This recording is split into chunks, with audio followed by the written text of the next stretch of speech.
Thank you for keeping watch over Mr. Belfort all night. Oh, I'm used to sitting up with patients. It wasn't the most challenging guard duty I've had. What did you do last night? Let me see. Last night was eventful, to say the least. I had gone to bed early after dinner, but I was abruptly awakened by Miss Robson around midnight. Miss Bowers! Open the door! As I mentioned, I stayed up the rest of the night watching over Miss de Belfort. I'm afraid that's all. No need for apologies. Your testimony is extremely valuable. Miss Bowers, Lynette Doyle's pearl necklace went missing last night.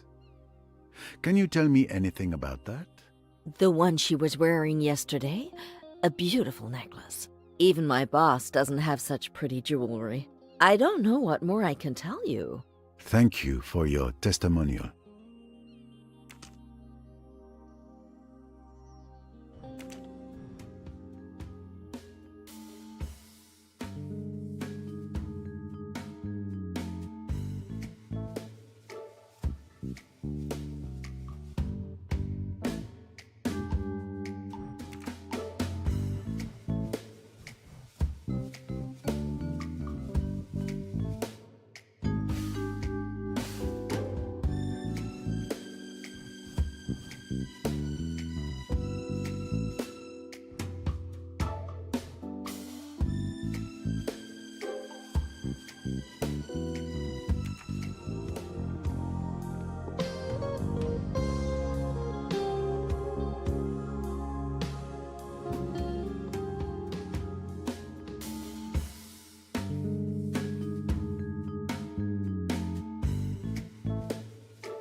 Miss Royce, I was looking for you.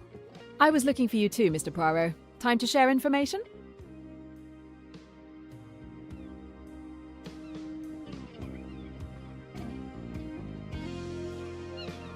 Hello, Mrs. Allerton. How nice to see you again.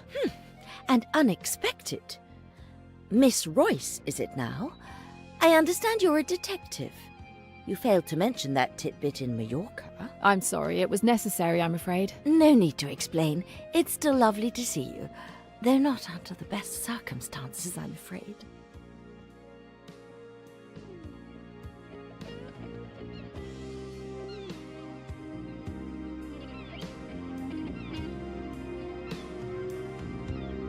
It's truly beautiful here. I would have loved to come here under different circumstances. With Emmy.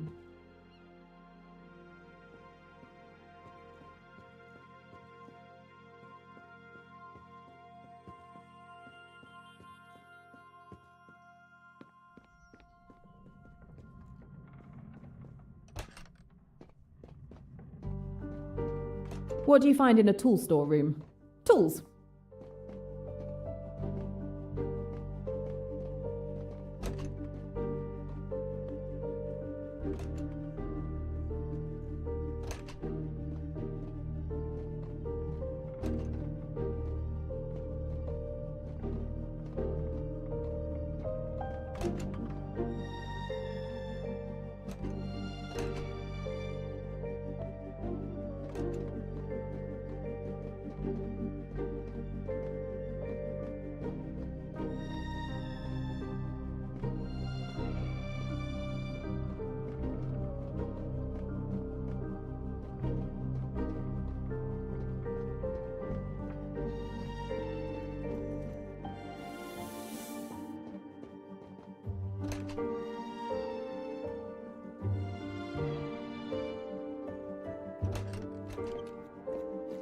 Whatever you're cooking smells really good. If you catch this killer, I will prepare you an unforgettable meal.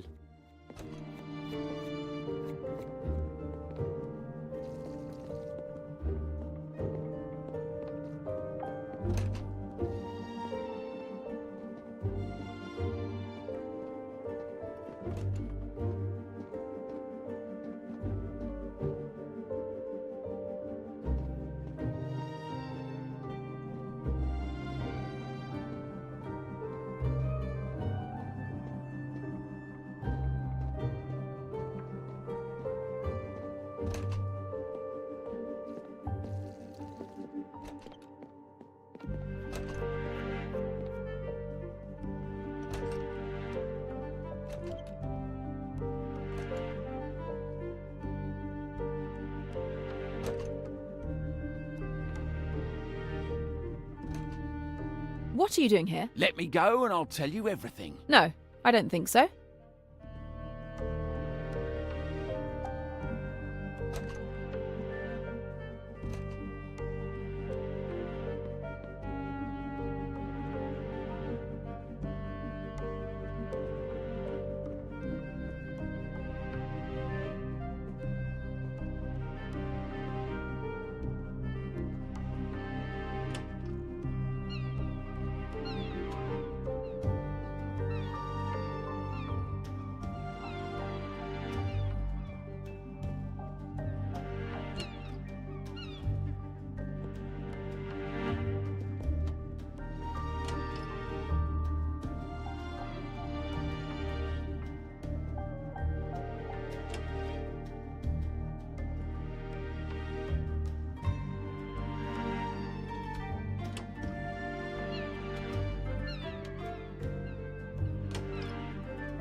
Miss Robson's family, certainly.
Are you feeling better? It's the first time I've been so close to death. Madame Doyle. It's truly awful.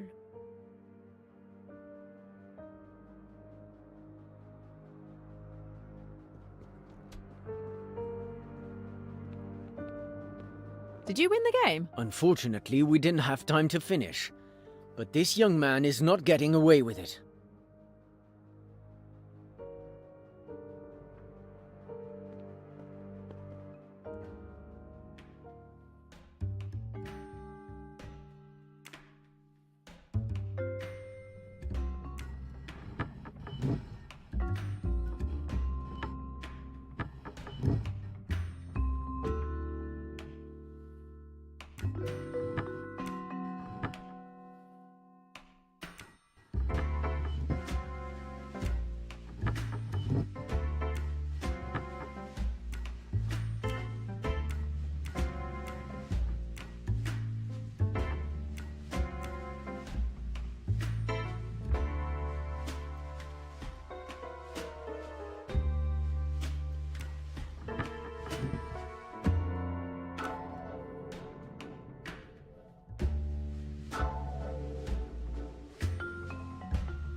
They look like pieces of a puzzle. There must be a reason Mr. Richetti has saved them.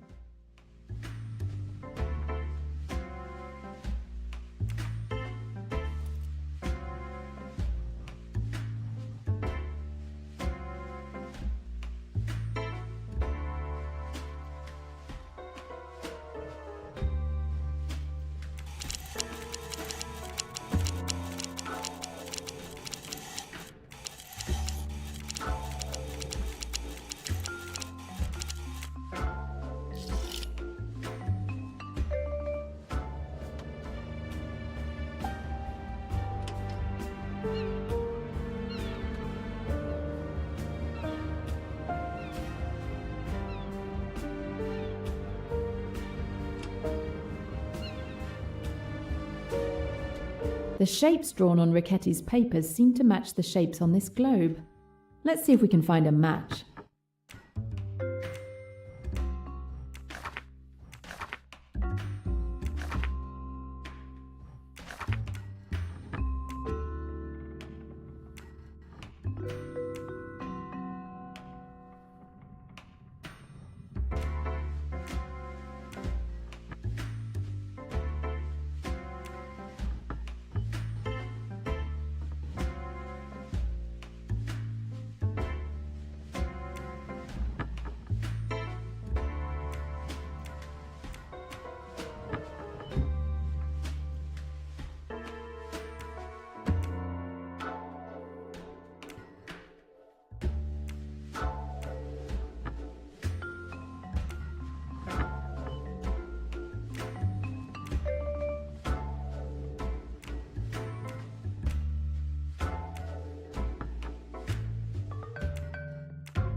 A list of deliveries. Some are crossed out, others not.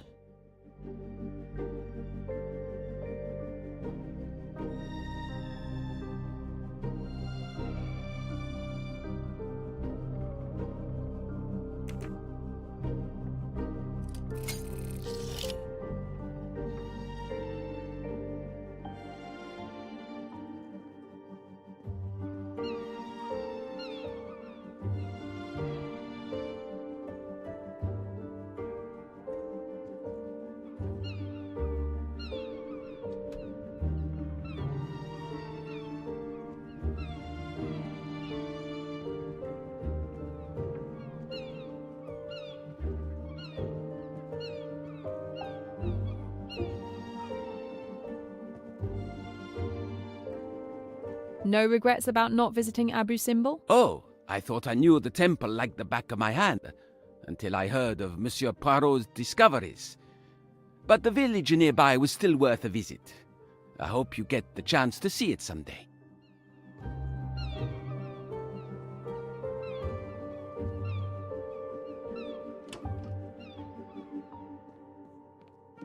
How have you been since Mallorca? I thought I recognized you. Despite the tragedy, I'm doing okay, thank you.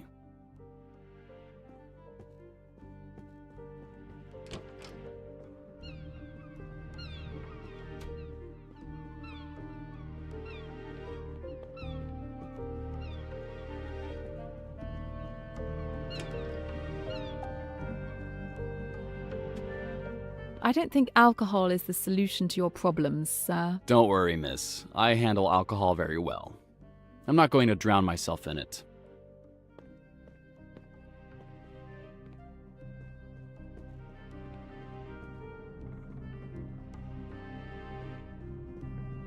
How are you, Miss Van Schuler? You, my dear, do manage to show up at some unusual places.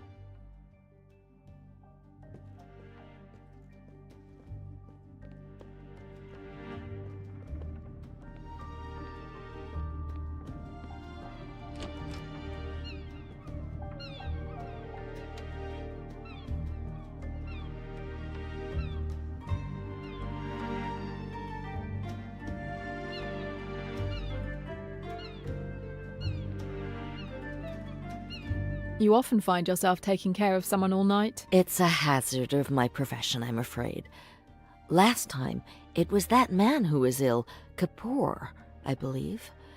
And now, Miss de Belfort.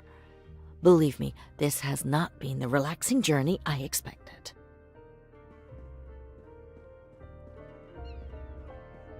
Are you doing well? I'm just trying to stay out of the way. What a terrible thing.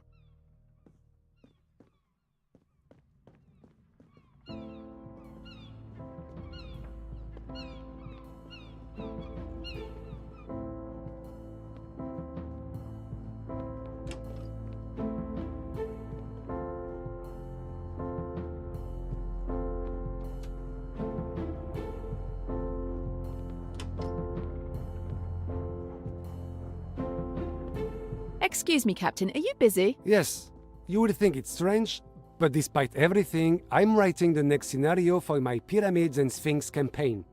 I mustn't let my players down.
Yamao Hayashi, February 19th, 1975, 7:16 p.m.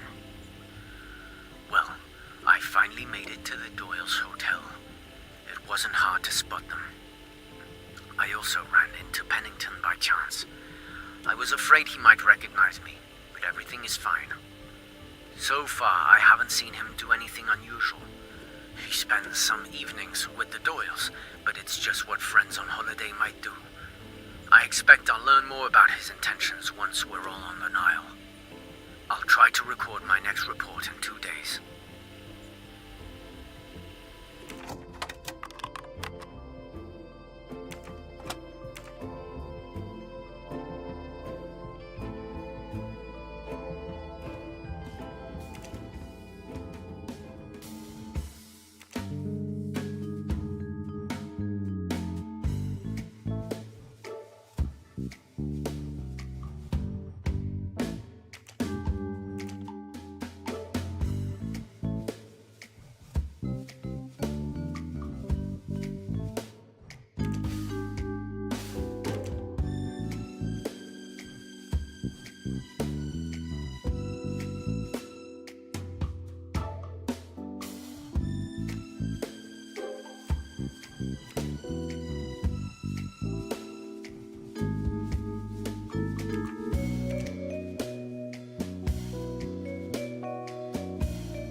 A record player without a stylus. Strange. I'd have to ask Mr. Allerton.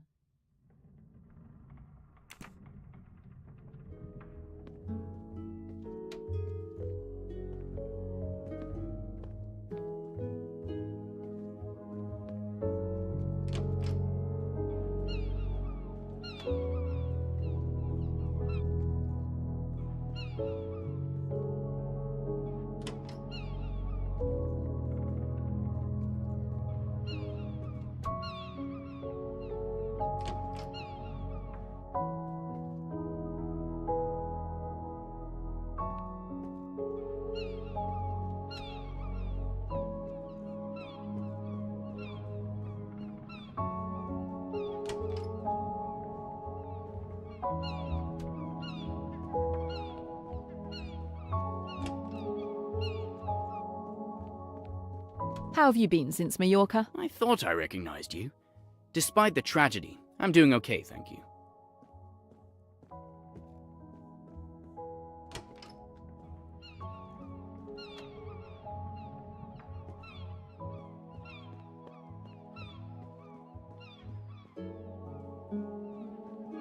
How are you? Last night must have been brutal for you as well. It shouldn't have happened like that. Are you investigating with Mr. Poirot? Circumstances have us investigating together, yes.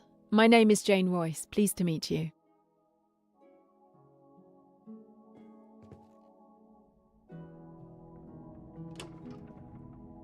This would be Mrs. Allerton's cabin?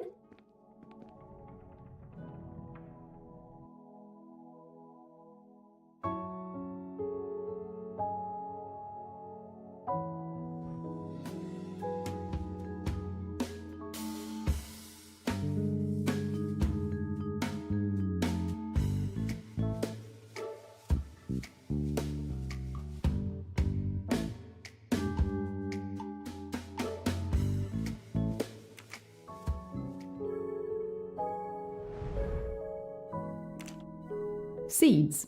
Food for the parrot.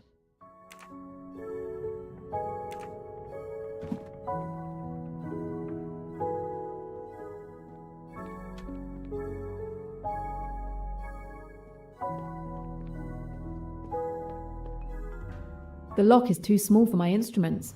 I'll have to find another way to open it.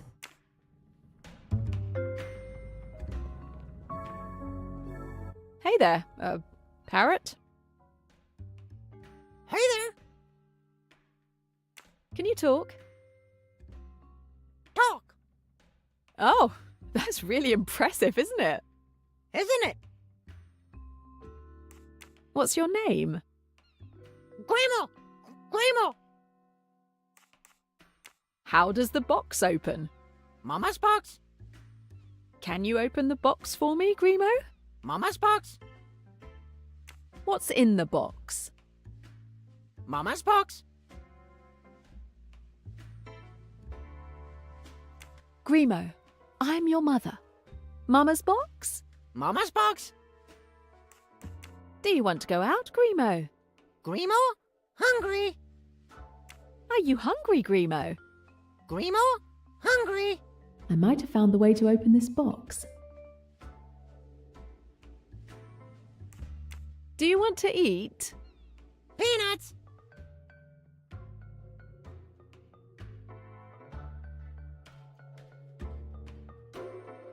Mama doesn't want to give you peanuts. Peanuts? If I give you peanuts, will you open the box for me? Peanuts? Where can I find these peanuts? Do you want to play, Grimo? Grimo? Hungry?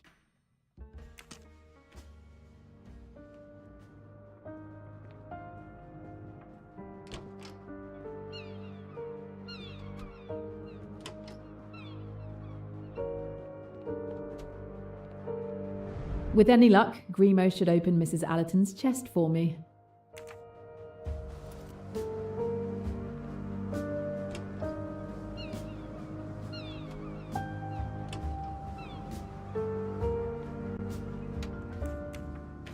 Here are your peanuts, Grimo. Happy now?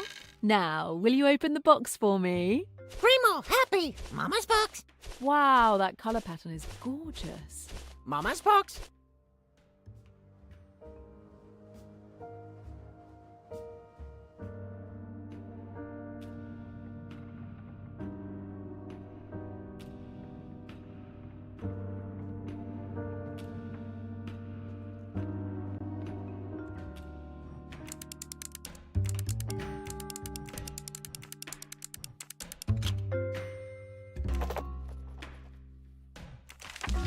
Amanda Bolton, a nasty film critic. Why does Mrs. Allerton keep reviews written by such an odious woman?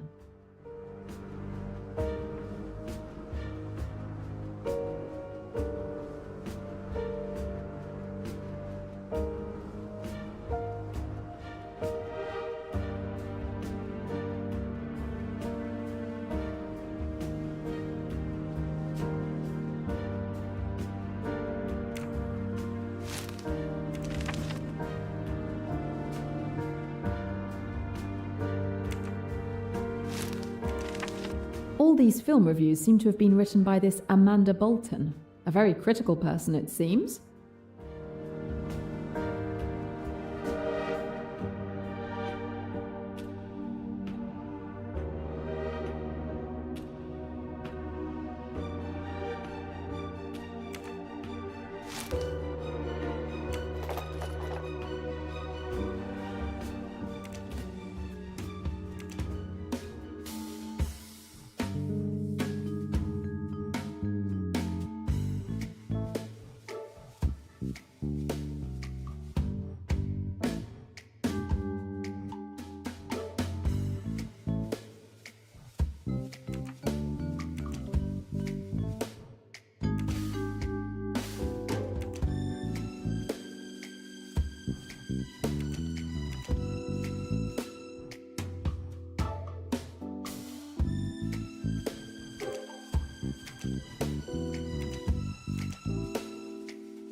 The cabin of Hercule Poirot. What I could learn from this man.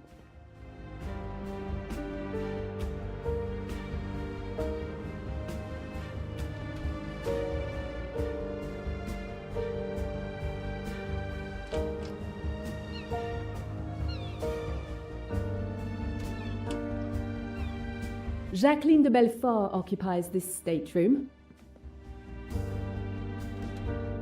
A locked photo album. But why did Mr. Belfort take it on holiday?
It's done. It's open. I hope she doesn't have to go through all this every time she wants to look at her photos.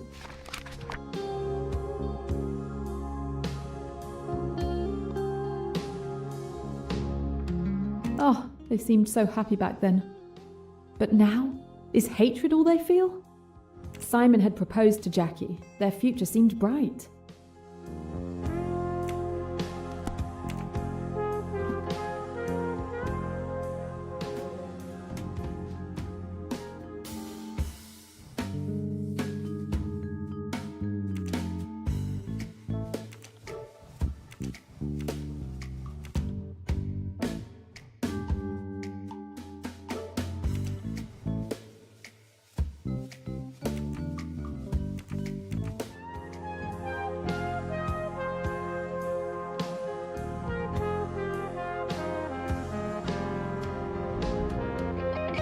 no sign of the gun.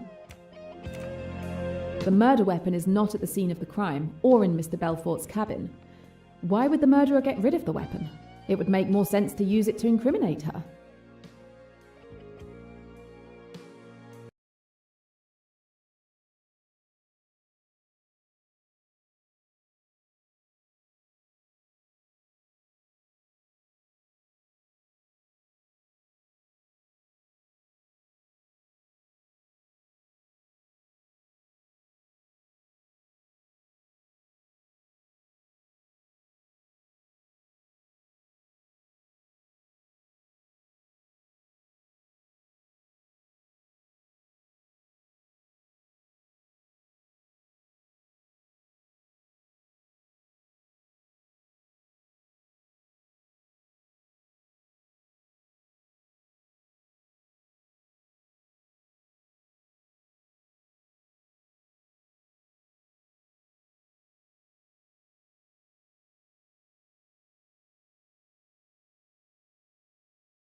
Like Poirot to journey with you.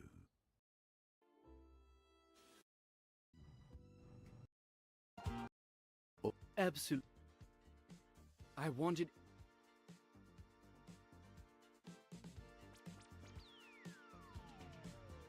Instead...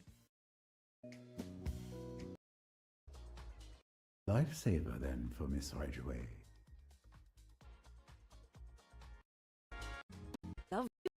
You knew about... But tonight, what a disaster. What Quite an evening, is it not? I would have preferred a band and decent hors d'oeuvres, but I mustn't be catty. then? Not too shaken up? Can we talk about something else? Well, speaking of failed engagements... Oh, that's so much better. Oh, that reminds me of the story of your maid. Oh, Joanna, you're exaggerating. It was different.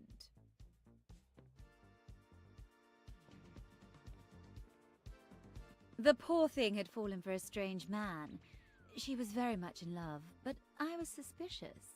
I hired a detective and he discovered that the guy was already married in Egypt. You must make a lot of enemies, Lynette. I did her a favor, you mean? But it broke her heart. She was so in love. I'd like to know such passion one day, like Jackie.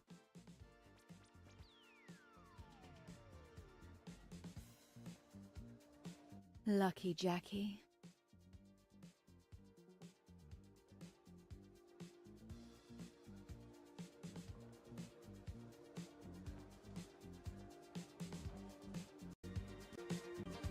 Monsieur Poirot, I presume? You straight away. Especially your mood. I'd like you to meet the love of my life, Simon. Your timing could be better, darling. Nice to meet you, Simon.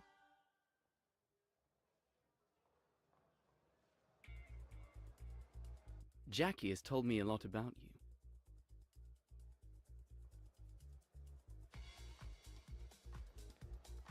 Lynette, you've got to give Simon a job. I know you need a manager for your estate. Simon would be perfect.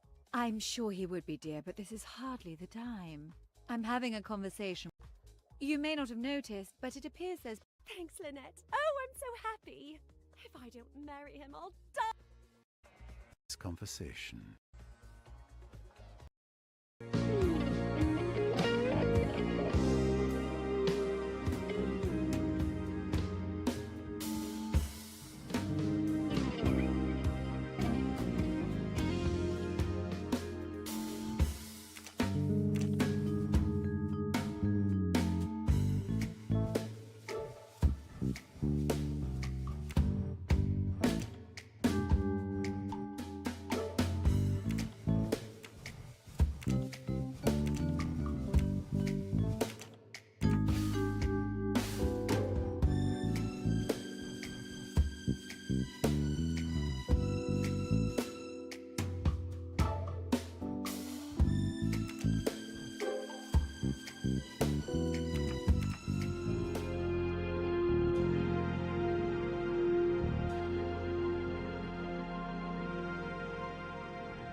Will Mr. Doyle make it all the way to Aswan? I've done what I can.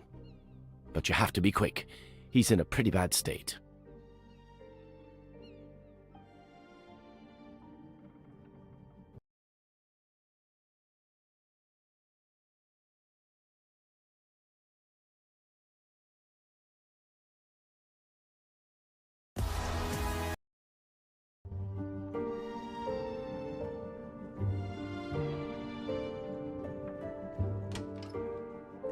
Pennington's stateroom is truly luxurious.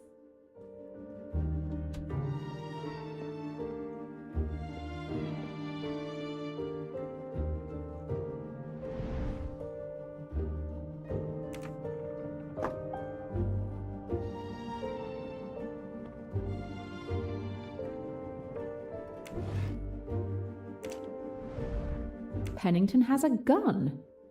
Why would a businessman take a pistol on a quiet cruise? Unfortunately, it can't be the murder weapon. It's a .45, a much higher caliber than the gun that killed Lynette.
When I think that I almost missed it.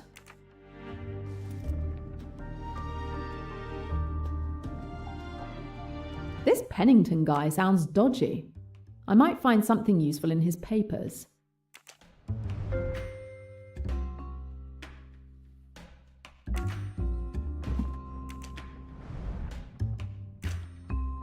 There are indeed marks on these papers. I feel like I might be able to extract some useful information, but for that, I need to find something to reveal them.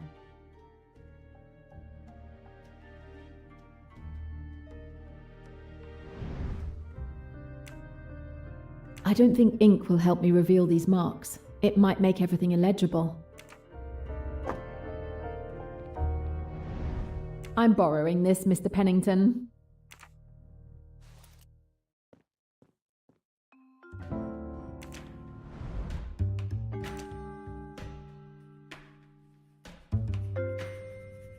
All the marks are there.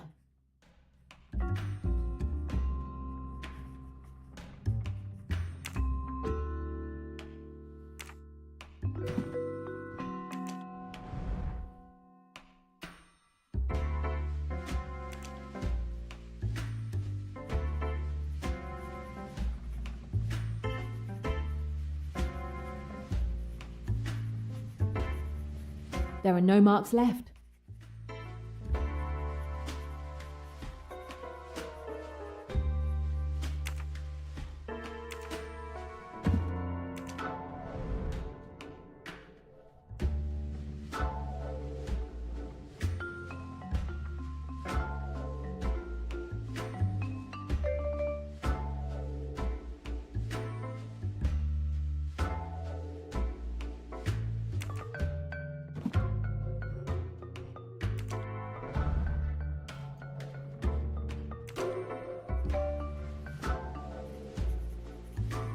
All the marks are there.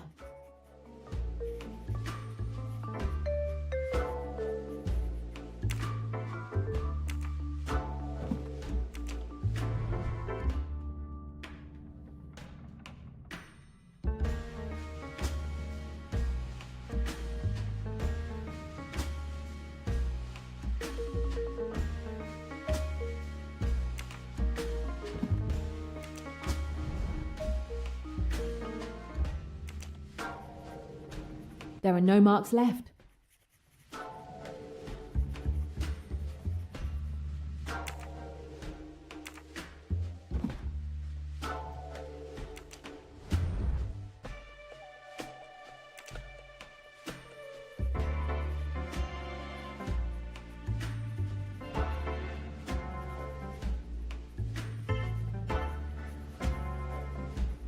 I think I have the entire letter. Now I just need to put it in order.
That's it.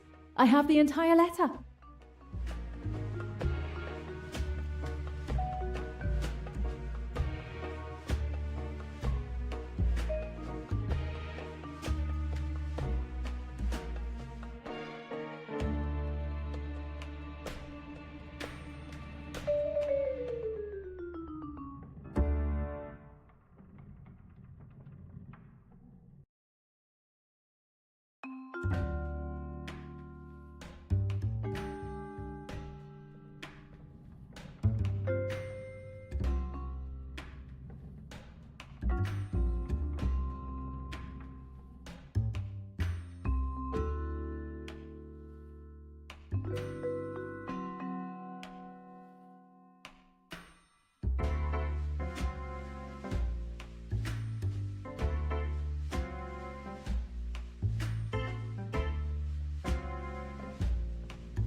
Pennington claims to have run into the Doyles on this boat by pure chance. But this letter, which he tried to make disappear, tells a completely different story. I have the strong impression that this trip to Egypt is actually a business trip for Mr. Pennington, perhaps even a matter of professional survival. He seems quite embarrassed at the thought of someone uncovering the games he's played with Lynette's money. I wonder if that's what it could be about.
Das habe ich gemacht.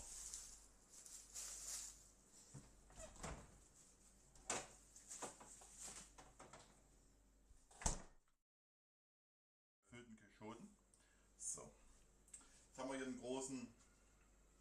Wo ist mein Dings?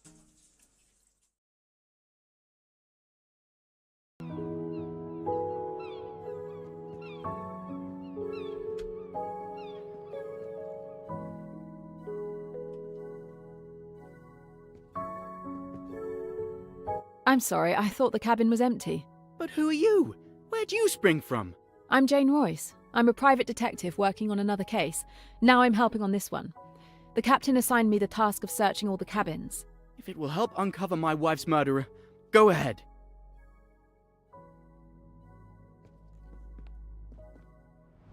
This is the bag where Dr. Bessner keeps his medical instruments. This instrument is used to monitor blood pressure.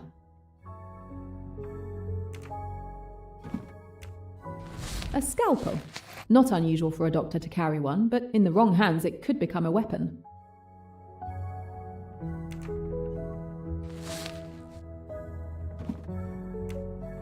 A stethoscope, the doctor's tie.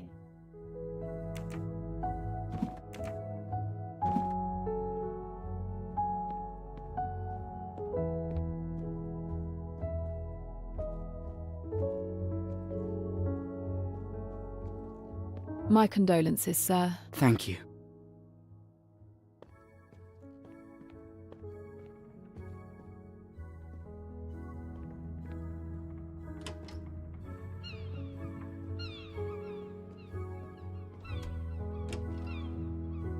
Miss Bowers is extremely tidy.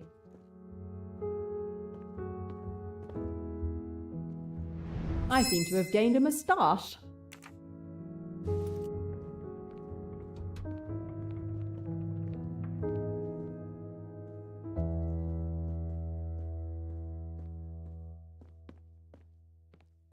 I think I've found Miss Bowers' medicine cabinet.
A very strange collection of shiny objects.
There were more bottles here recently.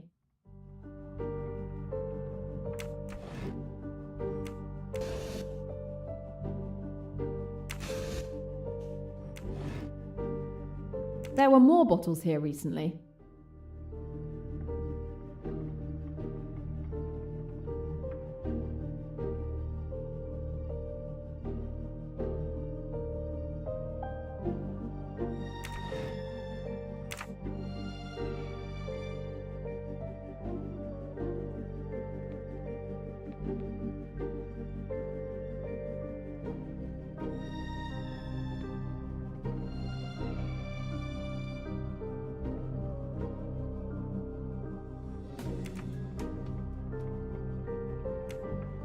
I'd better see how Mr. Poirot is progressing.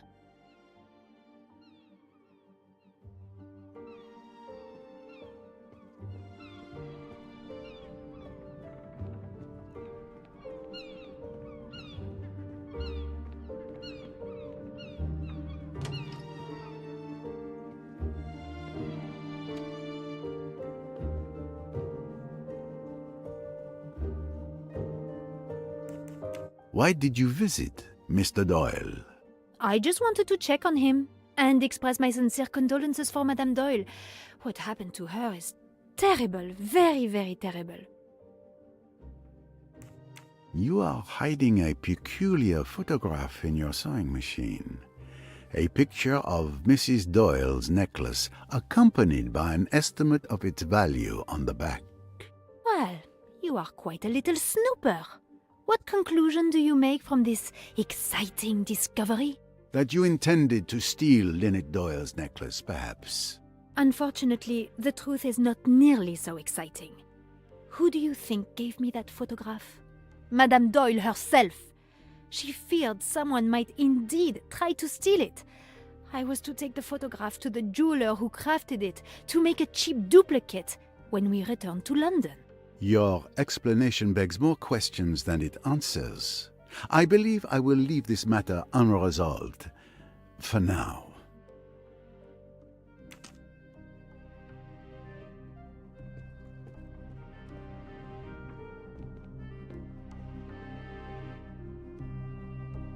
Mr. Allerton, don't you want to enjoy some sunshine? If you move the billiard table outside, I'd be happy to. We found a message signed J in a hollow book. We also found a J traced in blood on Lynette Doyle's wall. A coincidence, perhaps? If you think I killed Lynette, you're nuts. But, well, okay. The J in the message is for Joanna Southwood. Joanna is my cousin. You know her, right?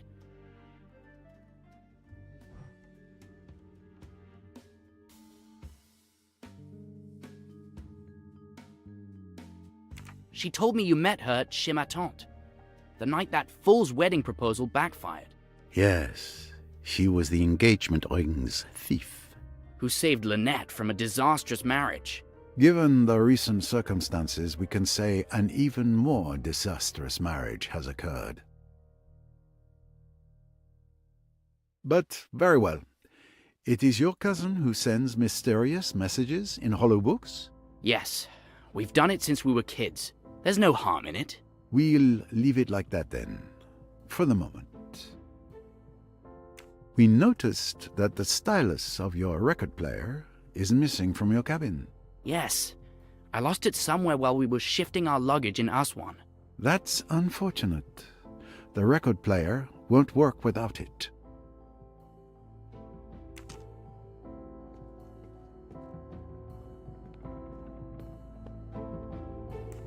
Mr. Hayashi, we discovered something very interesting while searching your cabin. Oh, do tell. You're not on this ship just for a holiday. You are actually here to spy on Mr. Pennington. I had my suspicions when you advised Mrs. Doyle not to rush into signing the papers. But with what we found in your cabin, my suspicions are now confirmed. Well, I suppose the game is up, as you detectives say. You are correct. I'm one of many employees of the Ridgeway Empire. And Mrs. Doyle invited a simple employee on holiday with her? I'm hardly a simple employee, as you suggest. I was secretly sent by my uncle, Mrs. Doyle's solicitor, to keep an eye on Mr. Pennington. Neither he nor Mrs. Doyle knew who I am. You were suspicious of Mr. Pennington, Mrs. Doyle's right-hand man, and a trusted friend. I don't know all the details, but my uncle discovered some unreported financial movement in Mrs. Doyle's accounts over several months. We suspected Mr. Pennington of misconduct. When we learned he was in Egypt, it raised a red flag for us. So your mission was to protect Mrs. Doyle from Mr. Pennington? If necessary. The Ridgeway dynasty's fortune attracts the interest of many unscrupulous characters. And now, with Mrs. Doyle's tragic death, it seems our fears may have been justified. I see. I thank you for your frankness, monsieur.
We found a hidden delivery list in a cryptex in your cabin.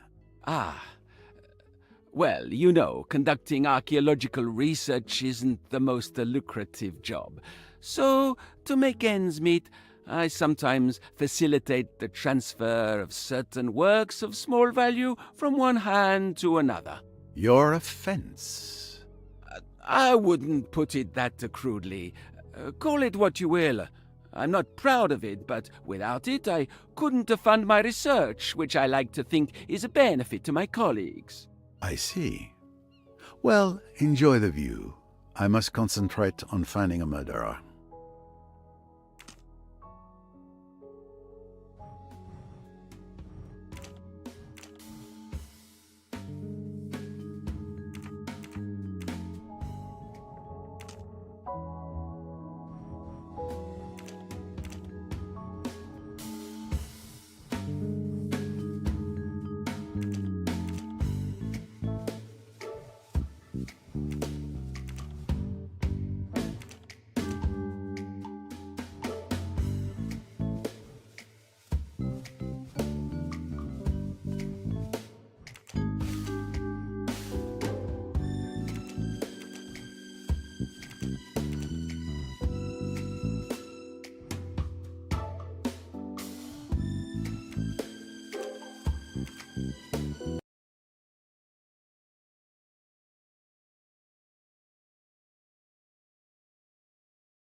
Mrs. Allerton, we found something in your cabin.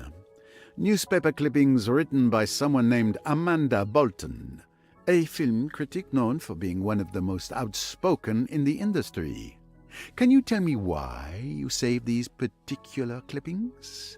Cinema and I have a long history, Monsieur Poirot. From a very young age, I was captivated by this fantastic art form. I've seen it grow, evolve from its beginnings to today. It's remarkable how it's changed over the years. This passion made me very demanding, and I simply wanted to express my opinion, so I wrote about it. It was a hobby, but it turns out people enjoy it. Are you saying that? Yes, I don't publicize the fact, but I am Amanda Bolton. Well, well, I have read some of your reviews. I respect your passion. And the pseudonym? A pseudonym is helpful. This way I don't need to censor myself in my reviews, and I can avoid debates with temperamental directors. You understand, some of them are friends. Ah, I understand, madame. A wise practice for the freedom it gives you. I myself resort to such little deceptions in my investigations. I look forward to Amanda Bolton's next review. Thank you, Monsieur Poirot.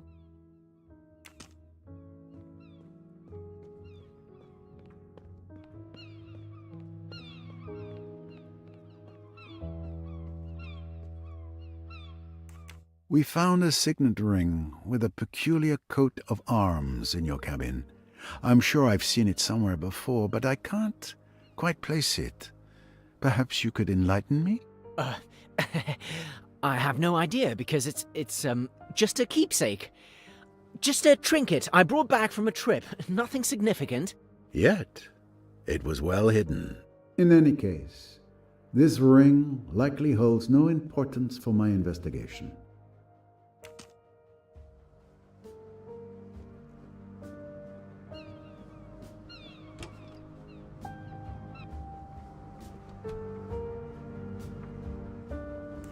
In your cabin, we found a very elegant pocket watch. It's one of the few keepsakes I have from my father. So, he is the man beside you, inside the watch. Yes, that was before we lost everything. I love having it close to me. Back then, we were all together and happy, and so very innocent. The memories of our loved ones are often the most precious treasures we possess.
Of course, precisely what I thought.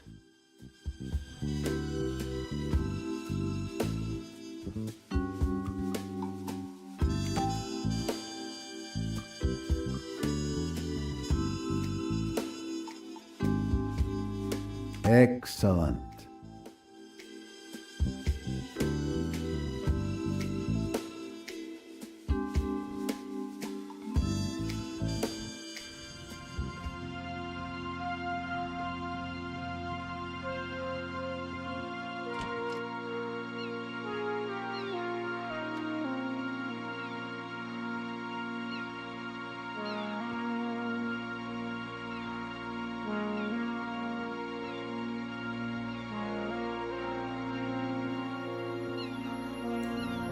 We found some photos of you and Mr. Doyle in your cabin.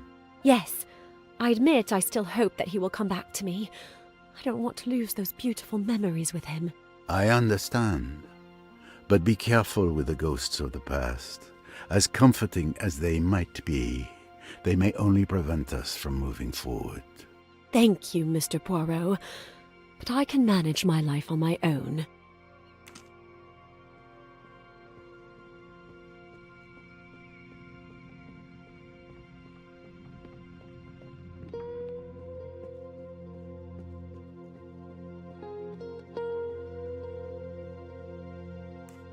What can you tell me about last night? My mother and I went to bed around 11 o'clock. Rats!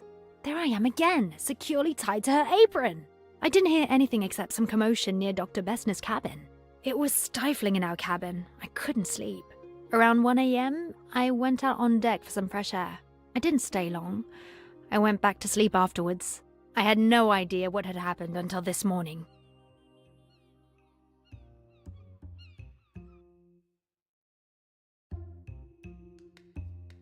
Any proof, no guesswork.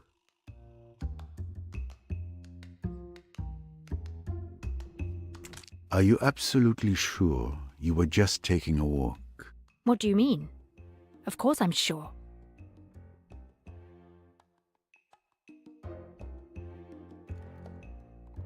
Did you happen to go out on the starboard deck to throw something overboard? But who claims to have seen me? Miss Van Schuler and other passengers have confirmed hearing a splash at that time.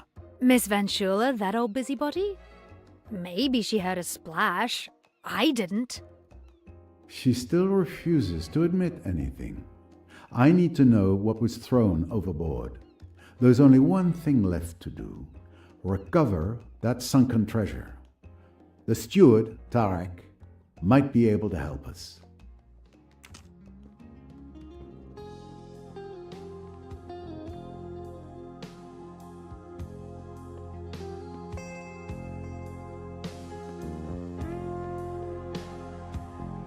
Excuse me, I need to fish something from the bottom of the river. Do you have a tool you could lend me? I am not sure what would work the best. There's a clam rake in the ship's storeroom. It's a kind of rake with a net for collecting shellfish. Ah, a clam rake. But of course. Thank you.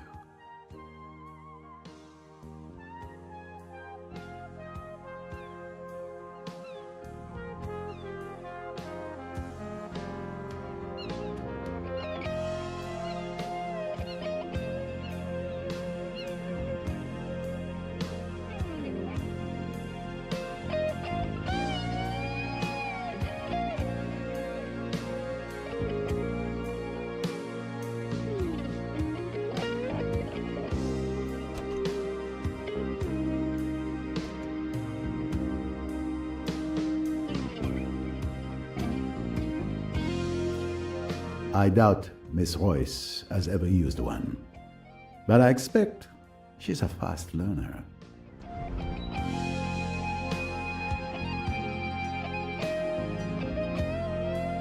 With this, Miss Royce should be able to fish out what Miss Otterbourne threw in the water. I'm not really dressed for it these days.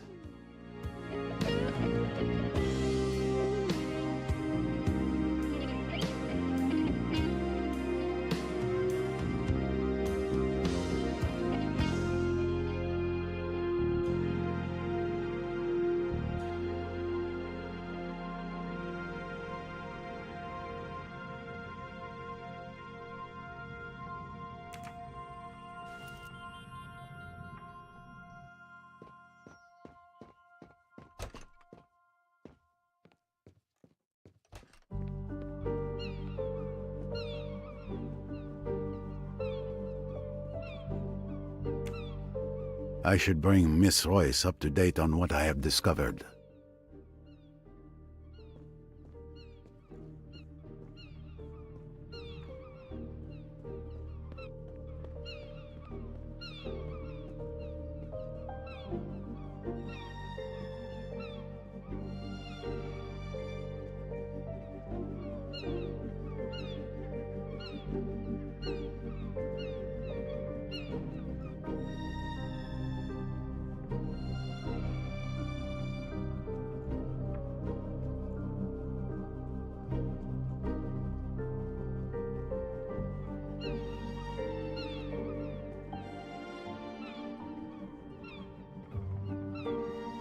Let's get started.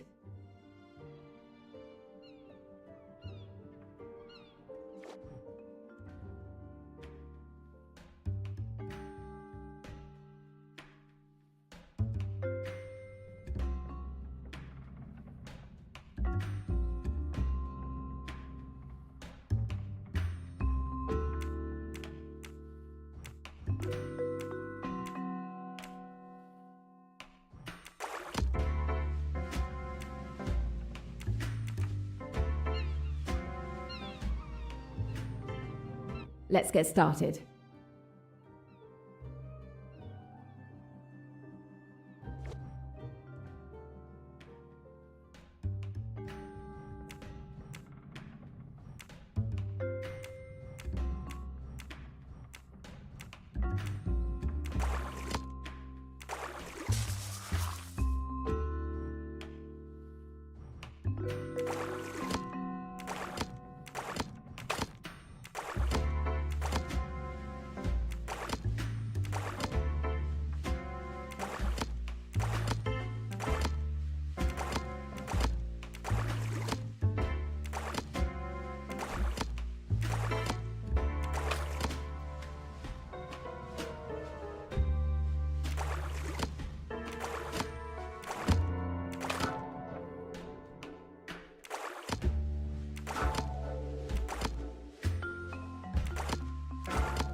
It has been damaged by water.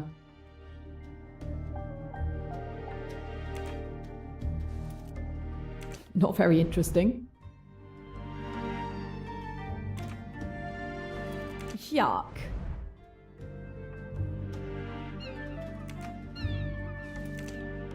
When I think that I almost missed it.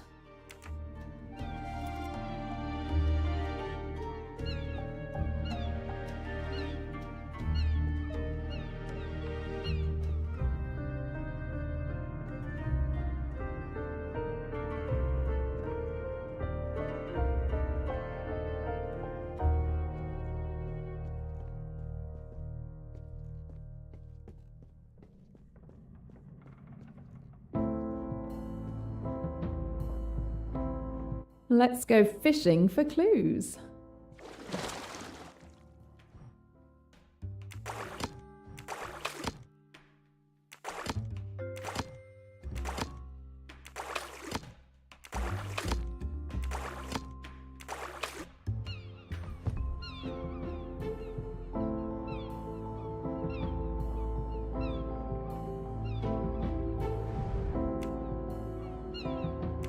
Disgusting.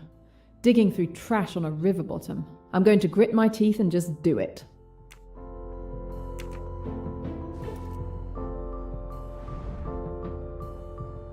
Not my style.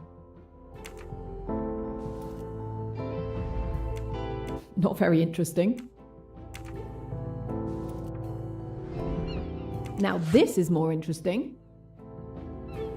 Looks like the fishing was good. And the stamp on the bag reads Karnak. This bag came from the boat. Now we need to find out where the bottles came from.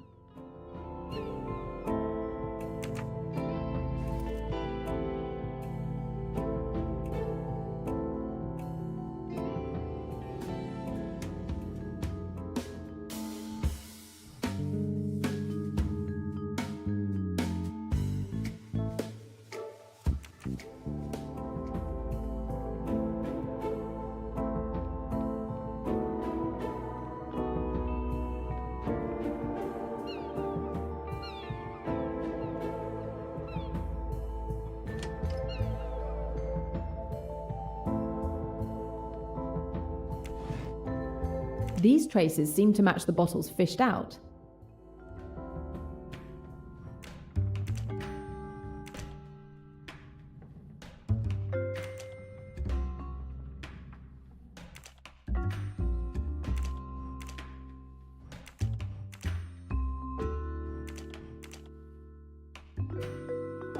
The bottles match the traces perfectly.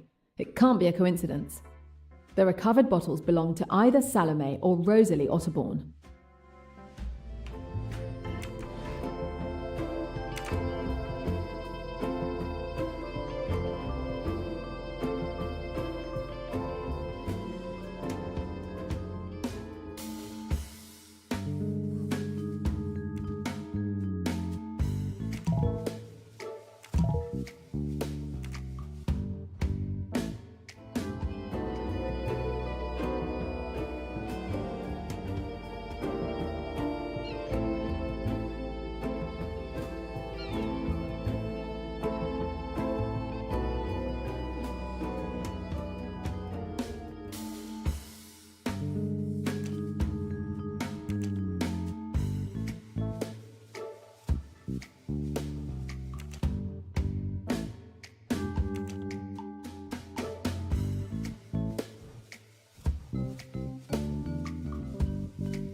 Time to see what Mr. Poirot has learned.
The little grey cells, they do not desert me.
Good answer. Of course.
Congratulations.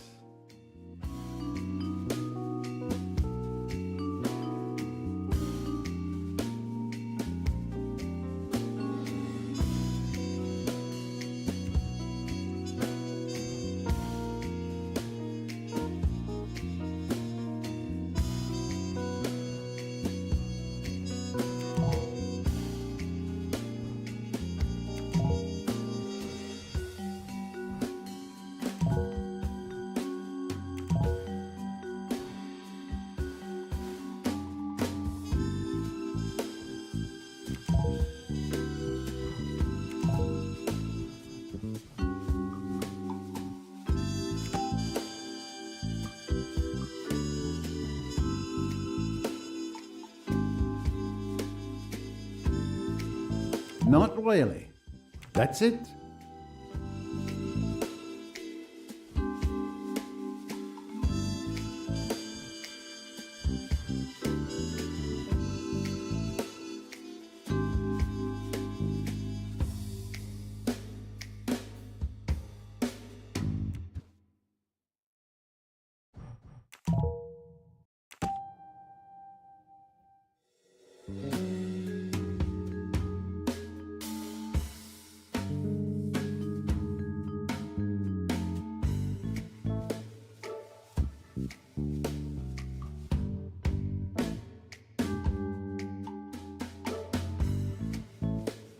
One less puzzle to solve. I think I understand how the murder happened. I should present my findings to Miss Rice.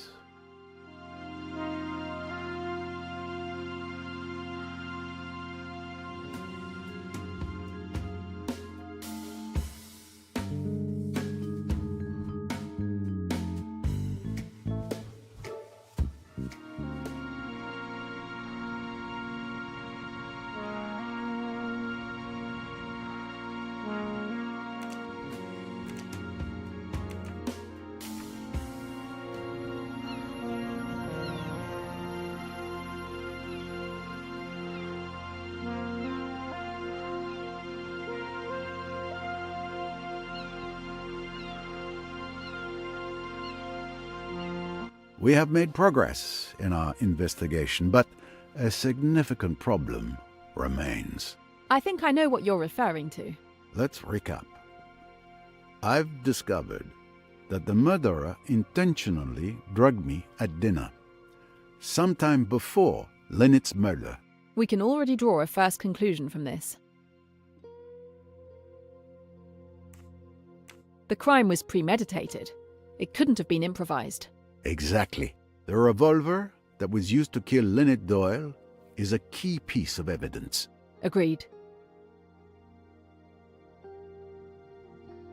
It's the same gun that wounded Simon Doyle. Indeed. The weapon that killed Lynette and Jackie's weapon, which disappeared from the lounge, are both .22 caliber, and most likely the same weapon. Therefore, the murderer must have retrieved it from the lounge to kill Lynette Doyle, taking advantage of the commotion caused by Mr. Belfort. Yes, it would appear only one person could have committed Lynette's murder.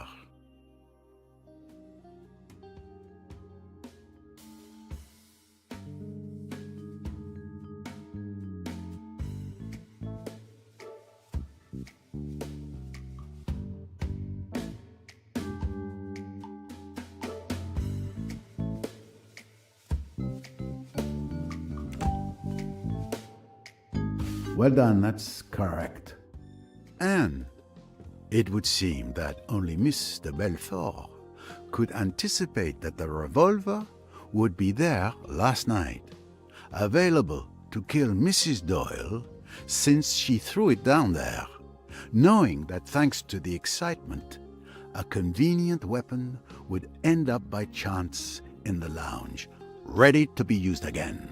So if I follow your reasoning, Mr. Belfort should be the murderer. So it would seem. What do you think? Do you believe she killed Mrs. Doyle? Everything we've just said certainly accuses her. But there's a problem.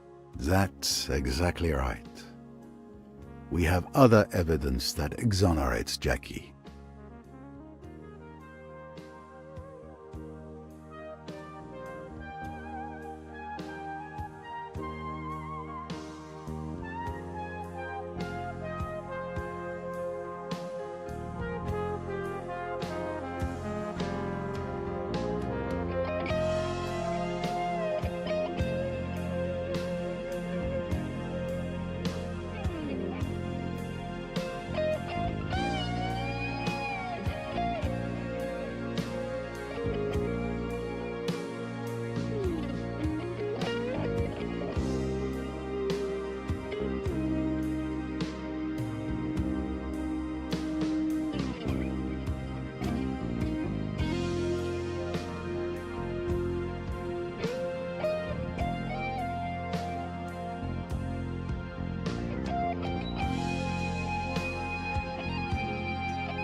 Yes, you're right. She simply was never alone all evening.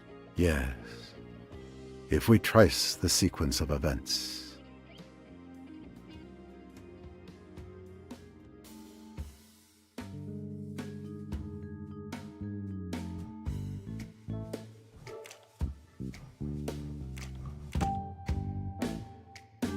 That's fair.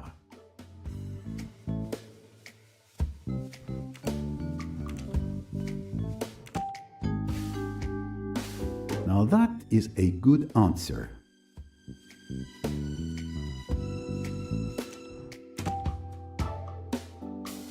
Excellent deduction.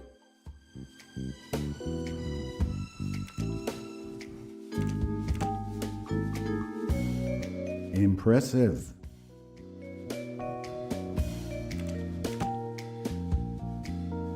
Correct.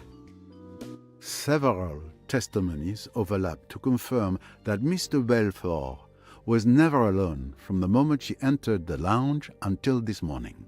Gun or no gun? There was no moment when she could have slipped away to kill Mrs. Doyle. So Mr. Belfort is the only one who could have done it, but she couldn't have done it. Did I say that out loud? Mademoiselle, Poirot does not believe in flying guns with minds of their own. We are being led astray, but we will unravel this thick mystery. I'm convinced of it. There is still much we don't know. The investigation must continue.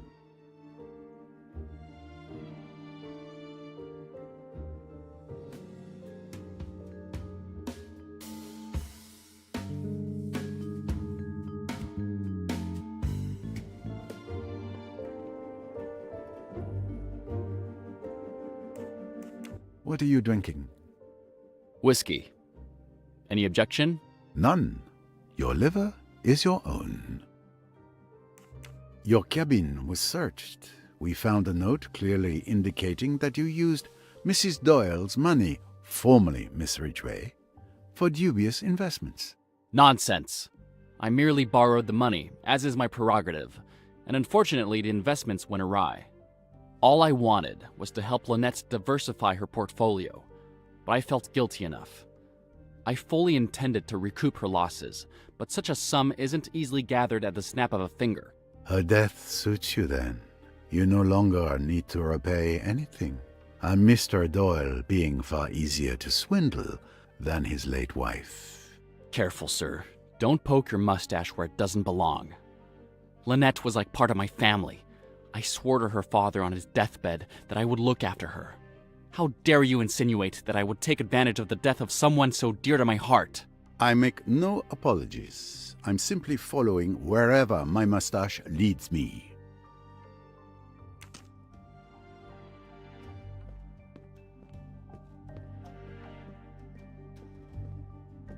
We recovered a bag with bottles of alcohol from where you saw Miss Otterborn throw something into the water. Does that remind you of anything? I wish I could confirm it for you, but my moral integrity compels me to tell you the truth. She did throw something, but what? I'm not sure. It is a wonder someone didn't throw her overboard. Thank you for your assistance, madame. We found quite an eclectic collection of items in your jewelry box. You pawed through my jewelry box? How dare you? No lead can be left unexamined, madame. This is outrageous! Who do you think you are, you insignificant little French upstart? I am a Belgian upstart, madame. Come now, calm yourself. This extreme situation calls for extreme measures. I apologize for any inconvenience caused.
Miss Royce, I was looking for you.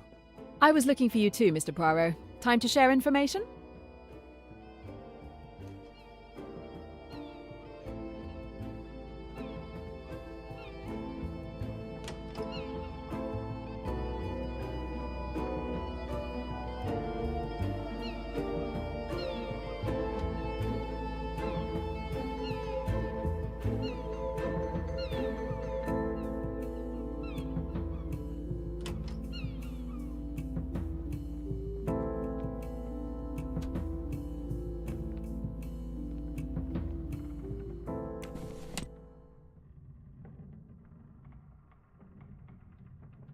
A record player without a stylus. Strange. I'd have to ask Mr. Allerton.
With the current from this battery, I should be able to activate the box mechanism.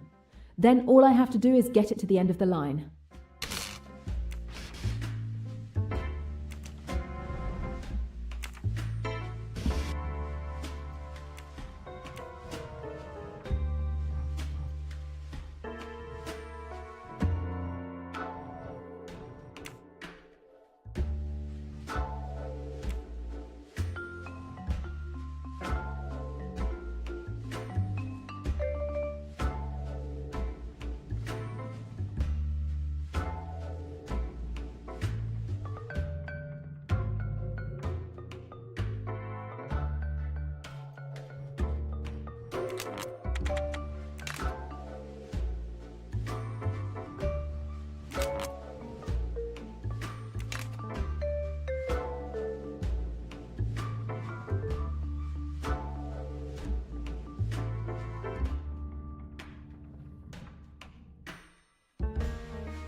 I've found Lynette Doyle's pearl necklace. Miss Bowers is the thief. Poirot needs to know this.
Time to check in with Mr. Poirot.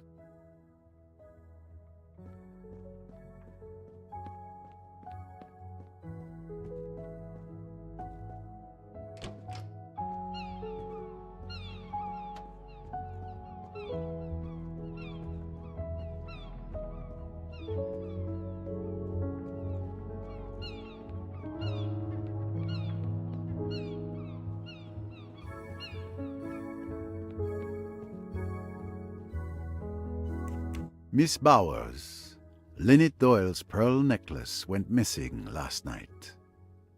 Can you tell me anything about that? The one she was wearing yesterday? A beautiful necklace. Even my boss doesn't have such pretty jewelry. I don't know what more I can tell you.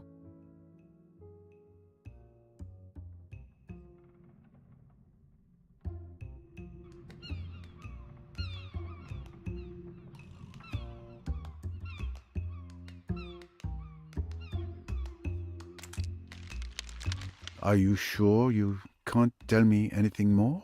What are you implying, Monsieur Poirot?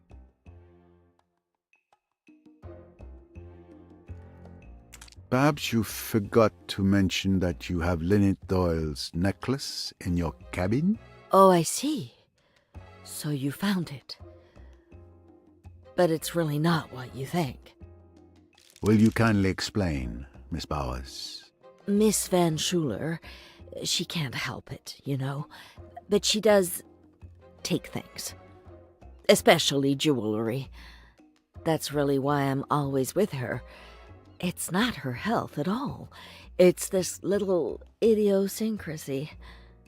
I keep on the alert, and fortunately there's never been any trouble since I've been with her. And she always hides the things she takes in the same place. So that makes it very simple. How did you discover they had been taken? I look each morning. They were in her jewelry box this morning. I went along to put them back, hoping that Mrs. Doyle wasn't up yet and hadn't discovered her loss. But there was the captain standing there, and he told me about the murder and that no one could go in. So then, you see, I was in a regular quandary. But I still hoped to slip them back in the cabin later, before their absence had been noticed. You see, the Van Schuler family is so particular. They would naturally be averse to scandal of any kind. It would never do if this got into the newspapers. But that won't be necessary, will it? You can count on my discretion. I have one more question. Miss Van Schuler is a kleptomaniac. Has she also a tendency to homicidal mania? Oh, dear me, no. Nothing of the kind. You can take my word for it, absolutely. The old lady wouldn't hurt a fly. And at last, we have the entire story. Thank you for your honesty. And rest assured, I won't bring up the matter with Miss Van Schuler. Thank you. I don't think Miss Van Schuler noticed it. But just to be sure, I counted the pearls on the necklace. There are 33. 33? That's not what I remember. I wonder if there is a photo of Mrs. Doyle wearing the necklace to verify the number of pearls.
No, Poirot, think.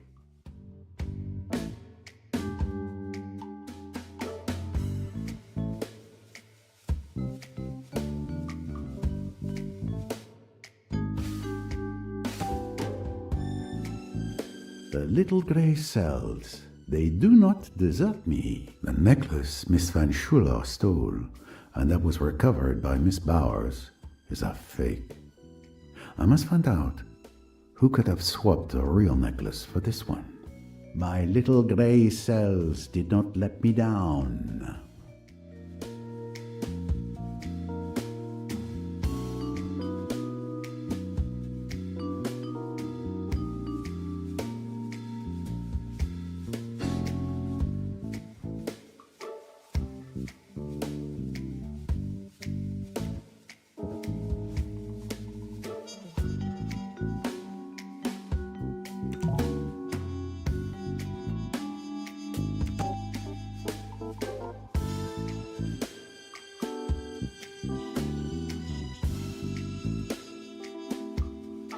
Mission accomplished.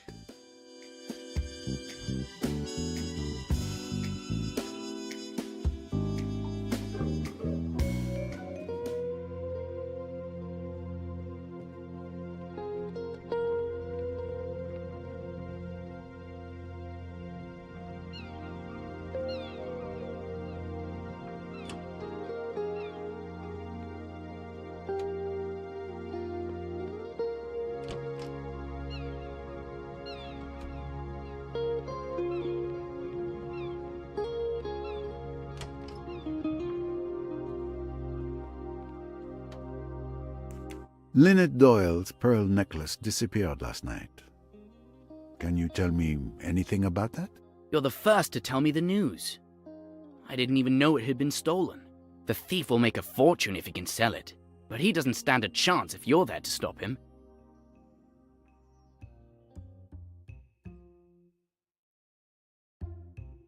Oh, really? You didn't know it had been stolen? No? Why?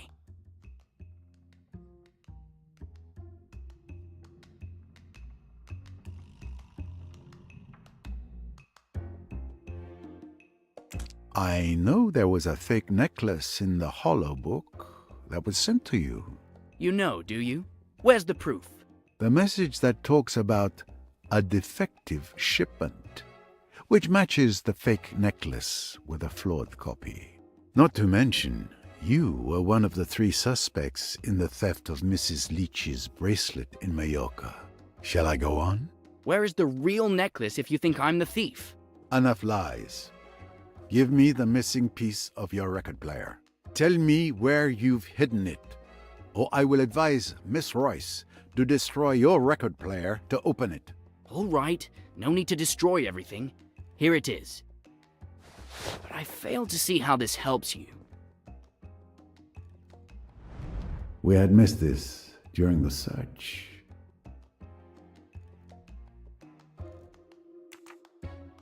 Thank you, young man. There is no need for you to understand.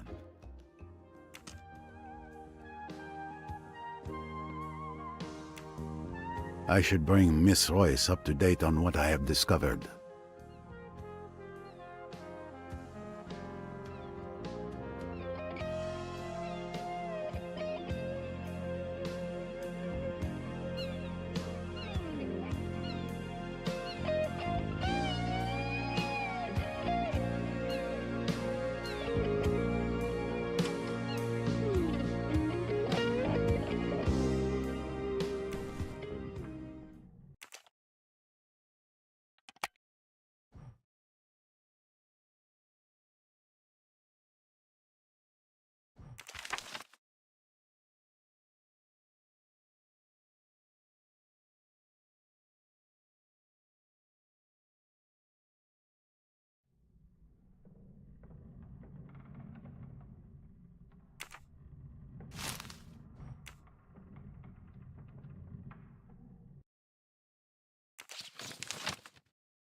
This notch seems to be locked by a mechanism.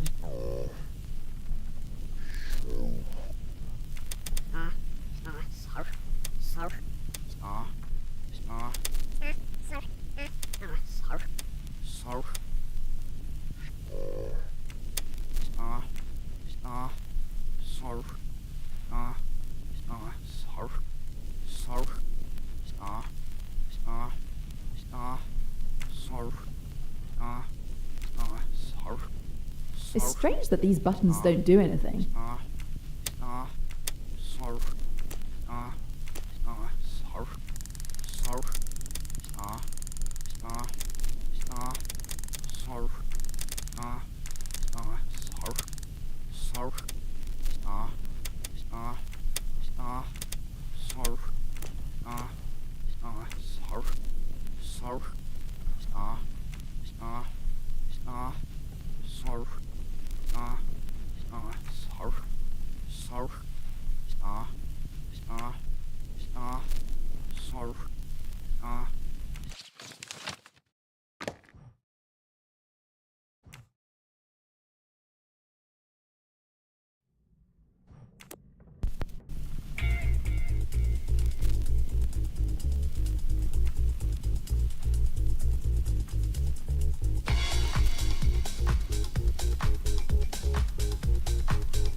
This notch seems to be locked by a mechanism.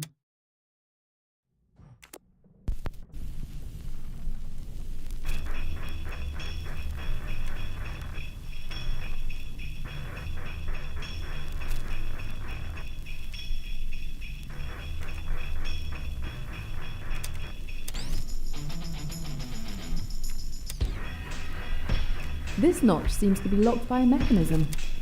This notch seems to be locked by a mechanism. This notch seems to be locked by a mechanism. This notch seems to be locked by a mechanism.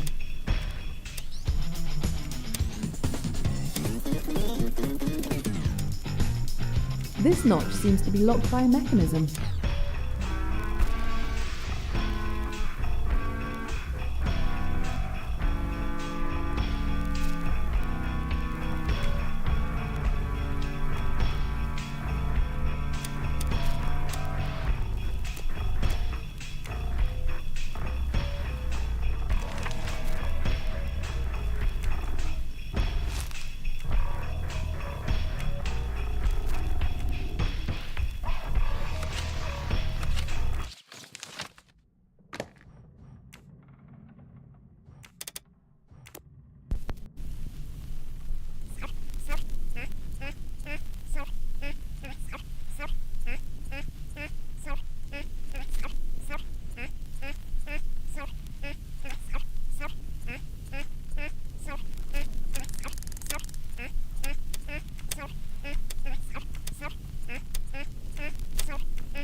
This notch seems to be locked by a mechanism.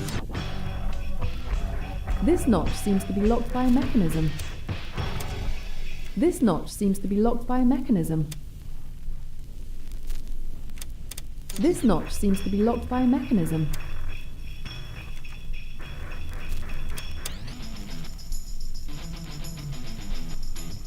This notch seems to be locked by a mechanism. This notch seems to be locked by a mechanism. This notch seems to be locked by a mechanism.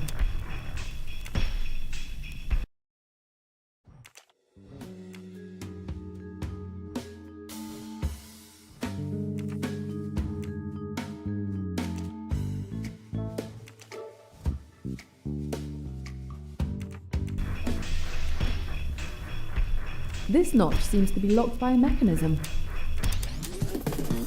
This notch seems to be locked by a mechanism.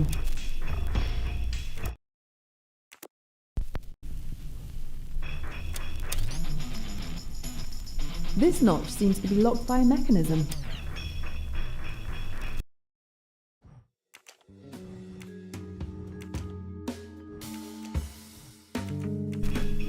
This notch seems to be locked by a mechanism.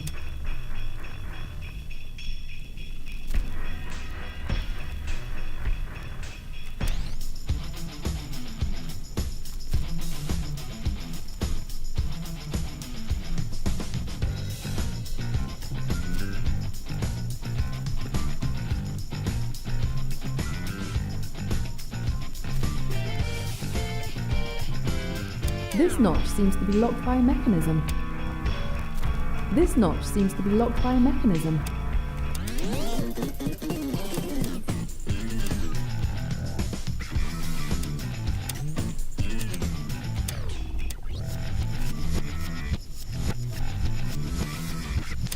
This notch seems to be locked by a mechanism.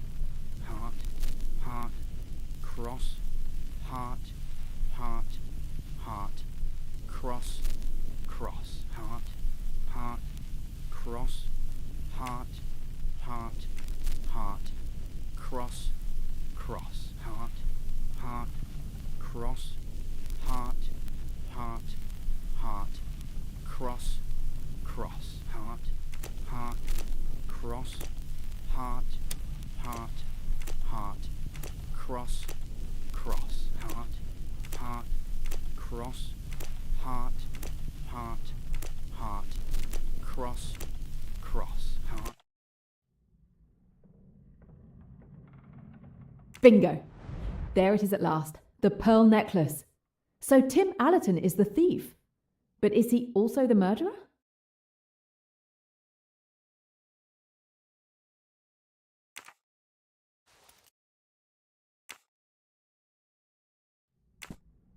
There are still plenty of possibilities to explore. We need to keep investigating.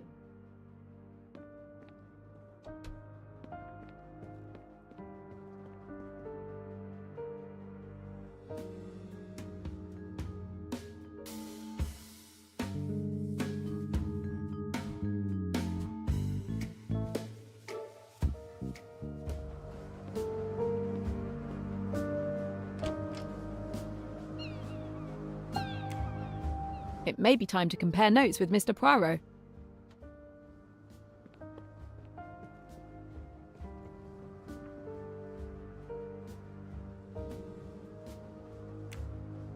I should find Mademoiselle Royce.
keys are unsticking. It's almost as if... What have we here? I know some writers are supposed to be heavy drinkers, but I doubt the original manufacturer included a secret stash behind the typewriter's keys.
Time to check in with Mr. Poirot.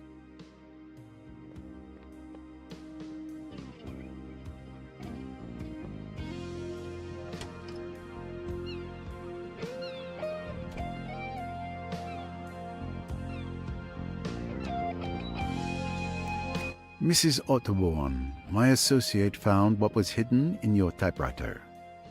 Your little secret. Oh, I don't know what you're talking about.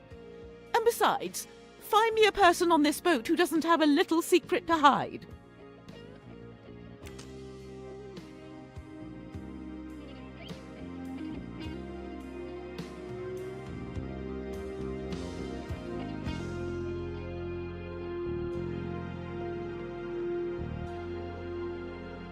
We retrieved bottles of alcohol from the spot where you threw the bag. Are you still sure you don't want to amend your statement? Oh, really? And if it had been a tire, would that have been mine too? I'm not responsible for everything people throw into the Nile. What can you tell me about last night? My mother and I went to bed around 11 o'clock. Rats! There I am again, securely tied to her apron.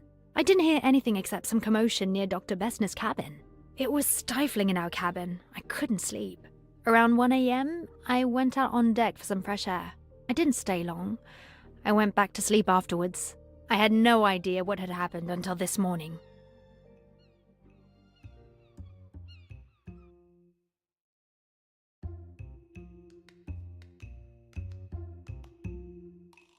Please, I know what you've done. What do you mean?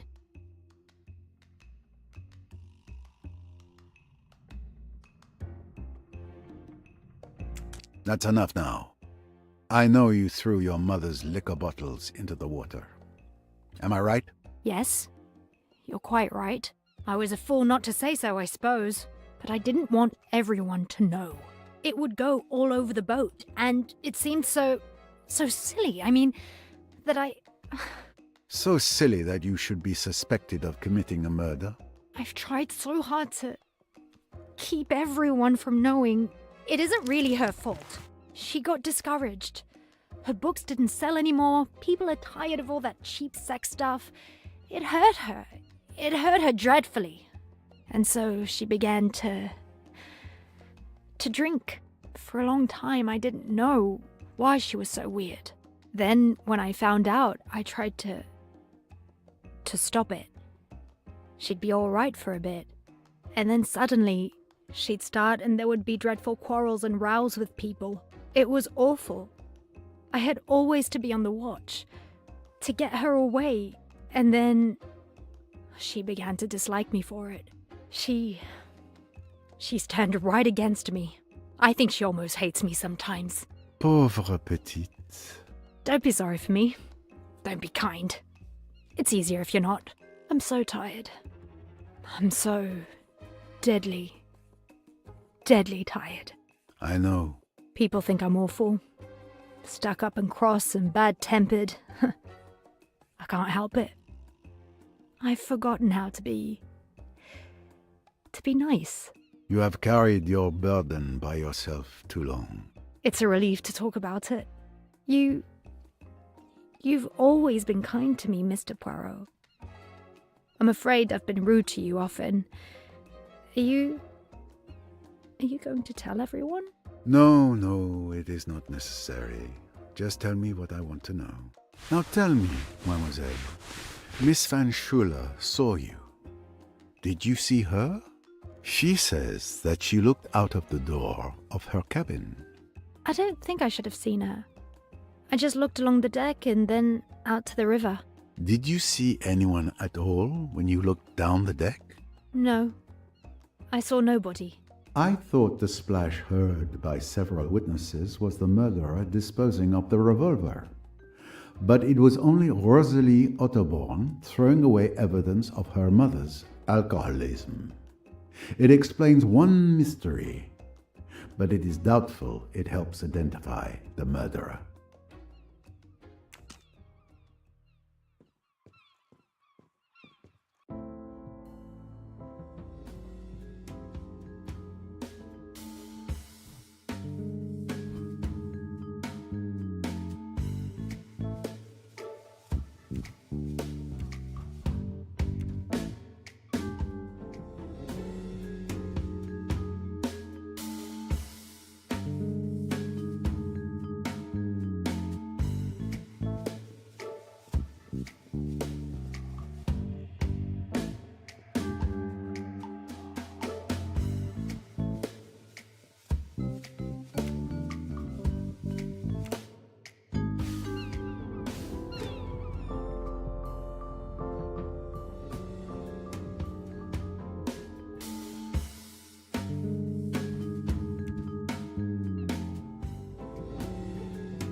Certain pieces of the puzzle are now in place.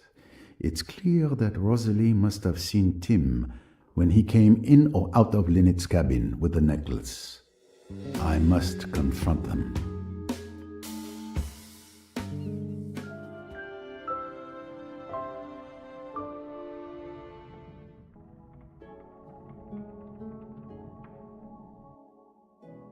Thank you all for coming. Anything I can do? In a sense, perhaps, what I really require is for you to listen. Certainly. I'm the world's best listener. Can be relied on to say ooh at the right moments. That is very satisfactory. Ooh would be very expressive. Eh bien.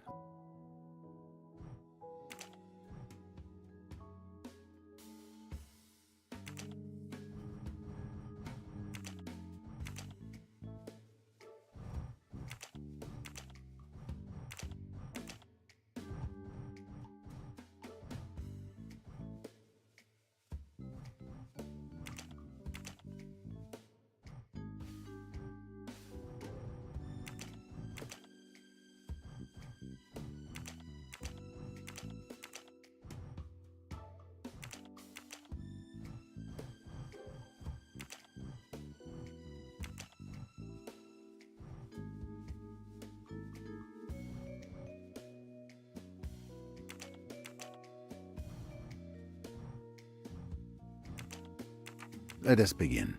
We found Lynette Doyle's real pearl necklace in your cabin. There's no doubt. You are the thief. I suspected you had found the necklace, seeing as you allowed everyone to return to their cabins. Let me continue. During my investigation with Mrs. Leach, the victim's bracelet was also stolen and replaced with a fake. You were one of my 3 suspects. So given the circumstances and the identical MO, it had to be you who stole Mrs. Leach's bracelet. But that's not all. You have an accomplice, your cousin, Joanna Southwood. She identifies the jewelry to be stolen at social events, has a fake made, and sends it to you in a hollow book, which is never suspected by customs. Your cousin was a good friend of Lynette Doyle, so it was easy for her to identify and perhaps even borrow the famous pearl necklace, so it could be duplicated. You are the one who handles swapping the real for the fake jewelry. Your plan was perfect because you could prove you didn't know the victim or the existence of the jewelry. You win. It's been a good game, but it's over at last. There's nothing for it now, I suppose, but to take my medicine. Do you realize that you were seen last night? Seen? Yes. On the night that Lynette Doyle died, Miss Rosalie Otterborn saw you leaving Mrs. Doyle's cabin just after 1 in the morning. Rosalie, you saw me? But she didn't say anything. It was my little grey cells that deduced it. Why wouldn't you say you had seen me last night? I thought they might suspect you. I couldn't believe that you'd kill anyone. No. I'm not the strong stuff murderers are made of. I'm only a miserable sneak thief. Don't say that. But why did you do it? You, who has everything. Oh, I don't know. Boredom, laziness, the fun of the thing. A much more exciting way of earning a living than just sitting at a miserable desk all day translating texts.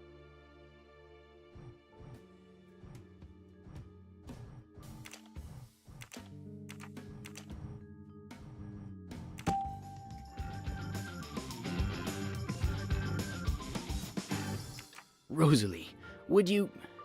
You know what I mean? Would you always despise me and throw it in my teeth? Well, there are things you could throw in my teeth, too. Rosalie, darling. That's very sweet. But there is a very good case against you, Mr. Allerton. I wanted you to realize that. It wasn't I who killed her, I swear! I've been in the most awful stew. To have chosen that night of all others... God, it's been awful. If there's something that could help your case, now's the time to say it. It might be insignificant, but when you asked if I heard anything, I lied. I did hear a splash. Yes, we already know. Rosalie was responsible for that noise at 1:10 a.m. No, it was much earlier. At 12:26 a.m. I was waiting in my cabin for the right moment to move, and I checked the time, and it was toward the bow, no doubt. What? But that changes everything. Not now. Sir, come quickly. There's been another death. The saloon. But no. It cannot be. Jane, come with me. You two stay here. I still have questions.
This is horrible. I don't understand. She was reading there just 10 minutes ago. I stepped out and when I came back I found her like this. Step away from the body. Touch nothing. I need to inspect.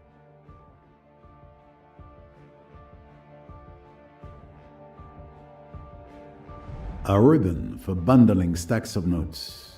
There must have been $10,000 here at least, but the money is missing.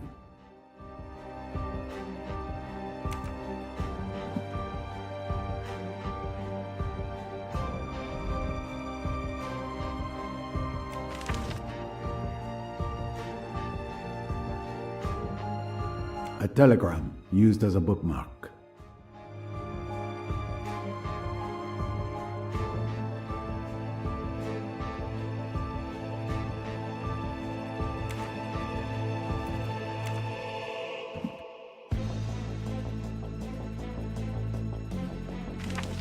A torn piece of a $100 note in her hand.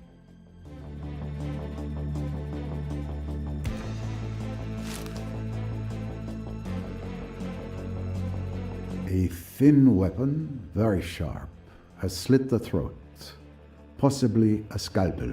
I can already say that Louise Bourget had her throat cut with a sharp object. The $100 notes are nowhere to be seen. And this telegram with a coded message: potato, dress, cradle, 32, beetroot. Potato? Dress? But I know this code. It's the same as the one I found in Mallorca and Cairo. Show it to me.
Here is the message. A prisoner escaped from Cairo on February 21st. They might know about the package. We are expecting a report on the transaction on February 22nd at Abu Simbel. Attention, surveillance should be increased for future operations. Should we send men? The prisoner is me, and the package is crates of smuggled weapons. So this telegram was clearly intended for the killer I'm looking for. Louise Bourget could be Emmy's killer. No, I understand how you could come to that conclusion. But this telegram was not intended for Louise Bourget. It was for someone else.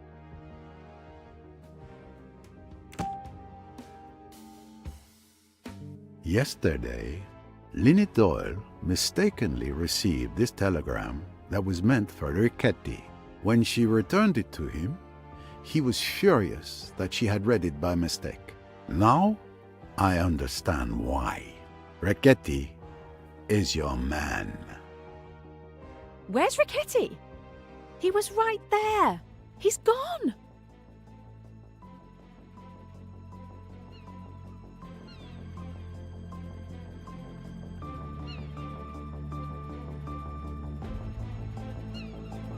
I'm sorry, Mr. Poirot.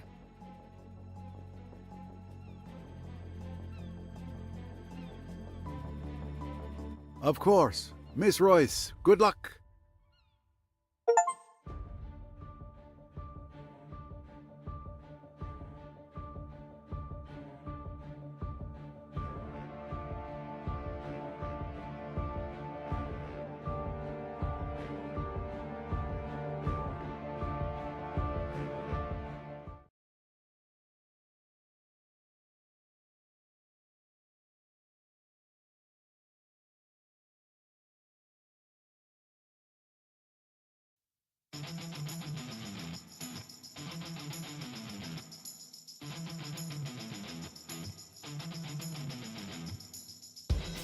Riquetti, stop!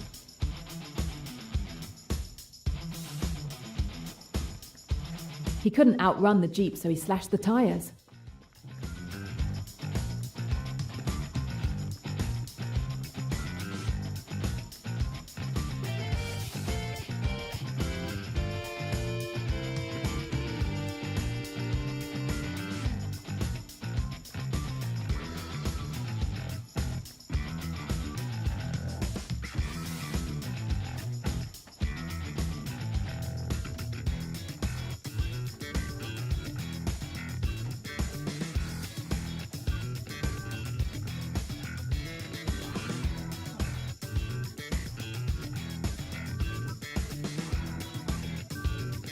The village, of course.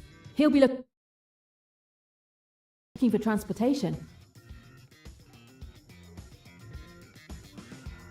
He didn't have time to go far. He has to be hiding here. Someone has to have seen a stranger.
Excuse me, did you see a man run by here? طبعا أنا شايفه. البرتقال بتاعي كان جاري بسرعة ورماه على الأرض. Which way did he go? من هناك لاقيه واديهولي بالشلوت. Oh, I don't know what he said, but I think he's rooting for me.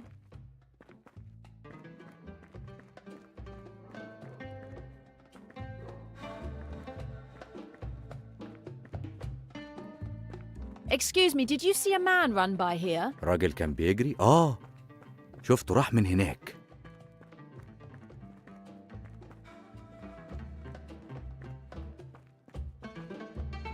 Oh, such an obvious hiding place.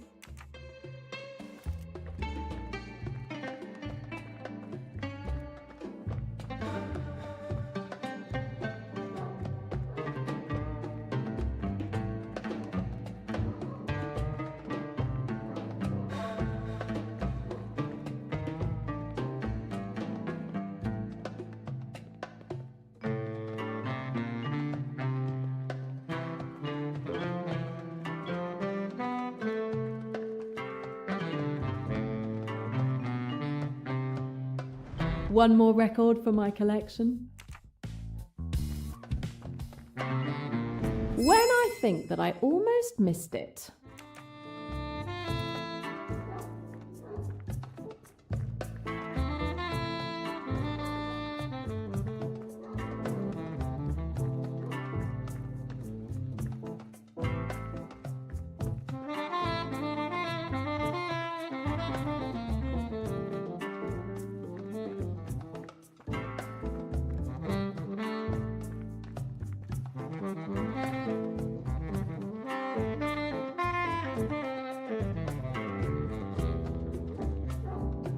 Well hidden, but not quite well enough.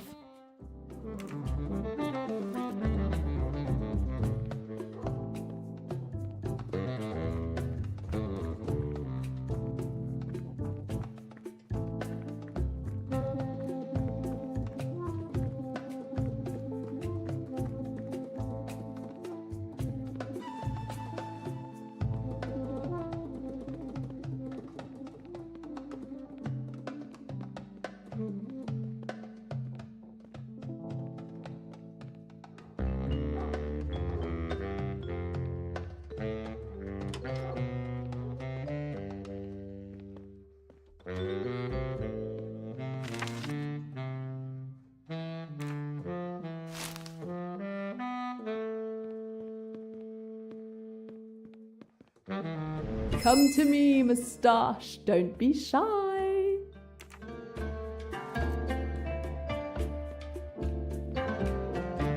Hello, miss. May I help you? I hope so. I believe a man came in here a few minutes ago. This is an official office for the mail. Who are you to ask me about other customers? Oh, we work together. I should have made that clear. You work together, I see. Yes, there was a man. He left you a message, I believe? That's correct. I must see it. For what reason?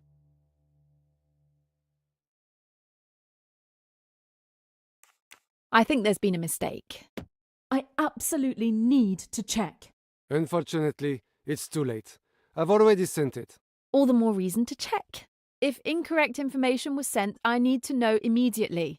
My job may depend on it. I am sympathetic, miss. The thing is, in these troubled times, we must all look out for one another. You understand? I have a family to feed. I have very little cash on me. I'll make sure a colleague is twice as generous next time. I'm sorry. Twice of nothing is still nothing. I'm afraid I cannot help you. Wait! I'm not through with you yet.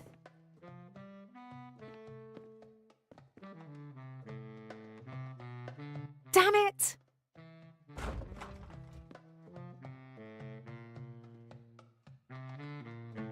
Are you mad?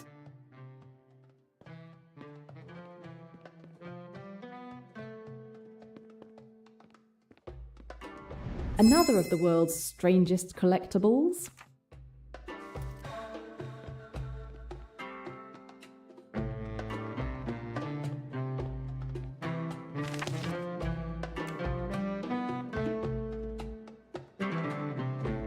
Riquetti is laying low somewhere nearby. I need to find him before he disappears again. It's surprising he didn't use their message encryption system. He's scared. I like him scared.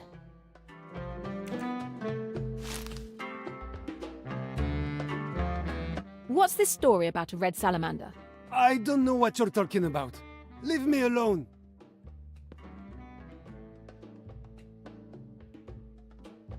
Never mind, I'll manage on my own. Thanks for your cooperation.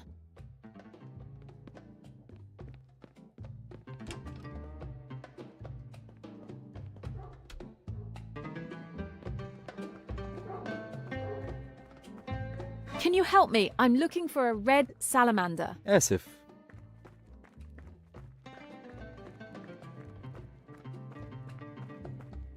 Hello, I'm searching for a red salamander. أنا مش فاهم.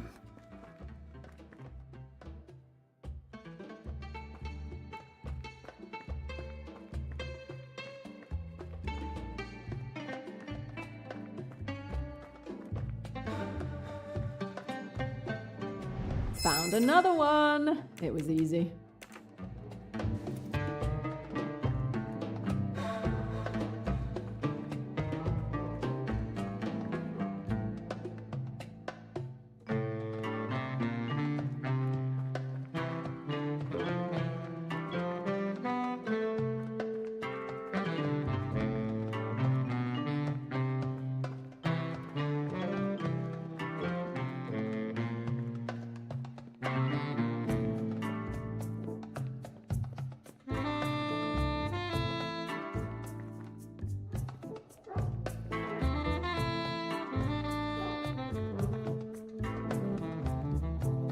The red salamander! I found the hideout! I'm sure Ricchetti's there. At last, it's payback time!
Stop! Not on your life! Crap!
Ricchetti, give it up! You're trapped!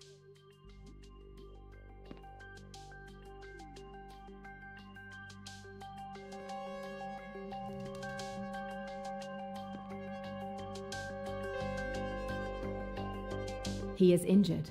He won't get far.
It's over for you. You've killed all you're going to kill.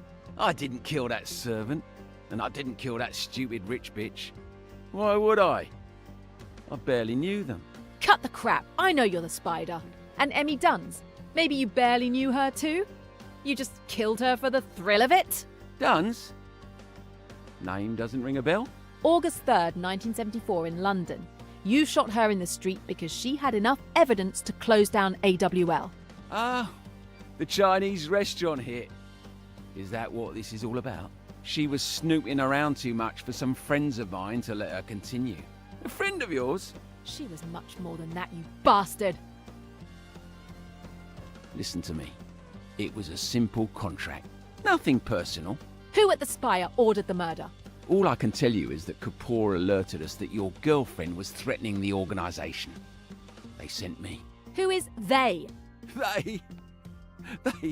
They didn't sign a purchase order. In that case, what? Am I going to have to settle for you? That suits me fine. At least I'll have avenged Emmy. Do what you think is necessary. I can't stop you now. But know that I'm sorry for your friend. It was just business. It wasn't personal.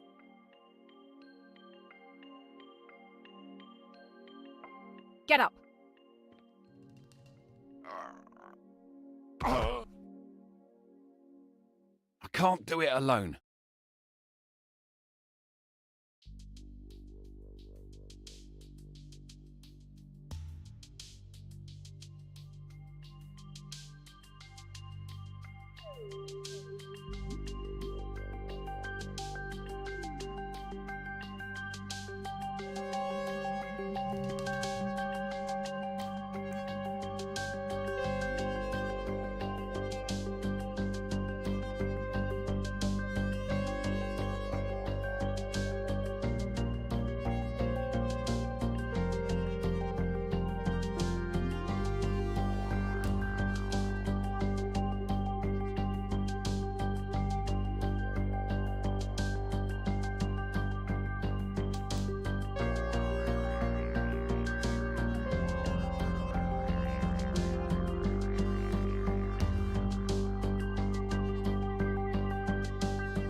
Ouch! Thank you. All right, let's go.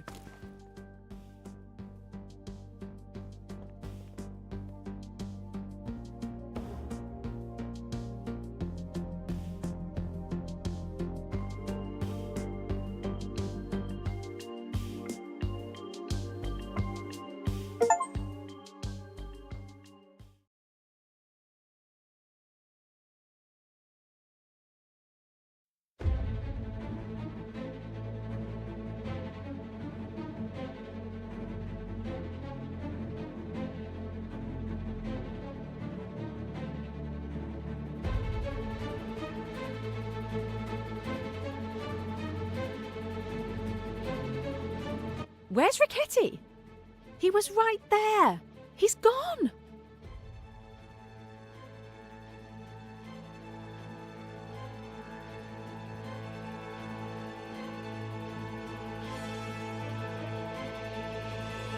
I'm sorry, Mr. Poirot.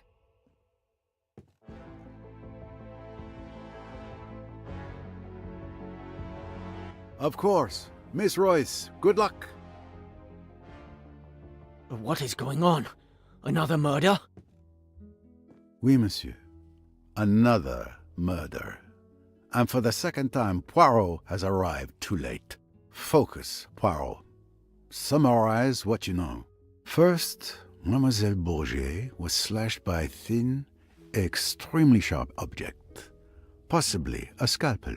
Then we have a torn piece of currency found clutched in her hand. Next, we have a ribbon from a bundle of $10,000 notes found on the floor. Finally, there is a telegram intended for Monsieur Riquetti among the victim's belongings. A telegram that was very incriminating for him. These tell a story. Possibly more than one. Time to put the pieces together.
A ribbon for bundling stacks of notes.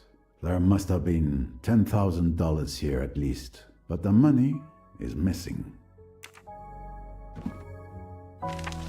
A torn piece of a $100 note in her hand.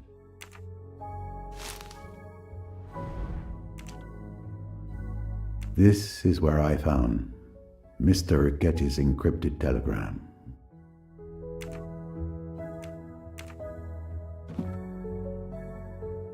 A thin weapon, very sharp, has slit the throat, possibly a scalpel.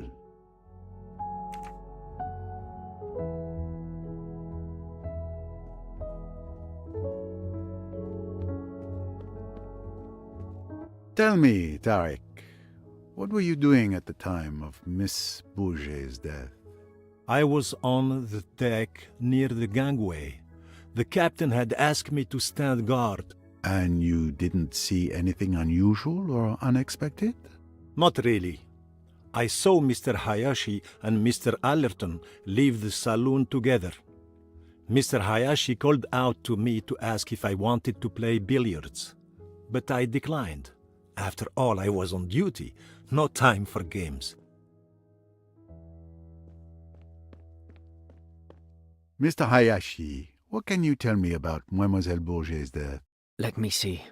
I spent the afternoon playing billiards with Tim. Miss Bourget was reading in a corner of the saloon. When you summoned Tim, I went out with him to find someone else to play. Miss Bourget was perfectly fine when we left her. And then? Outside, I saw the steward, Tarek, on the deck. I asked him if he could play, but he was on duty. I kind of expected that. Then I saw Mr. Riquetti on the bow. I went over and asked him if he was up for a game. We chatted for 10 minutes or so. He finally agreed to play. We went back to the saloon together and that's when we found Miss Bourget dead.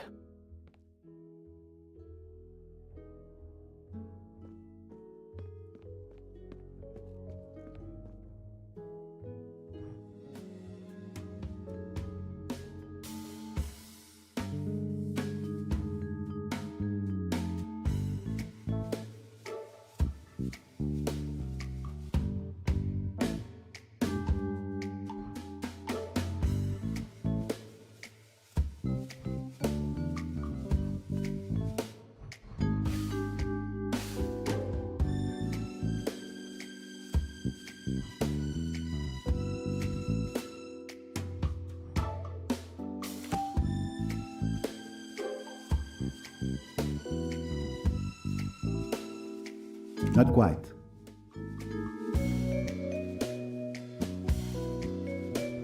Why not?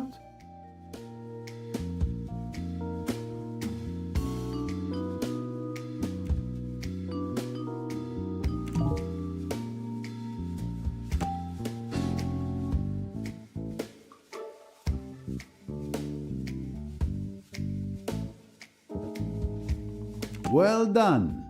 I found it.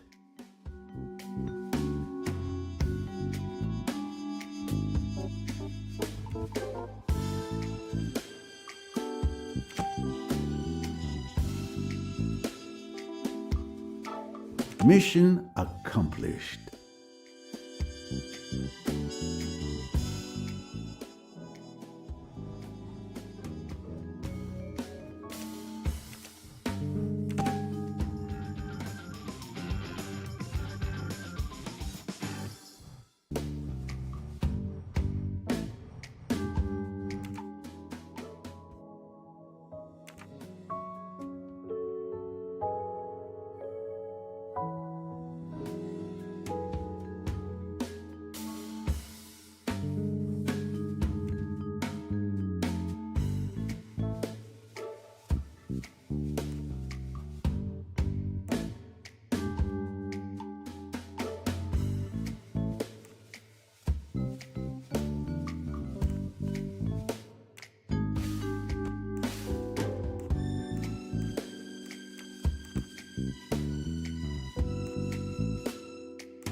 Perfect. Excellent detective work. Naturally.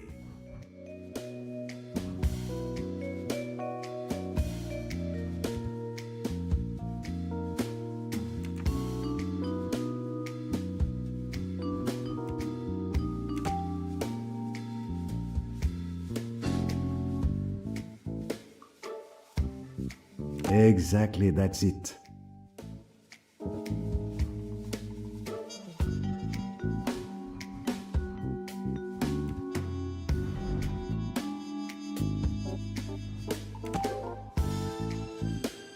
Superb. A doctor's kit would undoubtedly contain a scalpel.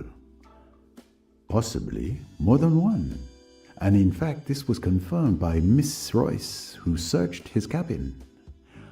I'll need to question him. Who else could have succeeded?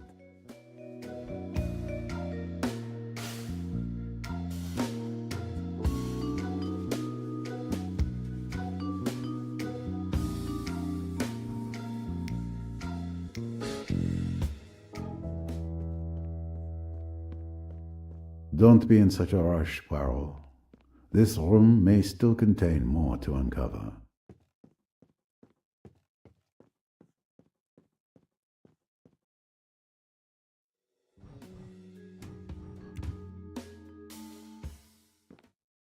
It's at times like this when I miss my good friend Hastings. Miss Royce would be a good choice, but alas, she pursues her own destiny just now. You will have to do. What? What do you mean? Your job is to listen. Follow my reasoning closely, if you can. I know that Louis Bourget wanted to blackmail Mr. Riquetti with his telegram. But I also know that you, Tarek, and Mr. Riquetti have alibis. None of you could have killed Mademoiselle Bourget. Yet, there was certainly a tidy sum paid for blackmail. Where could that money be now?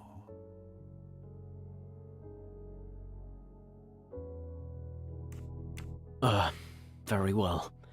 Let me think. Well, it seems obvious then that Louise was blackmailing someone else. Excellent. Indeed.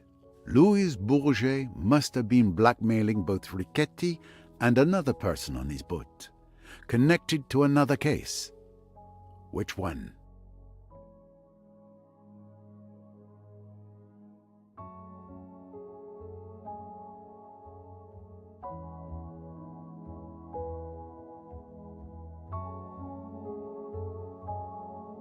The murder of Mrs. Doyle? Exactly. The victim of the blackmail could have simply paid. But if their secret were ever revealed, they'd risk the death penalty. They couldn't take that chance. But what had Louise Bourget discovered?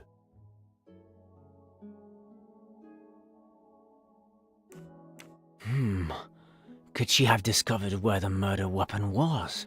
No, I'm sorry, my friend.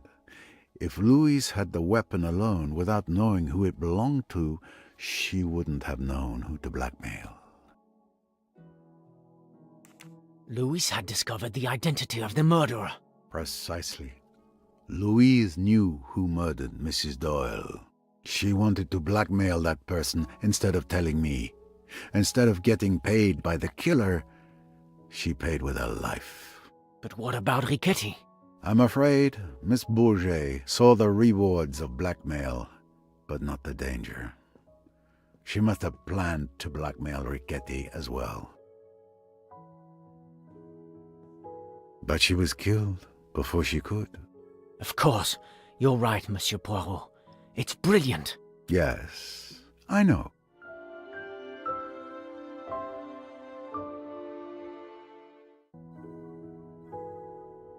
Clearly, the deaths of Mrs. Doyle and Miss Bourget are connected. It's possible that the same person murdered both women. Investigating Mrs. Doyle's death will surely lead me to Miss Bourget's killer. Mr. Tarek, could you move the body to the cold storage in the hold? Do what? Yes, sir. Forgive me.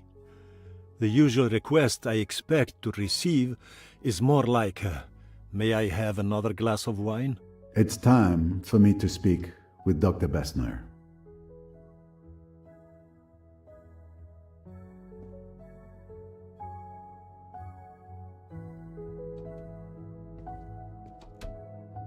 Dr.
Dr. Bessner, sorry to disturb you.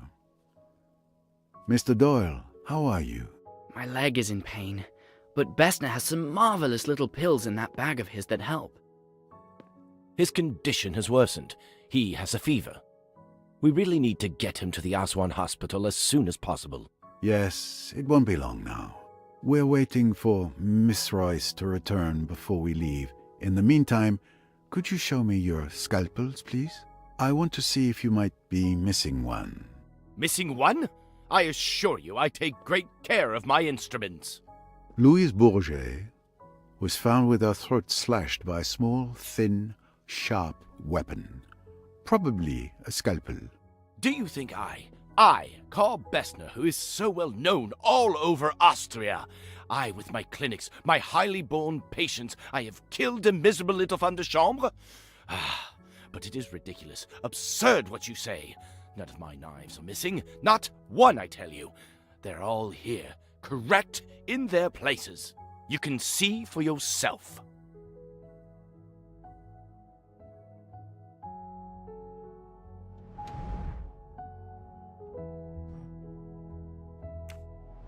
A stethoscope is nothing unusual in a doctor's bag. A blood pressure monitor is a necessary tool for a doctor. Nothing unusual about it.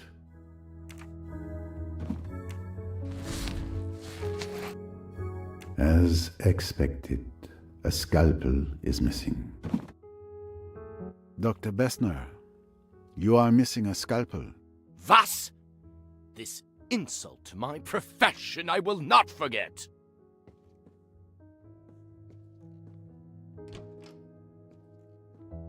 Whew, you've put the old boys back up. Ah, there you are, Monsieur Poirot. It is most important. I have vital information. Mr. Doyle, I know who killed your wife. What? My theories are completely vindicated. The deep, primeval, primordial urges. It may appear impossible, fantastic, but it is the truth. Do I understand that you have evidence in your possession to show who killed Mrs. Doyle? Certainly I have. You will agree, will you not, that whoever killed Louise Bourget also killed Lynette Doyle? That the two crimes were committed by one and the same hand? You mean you have a theory as to who killed Louise Bourget? No, I have exact knowledge. I saw the person with my own eyes. For God's sake, start at the beginning. You know the person who killed Louise Bourget, you say? I will tell you exactly what occurred. I went to the rooftop bar to get, something to help me sleep. I did not wish my daughter to know of it. She tends to disapprove. As I was saying, I was on the terrace when I saw... I didn't think anything of it, of course. But when I learned that Louise had died in the saloon, I understood everything. Maybe you understood, but I can't understand anything. Calm down. Start over from the beginning. In detail. Yes, yes. As I was at the top of the terrace stairs, about to go down, I saw the murderer. It was...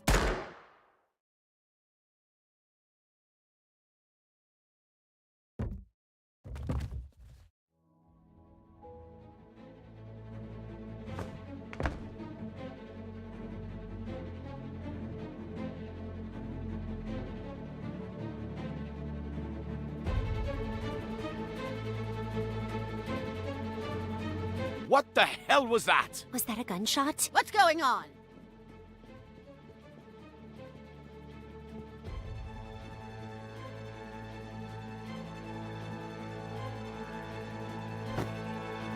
Good heavens, Poirot.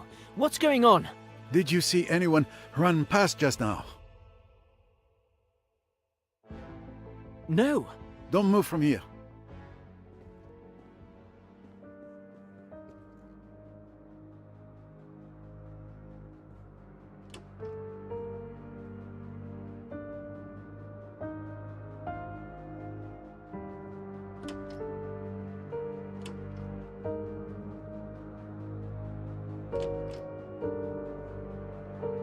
The murderer has vanished. Again. Another murder. Who was it this time? I'm sorry.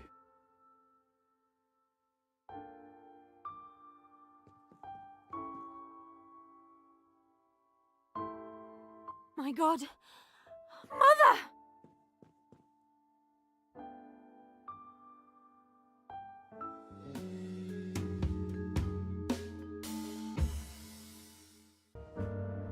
What did you see?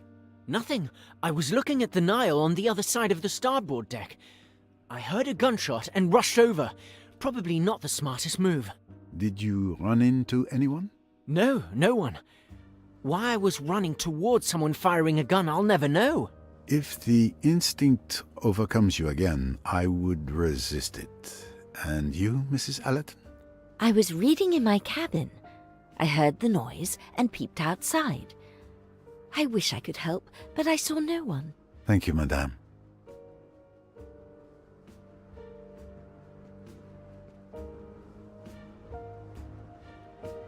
Did you see anything? No. I was in your cabin with Rosalie, as you had requested. We were talking when we heard the gunshot. Rosalie went white as a ghost and rushed outside. I followed her. I heard the shot, shouting, and went out. But I didn't see anyone either. It's horrible. Poor Rosalie. Yes, this cruise feels less upon the Nile and more upon the river Styx.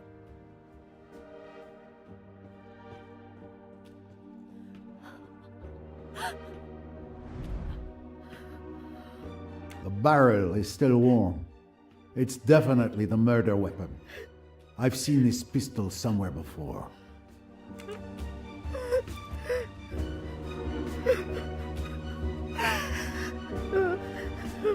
Miss Otterborn, I share your sorrow. I will need to examine the crime scene. Perhaps some fresh air would do you good?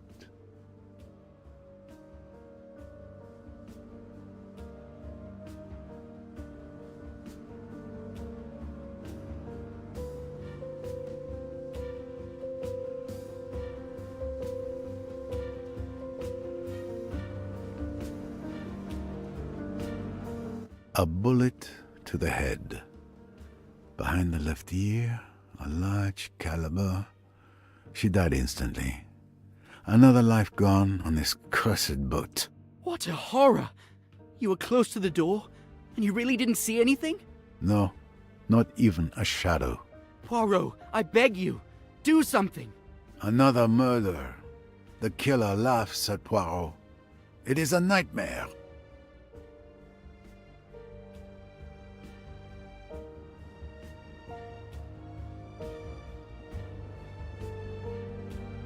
Did you witness anything that may help? You may not believe me, but after your outrageous accusations, I went to calm down on deck. I was at the stern, alone, when I heard the gunshot. I couldn't see anything from where I was. These ladies then arrived. Yes, we heard the shot. We came to see what was happening, and now there's another dead body. I have to get off this boat. Calm down, Cousin Marie, please. We were together, coming up from the lower deck. We didn't see anything at all.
Yes, given the bullet impact behind Mrs. Otterborn's left ear, the killer must have been to her left.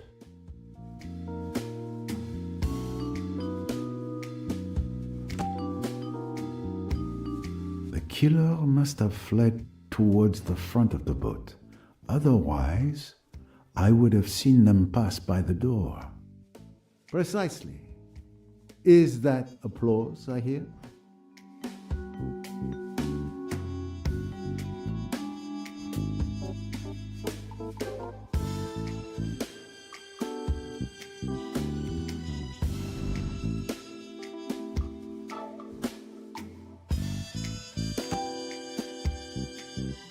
She was about to reveal who she saw enter the saloon to kill Louise.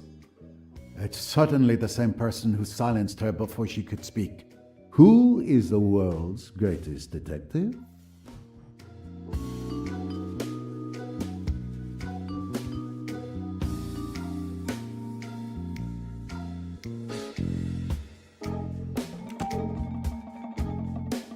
Miss Royce told me she saw this pistol in Mr. Pennington's cabin.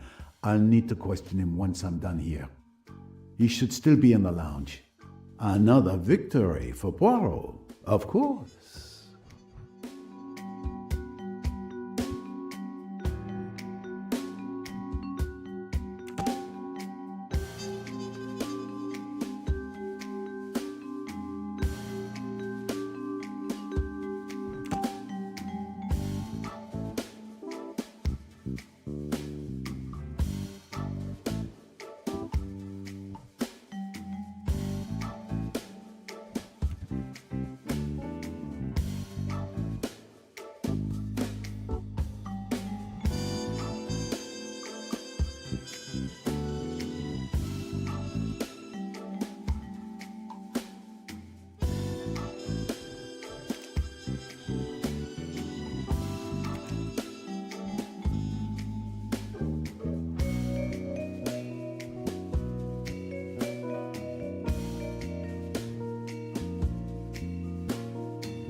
No, this isn't it. Think. I'm missing something. The human animal never fails to surprise me. Other animals will run when they hear a shot. With humans, you can never depend on them being so rational. The killer had few ways to escape. I can rule out the possibility that they jumped into the water. Everyone would have heard the splash. I can also rule out the suspects who are at the stern. It's clear the killer fled towards the bow.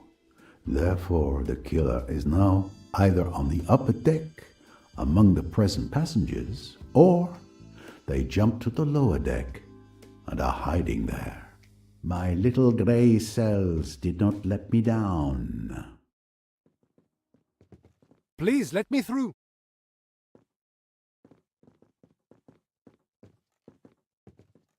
I was informed of what happened. It's terrible. My sincere condolences, miss. Thank you, Captain. This situation is completely beyond me. What can I do to help, Mr. Poirot? We need to place Mrs. Otterborn's body in the cold storage, with the others. But, most importantly, we must ensure the safety of the other passengers. I'll see to Mrs. Otterborn immediately. Tarek, Samir, come help me.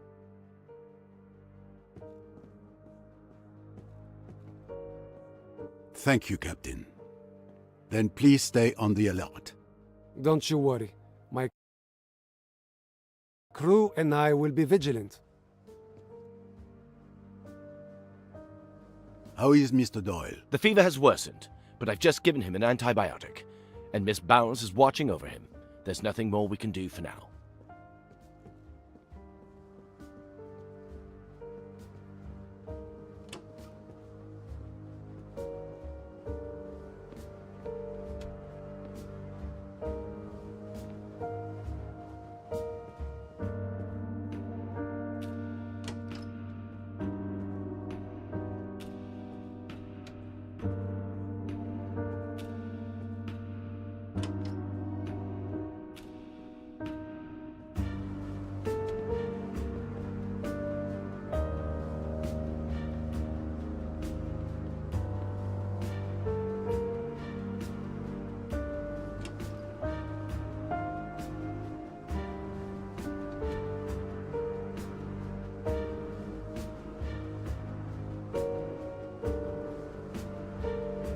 Found another one. It was easy.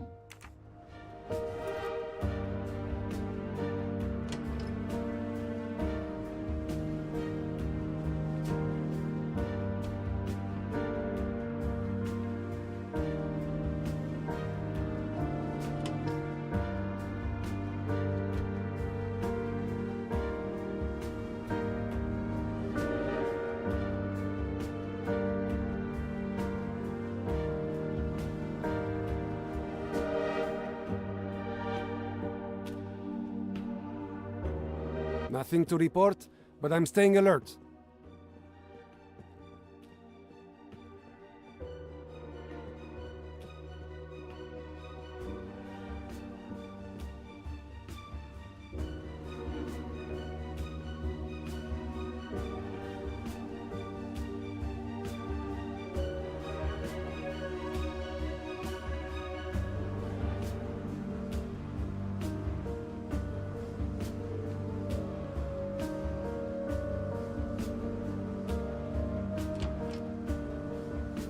There's Mr. Pennington. Everyone's on edge. I've never expected...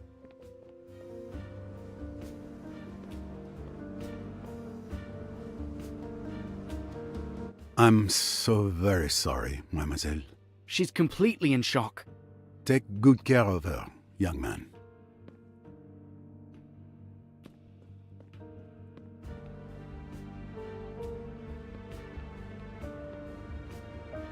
You can never have too many of these.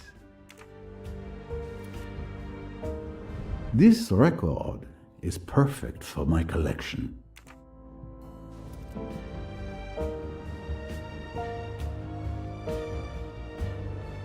Everyone's on edge. You can never have too many of these.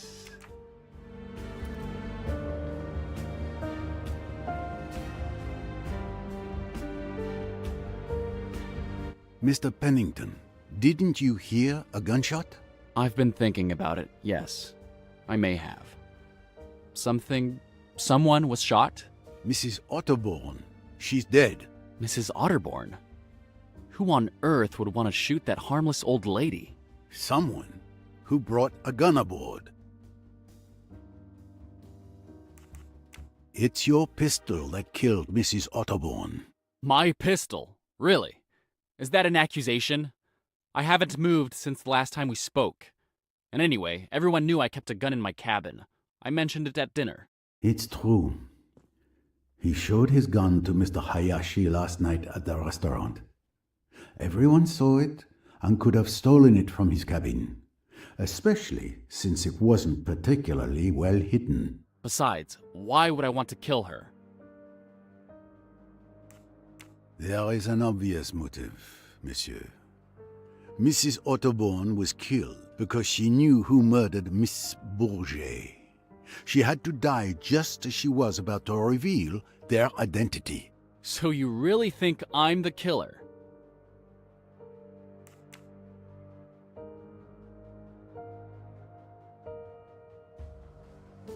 I admit, it would be a pleasure to solve this mystery by accusing you.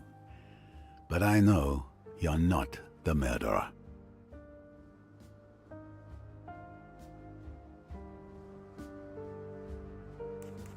Mr. Ferguson was at the end of the deck, near the lounge. Either he saw no one or he's lying.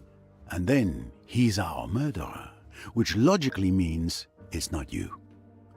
And if he's telling the truth, it proves you didn't leave the lounge. Either way, his testimony clears you. At last, some sanity.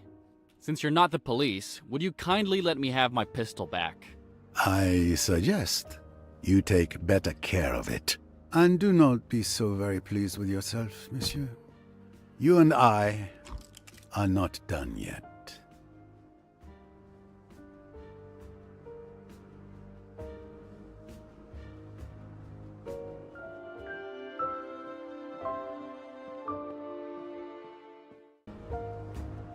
I've exhausted all the possible leads I had regarding Mrs. Otterborn's murder. It's obviously connected to Lynette Doyle. But how? I must return to her death.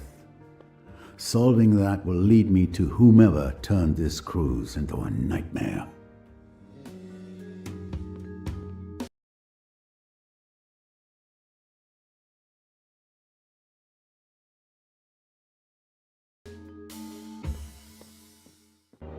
With all these tragedies, I have not had a single moment to reflect calmly. I must revisit details, and I know of a good place to start. Tim Allerton gave me a piece of information that seemed trivial to him, but awakened my little grey cells. But before I could investigate, we were interrupted by the death of Miss Bourget.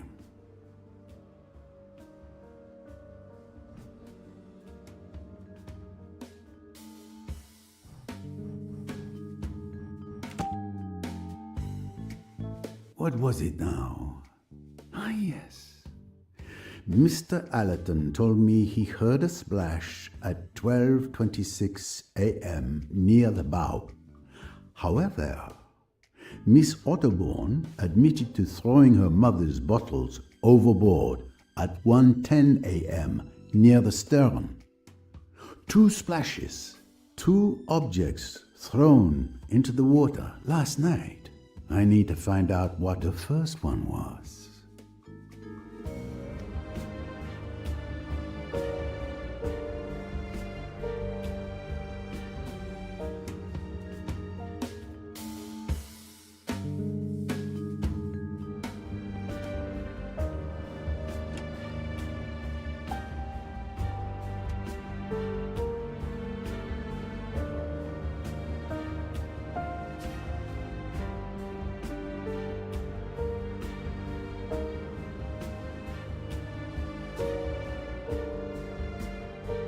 What have we here? An interesting discovery.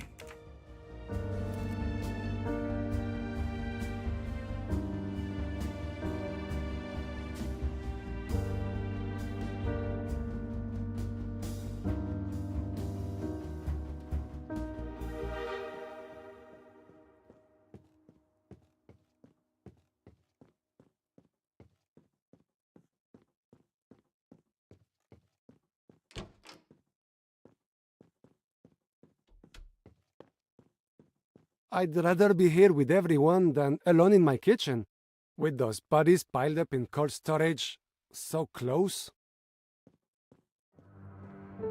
So, do you have any news for us? I'm working on it, madame. We feel safer here, together. I just want to go home.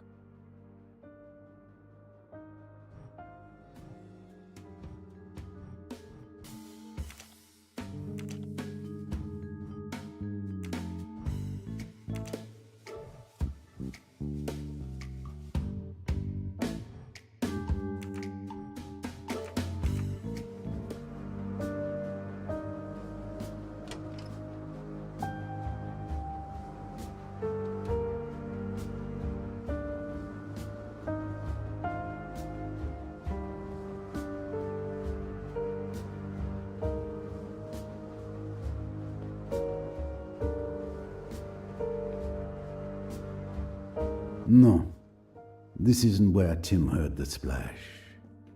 It was on the starboard side, near the bow.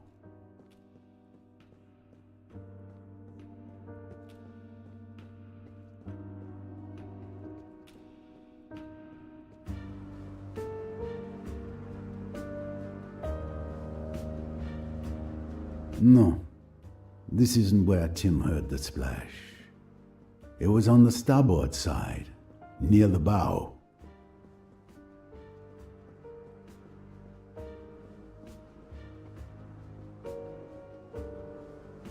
Found you.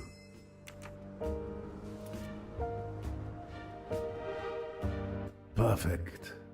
From here, I should be able to dredge up whatever was thrown into the water. Here you go, sir.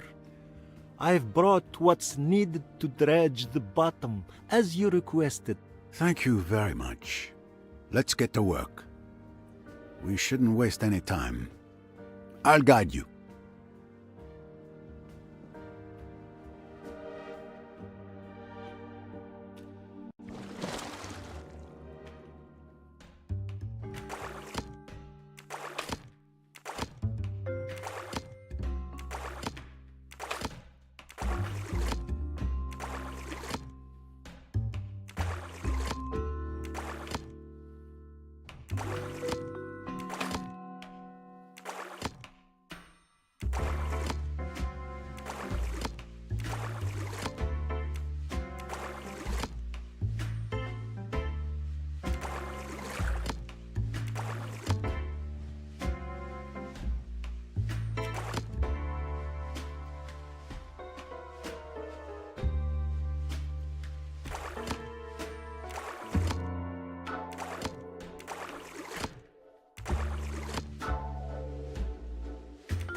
Wonderful.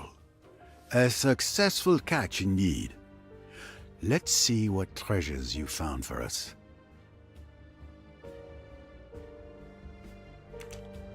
A can. It must have been down there for years. A worn shoe, falling to pieces.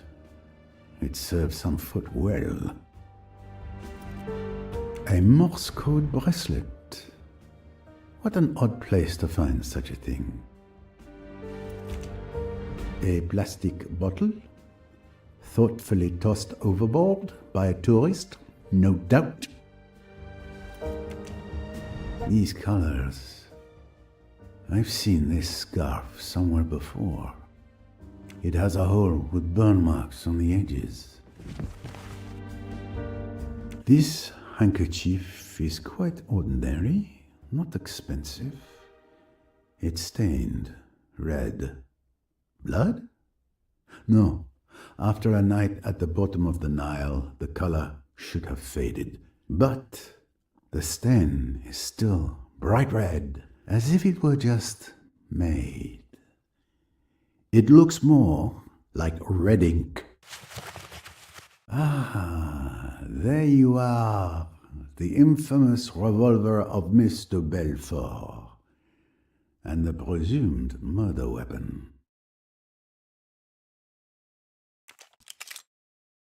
3 bullets are missing. 3?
I finally know what was thrown at 12:26 a.m.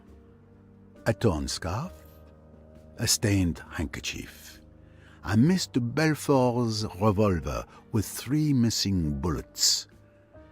The pieces of the puzzle are coming together. So, do you know who the killer is, Mr. Poirot? Almost, Samir. Thanks to this fruitful catch, I can now draw some new conclusions. A certain scoundrel has been laughing at Poirot, but laughter dies swiftly in a hangman's noose.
This scarf belongs to Miss Van Schuler. It disappeared from the lounge the night before Mrs. Doyle's murder.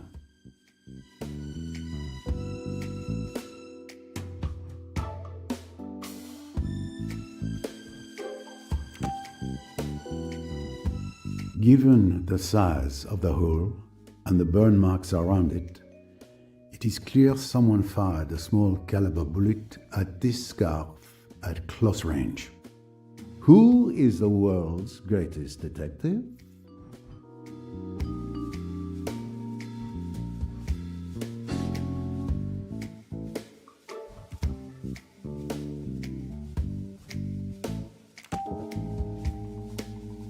When I inspected Mrs. Doyle's cabin, I remember seeing a nail polish bottle labeled pink, yet the liquid inside was clearly red.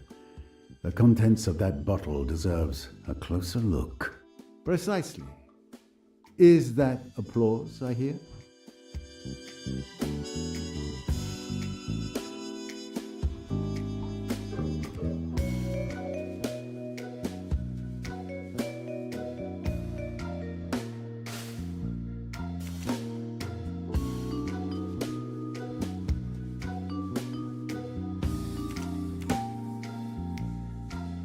According to witness testimonies and my analysis of the crime scene, there were only 2 shots that night. The one fired by Miss de Belfort, which wounded Simon Doyle, and the one that killed Lynette Doyle. My little grey cells did not let me down.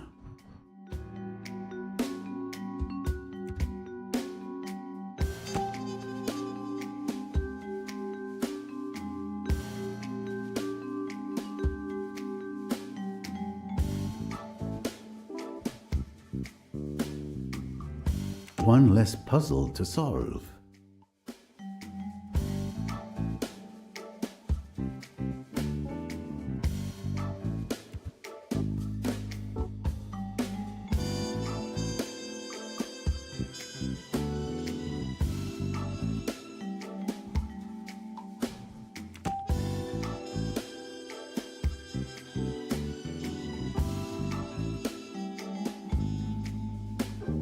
Of course.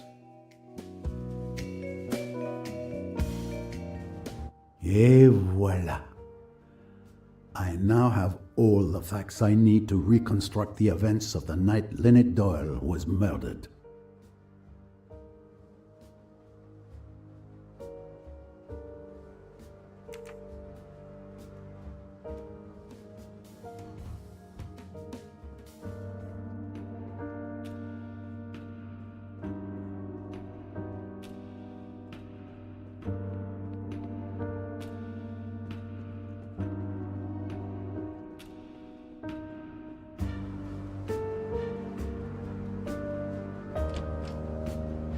The atmosphere in Madame Doyle's stateroom is thick with tragedy.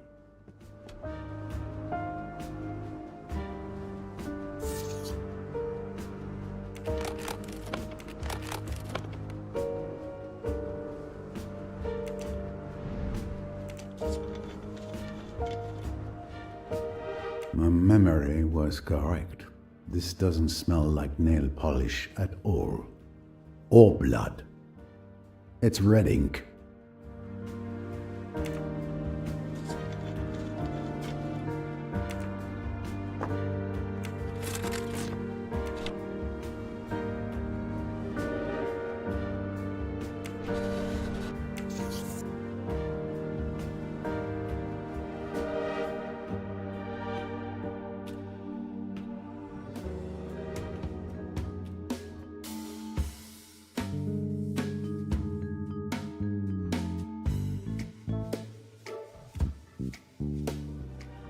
And with the help of my little grey cells, I will solve the murder of Mrs. Doyle.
and meet me in cabin 202 across the passage.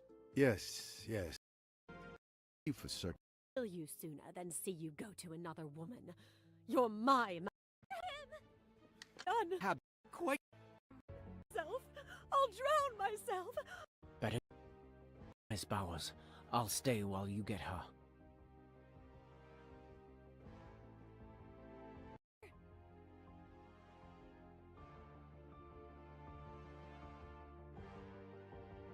All right. Miss Rob.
Samir, would you be so kind as to gather all the passengers in the lounge?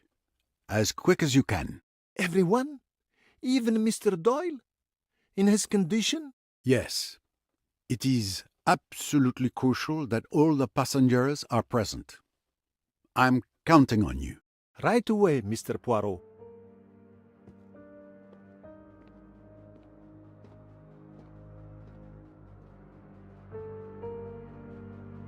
Miss Royce, finally here you are.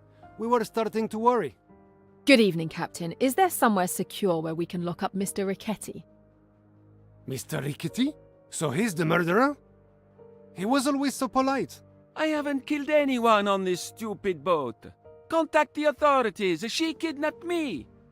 He's a professional hitman, extremely dangerous. He killed my partner. I understand. I am very sorry. Let me think.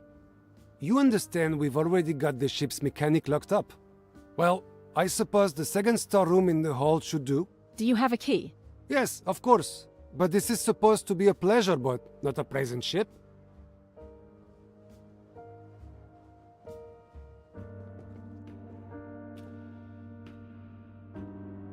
Then I brought him back to the boat. He's tied and locked up down below.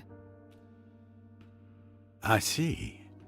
Congratulations, mademoiselle. You are to be commended for your tenacity as well as your bravery. Enough about me. What about you? Have you made progress on Louise's murder? Richetti claims it wasn't him. For once, he is telling the truth. He may be a murderer, but he's not our murderer.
The best proof is that there was another murder on the boat during your absence. Mrs. Otterborn is dead. Oh no, that poor lady. Who did it? I was just about to answer that question. Everyone should be gathered in the lounge. If you wouldn't mind heading there, I'll join you shortly. All right, I'll go ahead.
Nobody's going through that door, sir. You can trust me.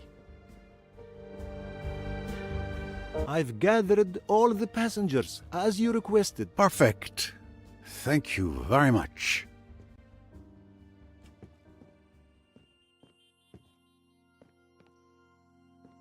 I see that everyone is here. Even Mr. Doyle. I hope you have a good reason for moving Mr. Doyle.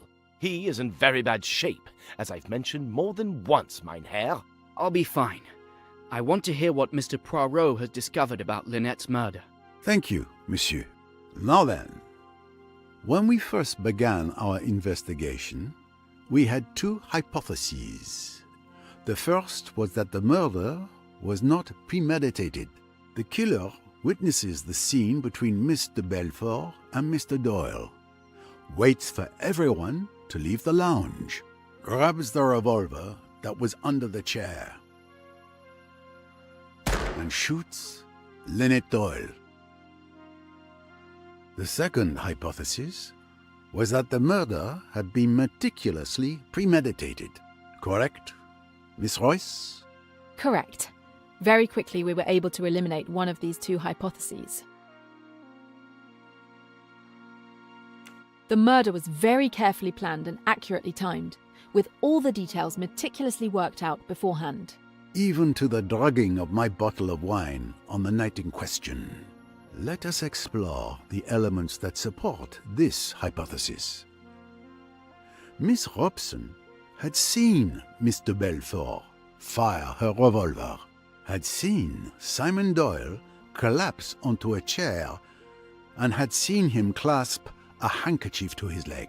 That's exactly what I saw. What had Mr. Hayashi heard and seen? He heard a shot, and he found Doyle with a red-stained handkerchief pressed to his leg. I can confirm that. What had happened then? Mr. Doyle had been very insistent that Mr. Belfort should be got away, that she should not be left alone. After that, he suggested that Mr. Hayashi should get hold of the doctor. Accordingly, Miss Robson and Mr. Hayashi go out with Mr. Belfort. and for the next 5 minutes, they are busy on the port side of the deck. Miss Bowers, Dr. Bessner's, and Mr. Belfort's cabins are all on the port side. So someone had 5 minutes alone to go and kill Mrs. Doyle. But who? Simon Doyle. It is foolish, that. Do you think a man with a fractured bone and a splint on his leg could go walking about the boat and killing people? I tell you, it was impossible for Simon Doyle to leave my cabin. But yes, the thing seems impossible, but it's nonetheless true. During my investigation, I managed to retrieve Mr. Belfort's revolver, which had been thrown into the water. It was wrapped in a stained handkerchief. To an untrained eye, this stain could have been mistaken for blood. But Hercule Poirot's eyes are not untrained. The stain was in fact red ink contained in one of Mrs. Doyle's bottles of nail polish. So when Miss Robson and Mr. Hayashi saw Mr. Belfort shoot Mr. Doyle, and he writhed so piteously in pain from his injury, it was all a show. It was all staged. Mr. Doyle used that handkerchief soaked in red ink to make it look like he was bleeding from a bullet in his leg. He managed to fool everyone. But I carried him. I clearly saw that he was in real pain. Absolutely correct. He was indeed injured when you carried him.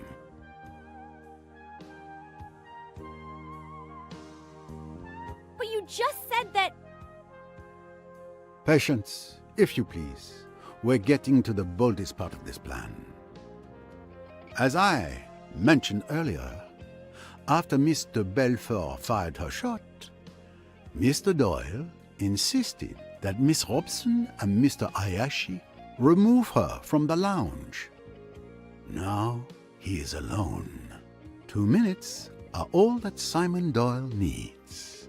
He picks up the pistol from under the sofa, runs like a hare silently along the starboard deck, enters his wife's cabin, creeps up to her as she lies asleep, shoots her through the head, puts the bottle that has contained the red ink away, and runs back. But what does he do next?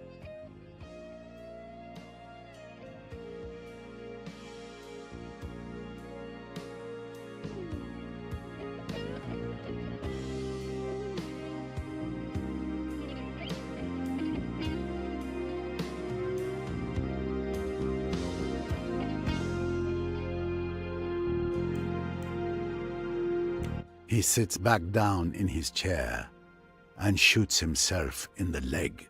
That is the moment when he's truly injured. But what about the gunshot? We should have heard it, just like the first one. I even heard a splash in the water, which makes far less noise. Well observed, my young friend.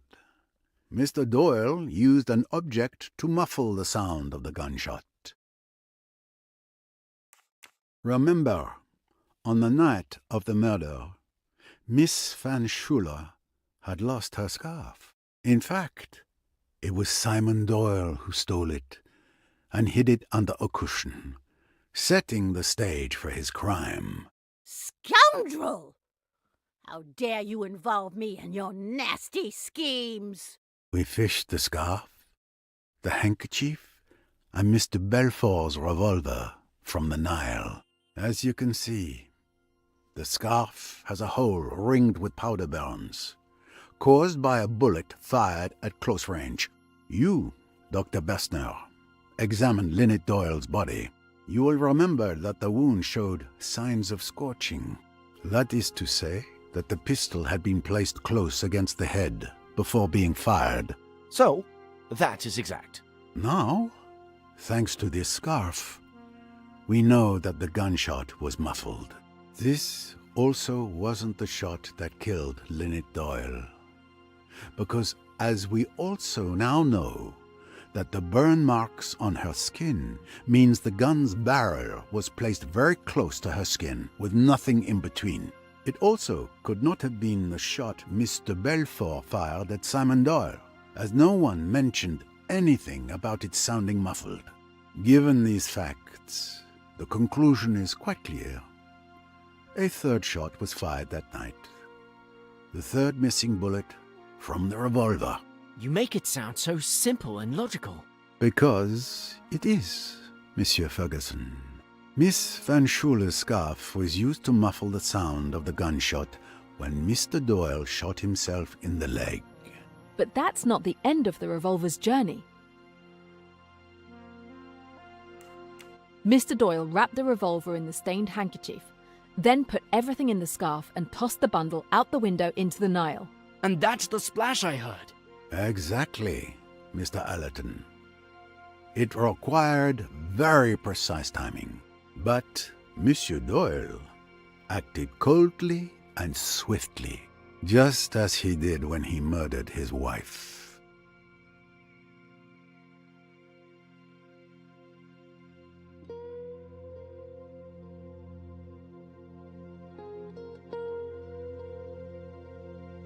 You certainly live up to your reputation, Mr. Poirot.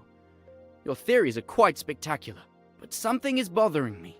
If I am the villainous murderer who killed his wife, how do you explain the murders of Louise and Mrs. Otterbourne? What fantasies have you cooked up to explain how I could have managed those? And why? According to your theory, I was well and truly injured and bedridden in the care of Dr. Bessner all day. In fact, you're my alibi. I was even in the same room as you when poor Mrs. Otterbourne was killed. You're absolutely right, Mr. Doyle. I hope you didn't think I was done. Let us move on to the murders of those unfortunate women. Careful, Poirot. He's clever, this one. But remember, there are facts that don't lie. You couldn't have killed Miss Bourget and Mrs. Otterbourne, Mr. Doyle. But you're not entirely innocent of their deaths either. Remember when Louise came to testify? When I asked her if she had seen anything the previous night, she gave this curious answer. Naturally, if I had been unable to sleep, if I had mounted the stairs, then perhaps I might have seen this assassin, this monster, enter or leave Madame's cabin. Now, what exactly did that tell us? Miss Bourget lied when she said she saw nothing. She had indeed seen the murderer, Mr. Doyle, enter Lynette's cabin. But instead of coming to me, she preferred to profit from her knowledge. She tried to blackmail Mr. Doyle. She sent her carefully worded message, and he responded, "You'll be quite all right. I'll look after you." Secret codes now? Really? Ridiculous. And you're still not answering my question. How could I have killed Louise in the saloon when I could barely walk? It's very simple. If you didn't kill Louise Bourget, then you must have had an accomplice.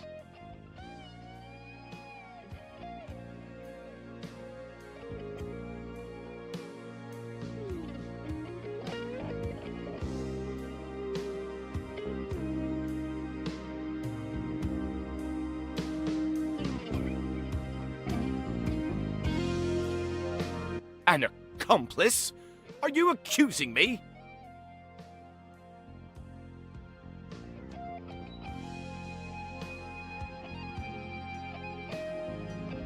This accomplice can be none other than Jacqueline de Belfort. What?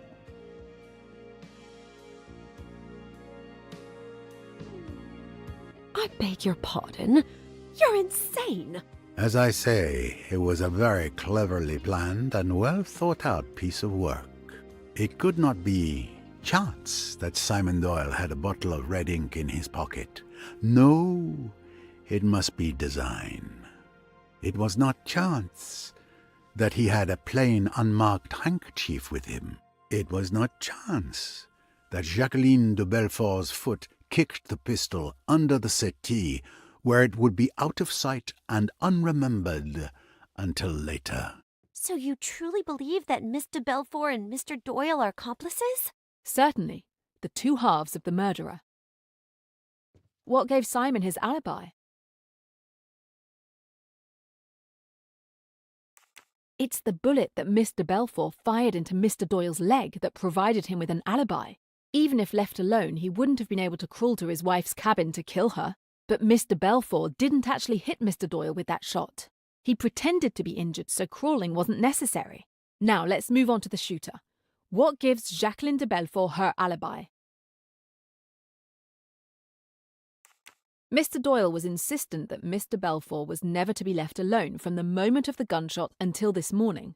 That gave her a rock-solid alibi for the murder of Mrs. Doyle. There, between the two of them, you get all the qualities you require. The cool, resourceful planning brain, Jacqueline de Belfort's brain, and the man of action to carry it out with incredible swiftness and timing. Look at it the right way, and it answers every question. Simon Doyle and Jacqueline had been lovers. Realise that they are still lovers, and it is all clear. Simon does away with his rich wife, inherits her money, and in due course will marry his old love. It was all very ingenious. The persecution of Mrs. Doyle by Jacqueline, all part of the plan. Simon's pretended rage. Then one night, on this boat, I thought I heard Simon and Lynette outside my cabin. He was saying, "We've got to go through with it now." It was Doyle, all right, but it was to Jacqueline he was speaking. The final drama was perfectly planned and timed. There was a sleeping draught for me, in case I might put an inconvenient finger in the pie. There was the selection of Miss Robson as a witness, the working up of the scene, Miss de Belfort's exaggerated remorse and frenzies. She made a good deal of noise in case the shot should be heard. In truth, it was an extraordinarily clever idea. Jacqueline says she shot Doyle. Miss Robson says so. Mr. Hayashi says so. And when Simon's leg is examined, he has indeed been shot. It looks unanswerable. For both of them, there is a perfect alibi. At the cost, it is true, of a certain amount of pain and risk to Simon Doyle. But it is necessary that his wound should definitely disable him. But then, the plan goes wrong. Someone sees Mr. Doyle enter his wife's cabin. Louise Bourget has been wakeful. She has come up the stairway, and she has seen Simon Doyle run along to his wife's cabin and come back. So she makes her greedy bid for hush money and, in so doing, signs her death warrant. But Mr. Doyle couldn't have killed her. No. The other partner did that murder. As soon as he could, Simon Doyle asks to see Jacqueline. He even asks me to leave them alone together. He tells her of the new danger. They must act at once. He knows where Bessner's scalpels are kept. And still, all is not well. For Mrs. Otterbourne has seen Jacqueline go to the saloon, and she comes hot-foot to tell Simon about it. Jacqueline is the murderess. Do you remember how Simon shouted at the poor woman? Nerves, we thought. But the door was open, and he was trying to convey the danger to his accomplice. She heard, and she acted like lightning. She remembered Pennington had talked about a revolver. She got hold of it, crept up outside the door, listened, and at the critical moment, fired. She boasted once that she was a good shot, and her boast was not an idle one. I remarked, after that third crime, that there were 3 ways the murderer could have gone. I meant that he could have gone aft, in which case Ferguson was the criminal. He could have gone over the side, very improbable. Or he could have gone into a cabin. Jacqueline's cabin was just 2 away from Dr. Bessner's. She had only to throw down the revolver and bolt into the cabin. It was risky, but it was the only possible chance.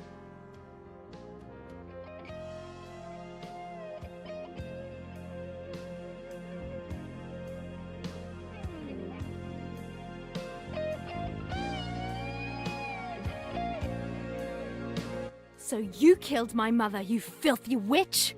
Rosalie, no. I understand, but attacking her isn't the answer.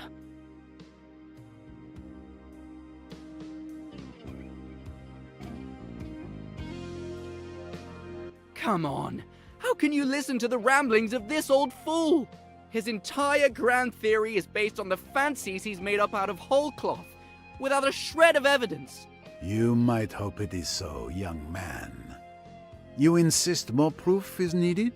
You hope Poirot is a doddering old fool? Then by all means, let's allow someone else to dodder some. Miss Royce, if you would.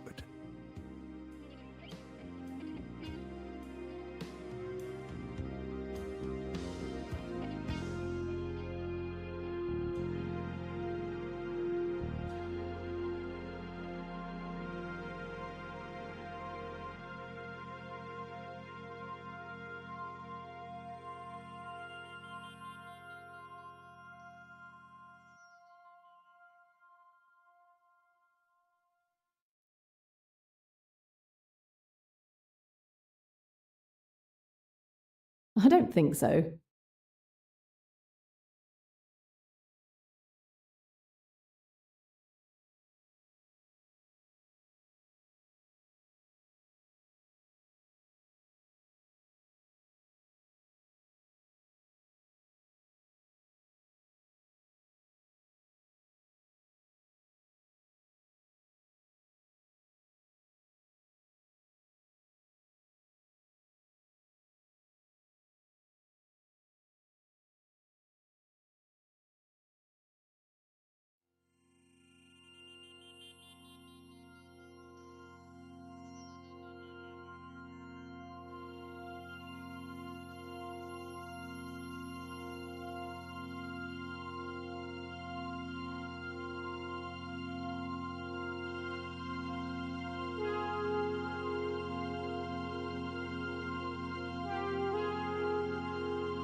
Okay, but what's the solution? Don't give up, Jane. You can do this.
not quite.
With pleasure.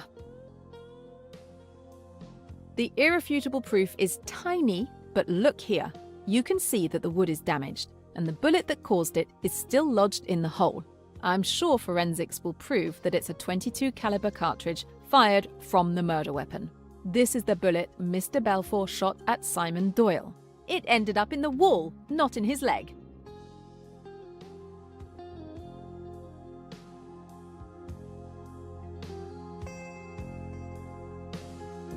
Damn you!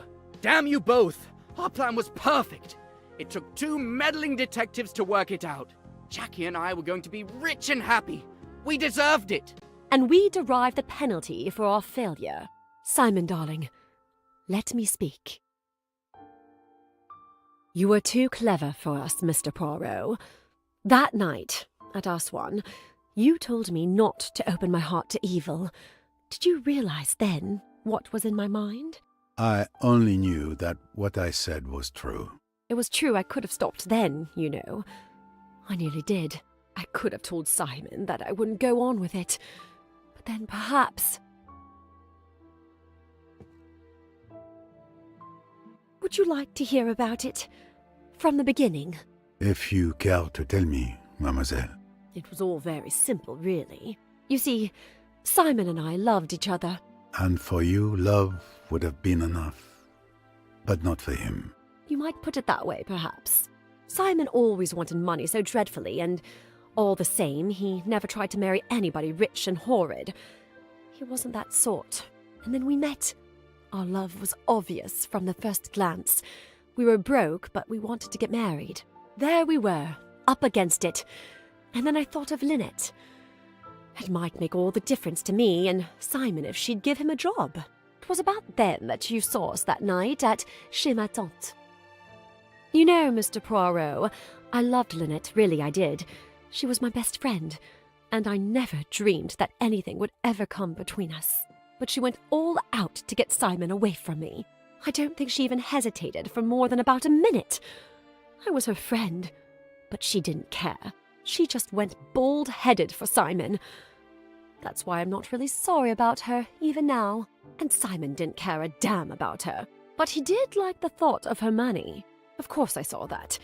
And at last I suggested to him that it might be a good thing if he got rid of me and married Lynette. But he scouted the idea. He said, money or no money, it would be hell to be married to her. He said his idea of having money was to have it himself. He talked about it a good deal one way and another, about how convenient it would be if Lynette died. I said it was an awful idea, and then he shut up about it. After a bit I saw that he'd made up his mind, and I was terrified. Simply terrified. Because you see, I realized that he'd never pull it off. He'd have no kind of subtlety about it. And he's got no imagination. So I had to come into it too, to look after him. I thought and I thought, trying to work out a plan. It seemed to me that the basis of the idea ought to be a kind of two-handed alibi. You know, Simon and I could somehow or other give evidence against each other, but actually that evidence would clear us of everything. It would be easy enough for me to pretend to hate Simon. It was quite a likely thing to happen under the circumstances. Then, if Lynette was killed, I should probably be suspected. So it would be better if I was suspected right away. We worked out details little by little. Even then, Simon went and wrote a J in blood, which was a silly, melodramatic thing to do. It's just the sort of thing he would think of. But it all went off fine. And then there was Louise. Yes.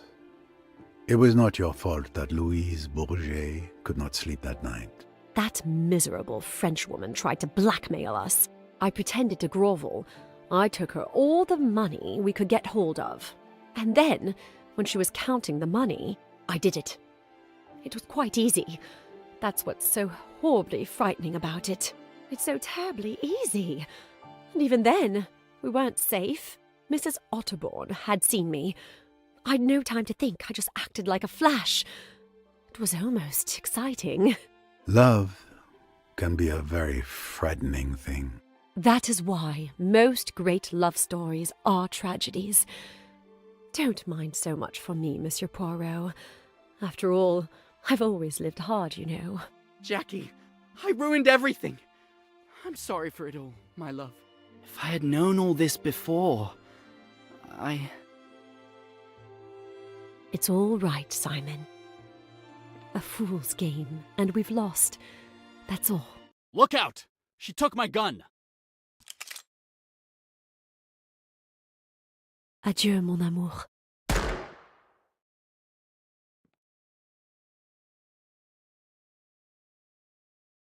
No!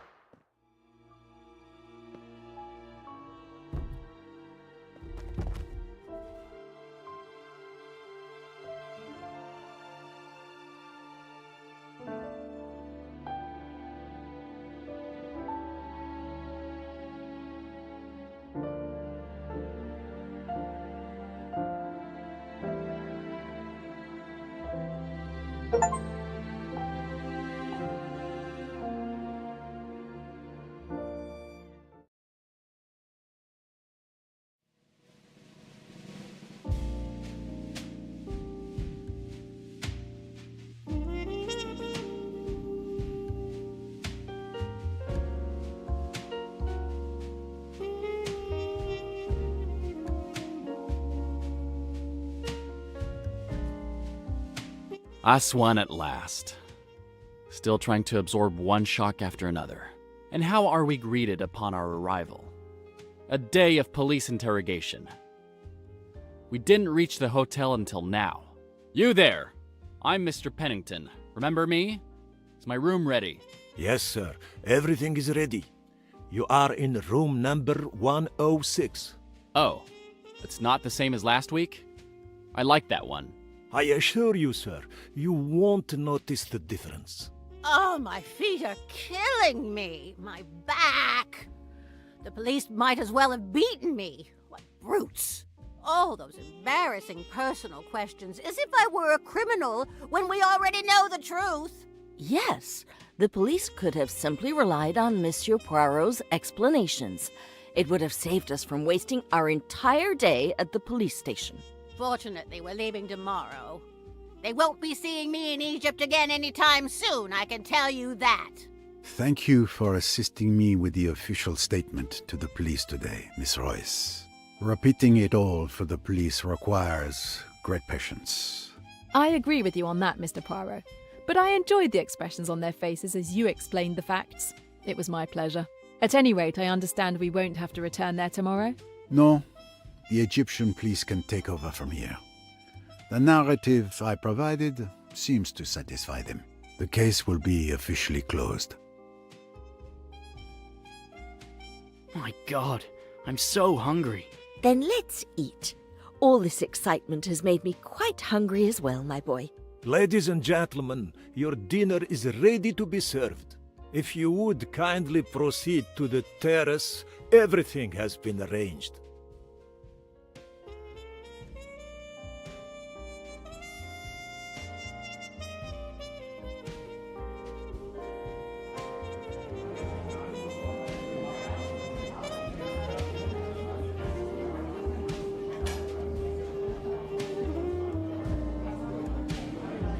What a deplorable, exhausting day. I'm going straight back to my room to take a bath.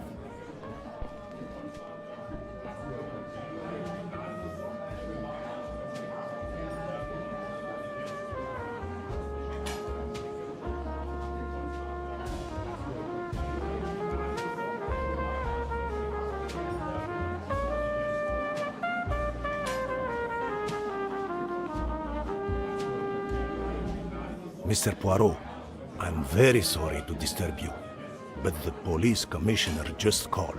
He would like to ask you a few more questions at the station. What can be so urgent it can't wait until tomorrow? It's late. The little grey cells must have their rest. I'm very sorry, sir, but the commissioner himself insisted. It sounded urgent. Even now, a police car awaits you. They'll take you there. It seems my decision has been made for me. Very well, let's go. Thank you. There are always a few more questions. Good luck. It is the dotting of the I and the crossing of the T only. Finally, a chance to swing by my room and go through that bag Riquetti kept so close.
What's up, Doc? I'm waiting for my little carrot juice, celebrating completing a meal with no drama.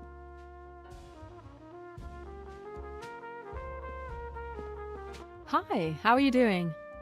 It may sound callous, but with all that's happened, that is, well, yes, I think we're good. We have Egypt for bringing us together.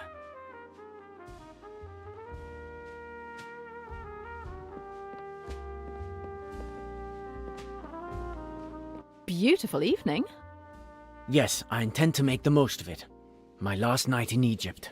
As far as I'm concerned, I can't wait to be back home in the good old US of A. We have air conditioners there, you know.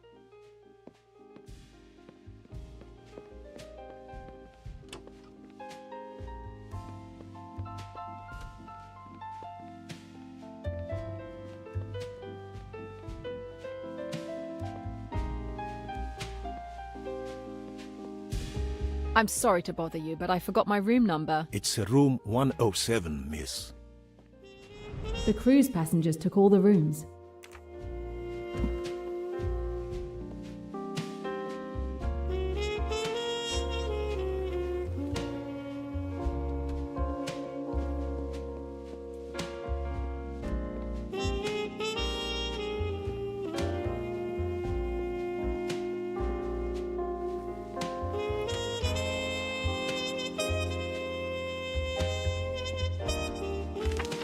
The news travels fast.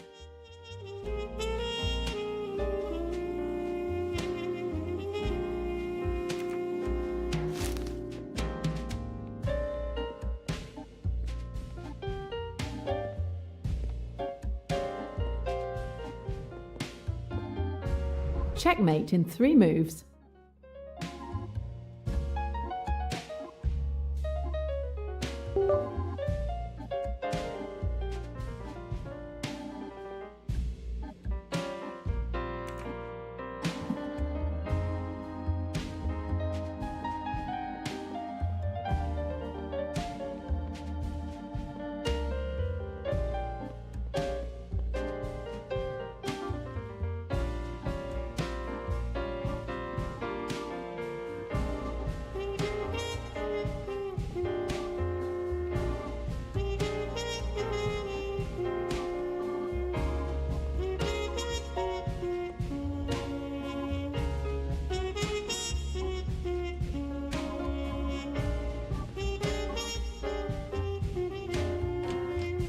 Home sweet home.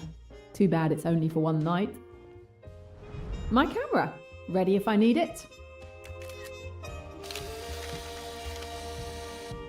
Well hidden, but not quite well enough.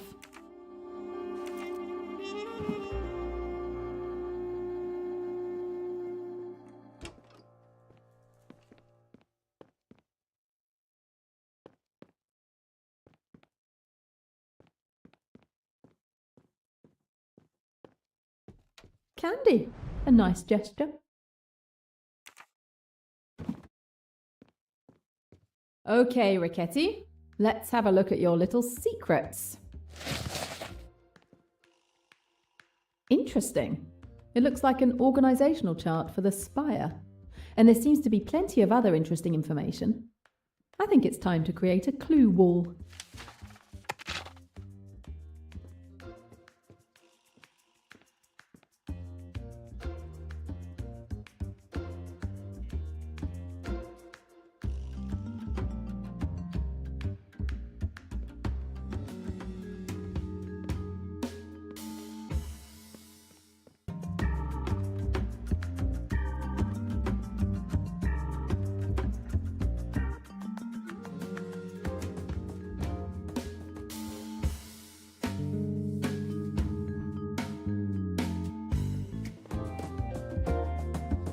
A list of coats of arms?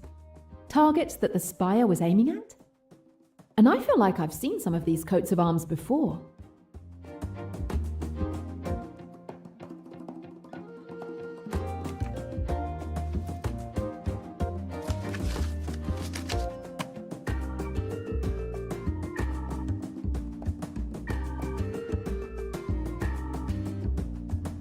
Tyrone! killed in New York trying to defend his neighborhood.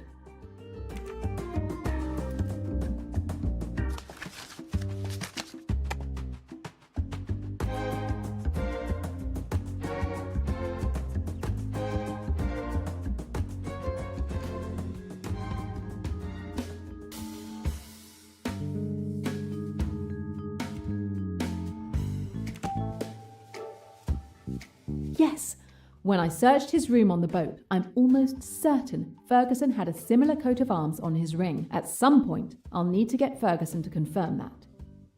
For now, I have more important things to do. Test passed with flying colours.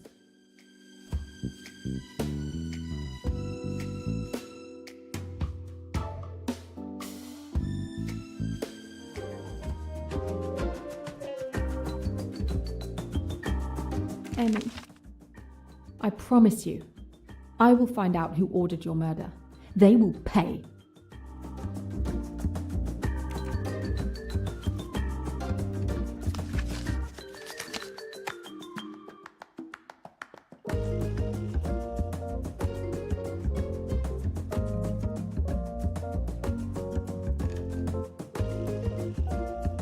Photo of a funeral. Strange.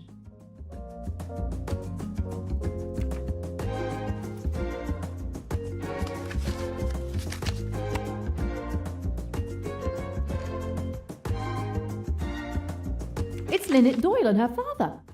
What did Riquetti want from them? And that manor in the back, it looks familiar.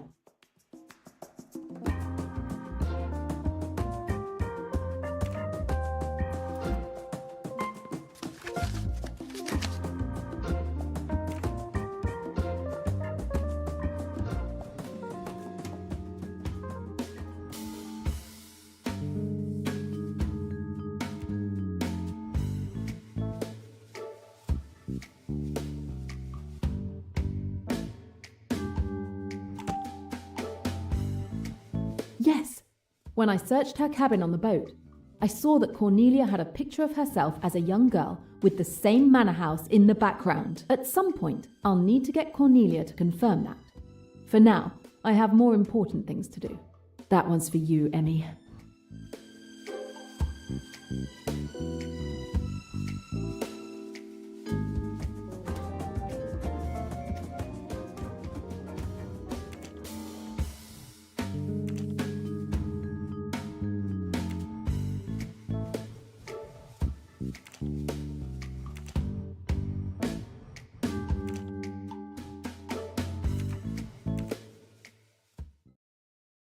I never saw this man.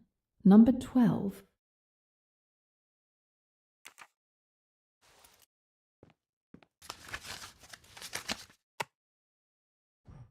My God! The leaders of the Spire! It's more like a cult than a criminal organization.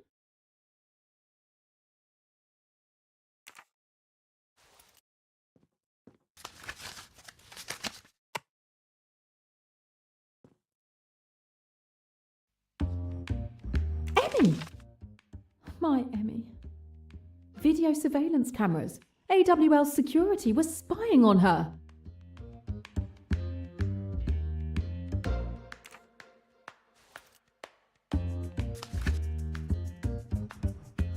A note with an interesting seal on it.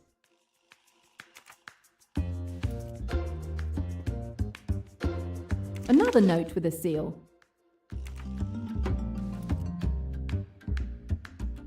Another note with a seal? A seal? I'm going to take a photo for my clue wall.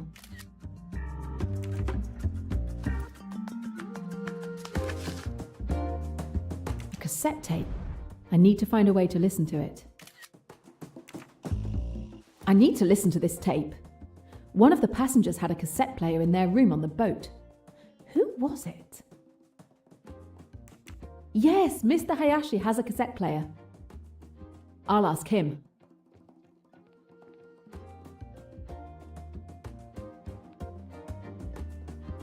With this cassette player, I can listen to Riquetti's tape.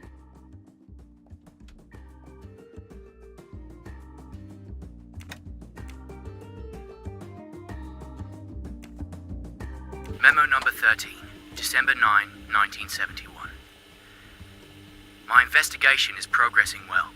I've already uncovered a large part of the Spire organization. Unfortunately, I can't put names to the positions yet, but I will eventually figure it out. One thing is certain. Whenever someone dies in the organization, it's the person below them in the hierarchy who takes their place. That should help me identify them all.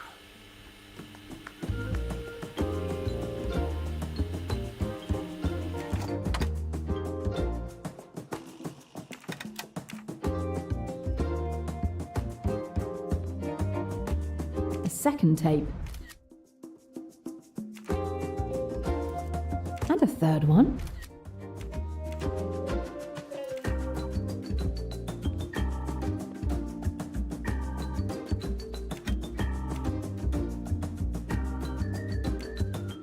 You still haven't eliminated Flint.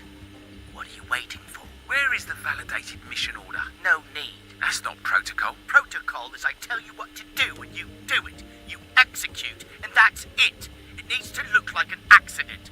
Get it? Done. Today. Okay, boss. If the Spire accuses me of acting alone in Flint's death, this tape is proof that I carried out the Bear's orders.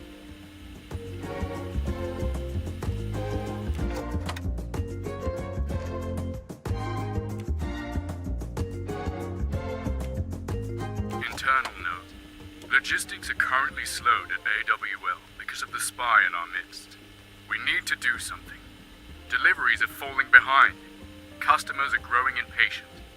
They will start looking at the competition. As the logistics director, I am deciding to deliver Order H-53 despite the risks.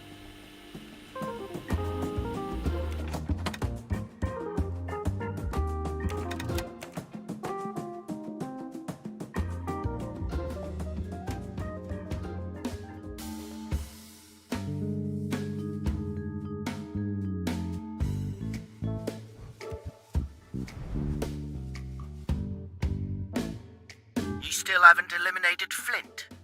What are you waiting for? Where is the... I hope you have a good reason for moving Mr. Doyle. You still haven't eliminated Flint. Do what you think is necessary. You still haven't eliminated... Don't worry, miss. I handle alcohol very well. I hope you have a good reason. You still haven't eliminated... I hope you have a good reason for... You still haven't eliminated... I don't think so.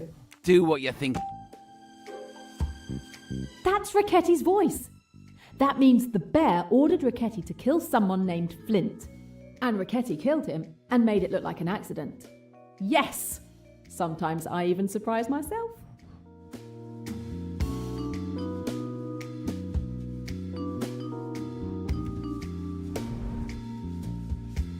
Internal note. Logistics are currently slowed at AWL. Well, okay. I'll be there in a moment, May. That's Kapoor's voice. Kapoor is the one behind the Eagle, the logistics director of the Spire. Another win with my name on it.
These notes represent mission orders for Ricchetti to kill targets. This damn piece of paper is the order for Emmy's murder.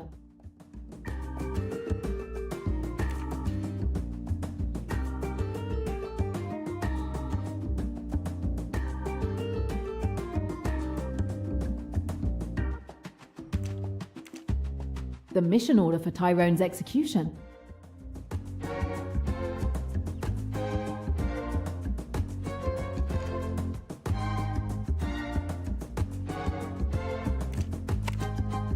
This guy was investigating the Spire. He seems to have started to uncover their organizational chart, which explains why he must have been executed.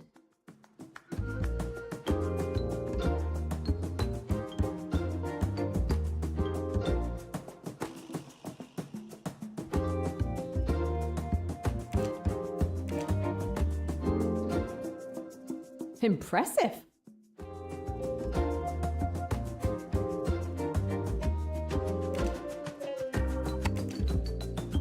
That's almost it.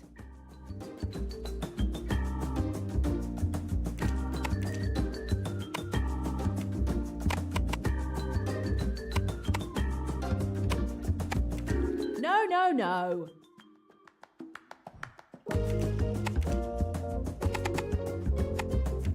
No, no, no.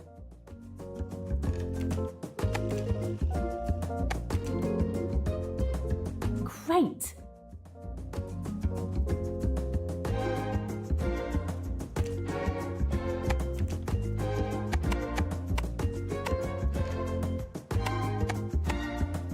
No.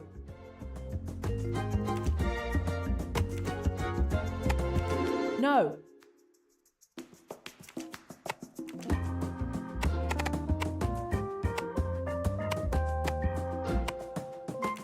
No.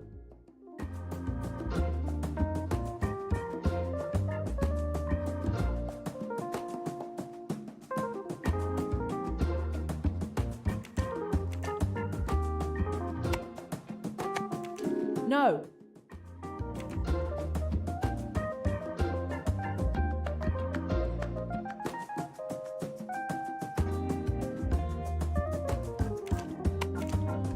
The seal that Richetti had in his satchel matches the seal of the spider in the organizational chart. This confirms that Richetti was indeed an enforcer for the organization, but more importantly, it shows that each position in the organization has an assigned seal.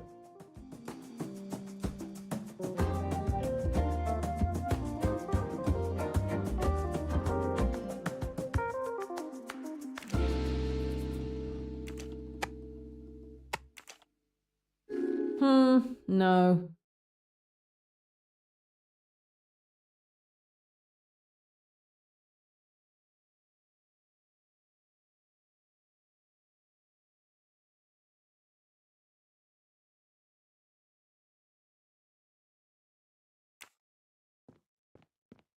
I can't go out now. I still have things to figure out about the clues in Richetti's bag.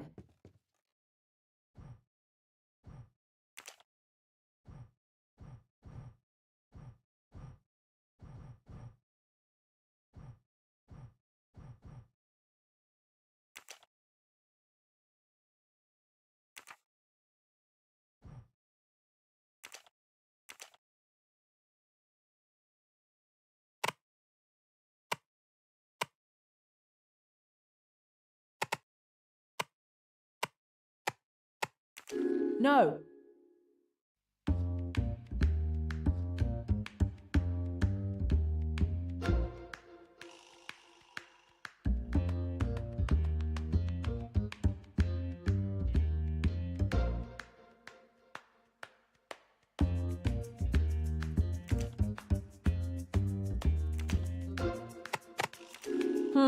No.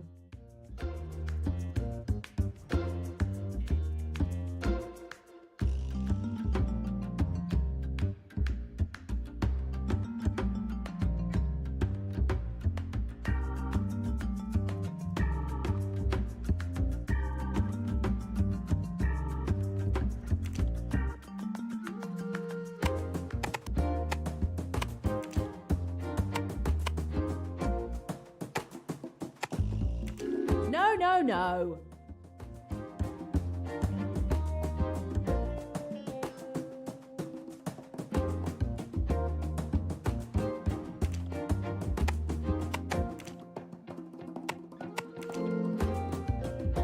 Impressive.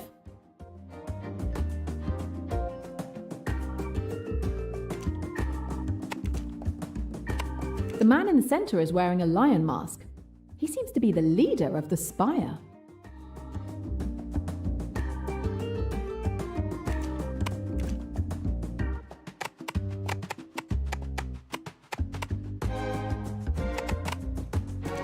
No.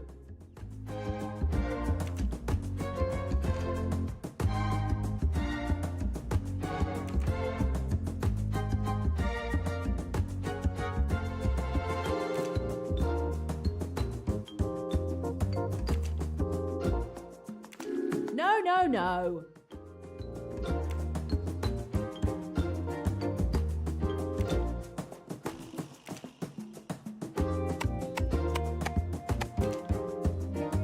It's the same walking cane.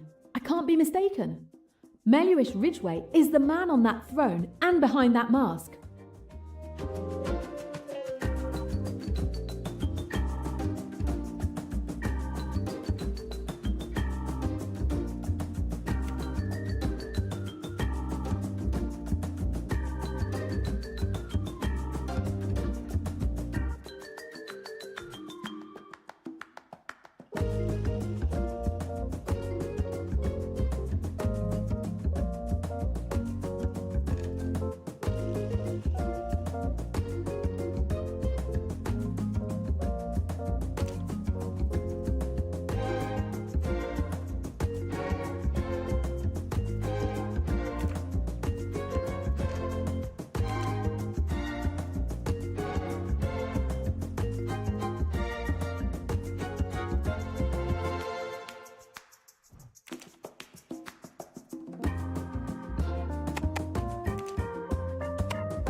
No.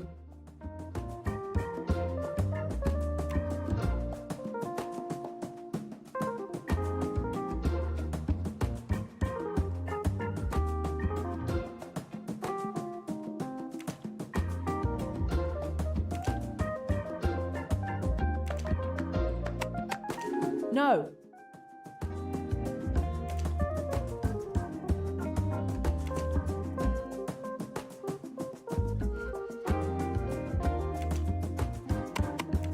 No, no, no.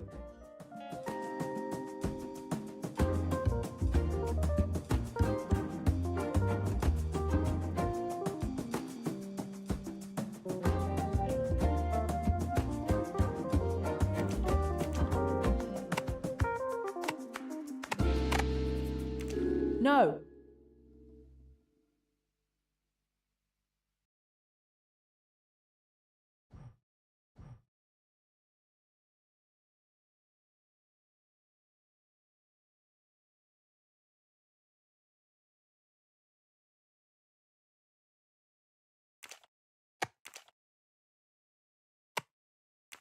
No, no, no.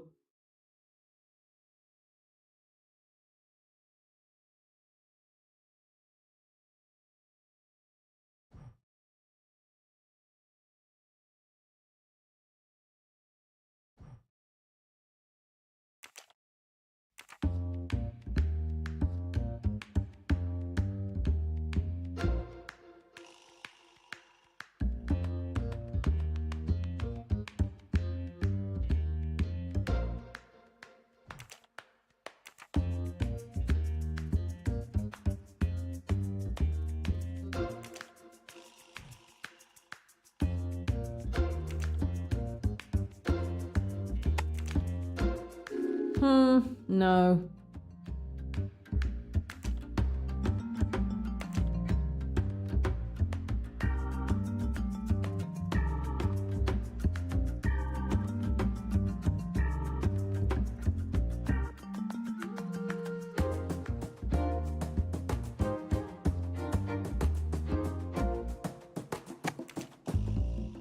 No, no, no.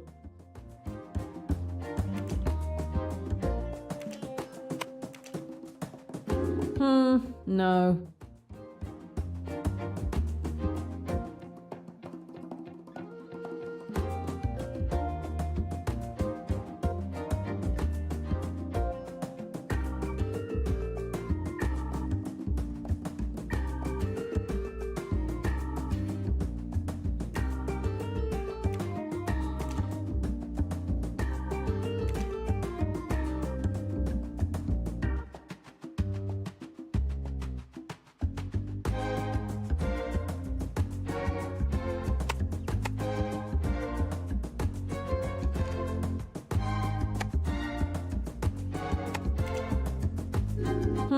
No.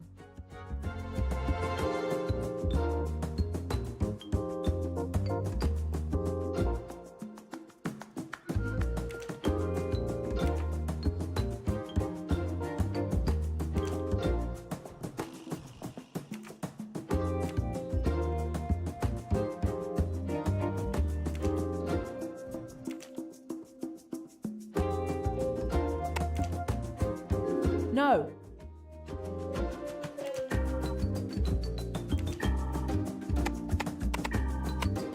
This document was sent by the man behind this seal.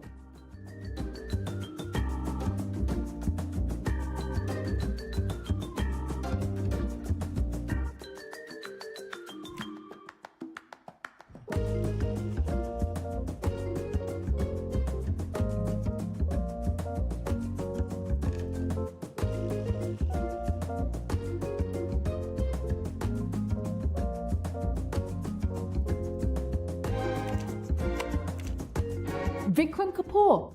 So this seal belongs to him.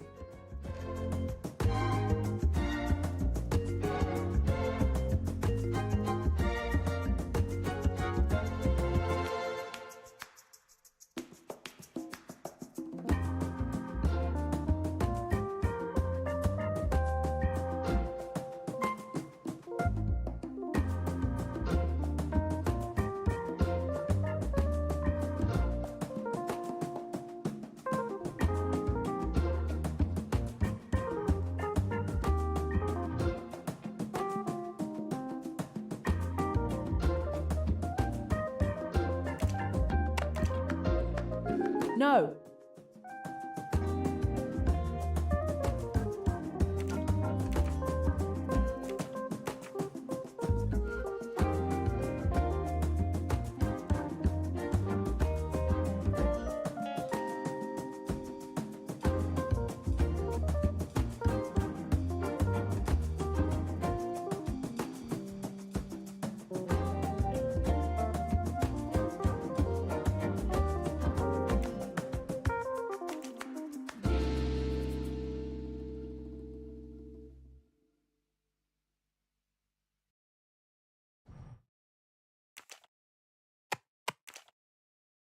No.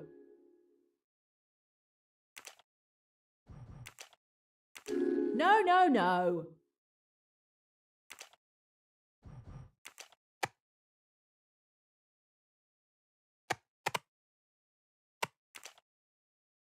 No.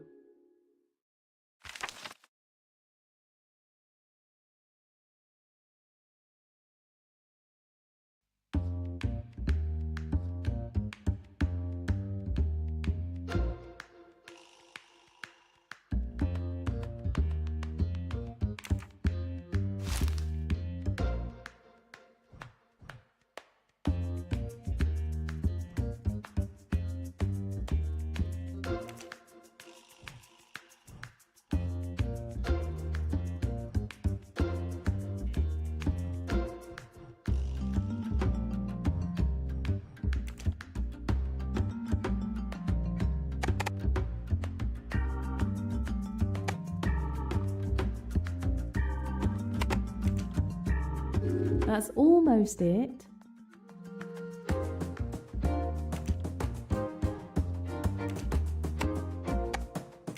No, no, no.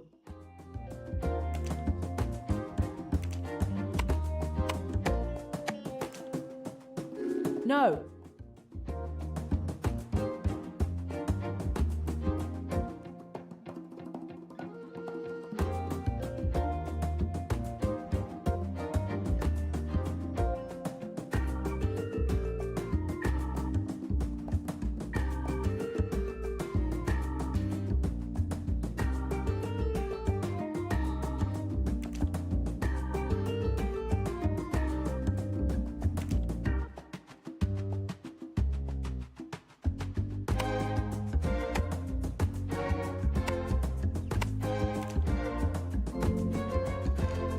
Excellent.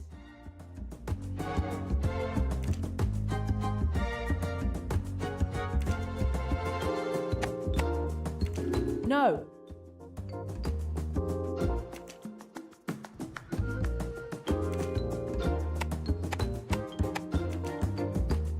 That's almost it.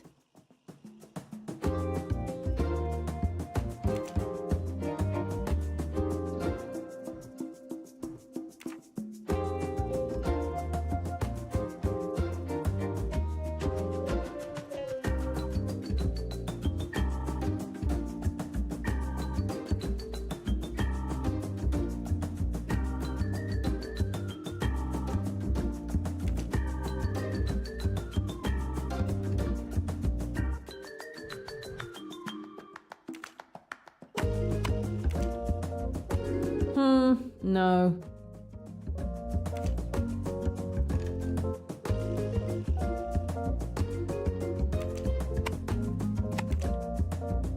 No, no, no.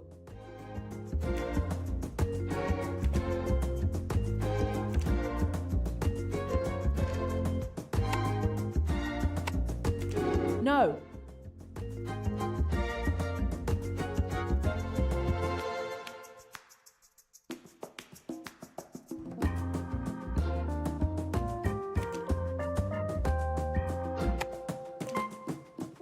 That's almost it.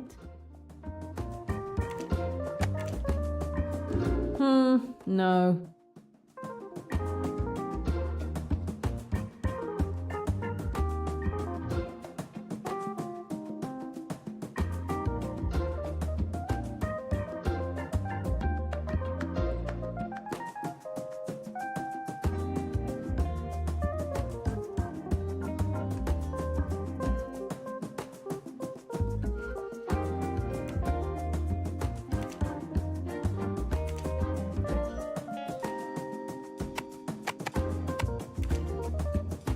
No.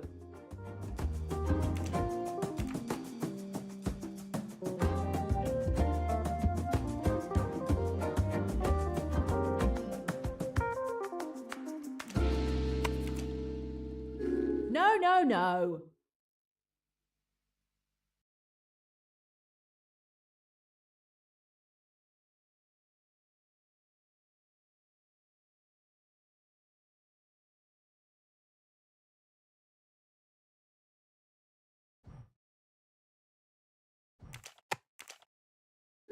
No, no, no.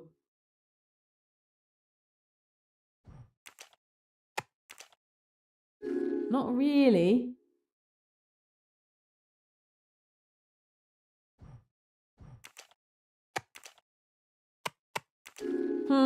No.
No.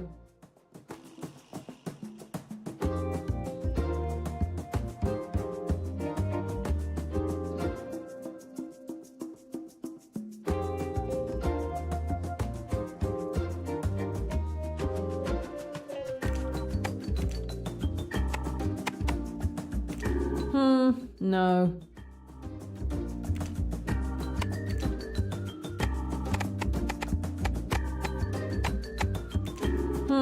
No.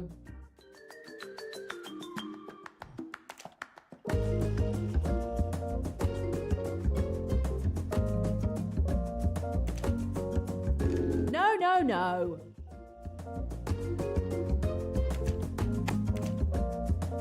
No.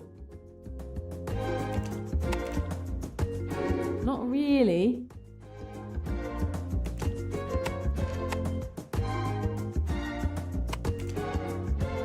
Almost. No. No. No. No.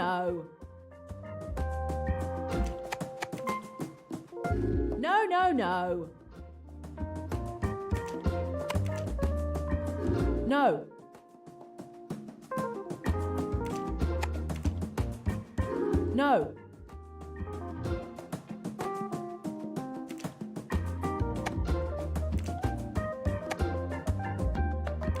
No.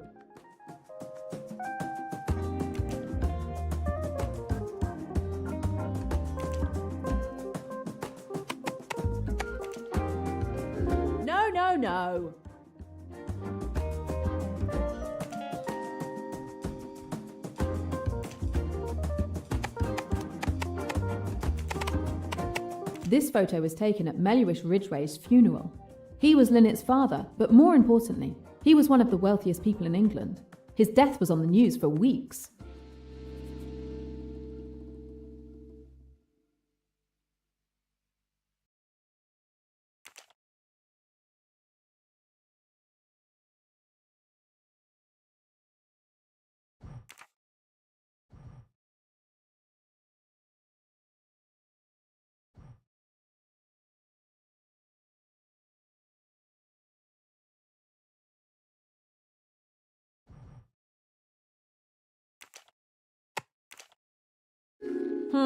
No.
I can't go out now. I still have things to figure out about the clues in Ricchetti's bag.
no.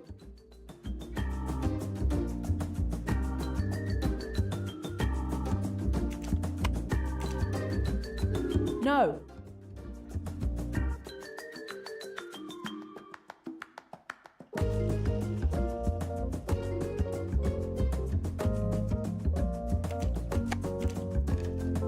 No.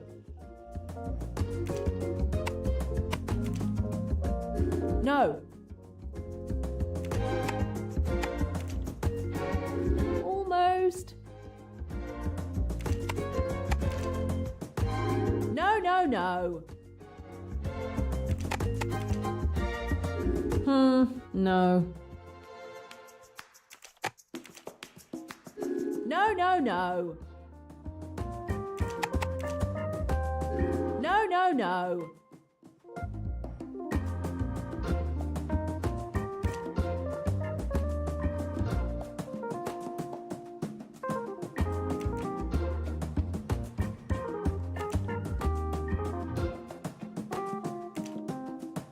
No.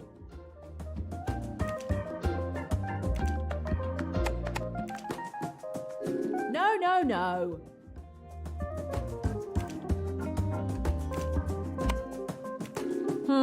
No.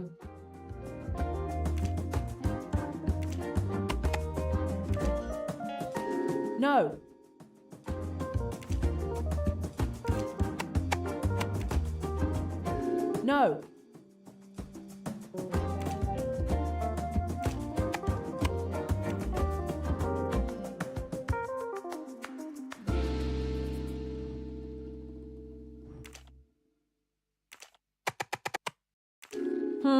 No.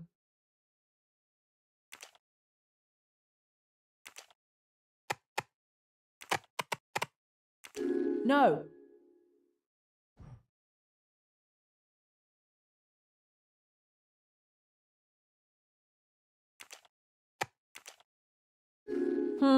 No. No.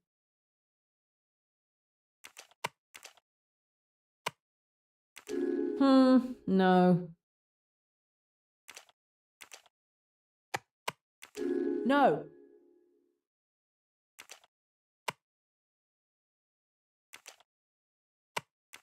No, no, no.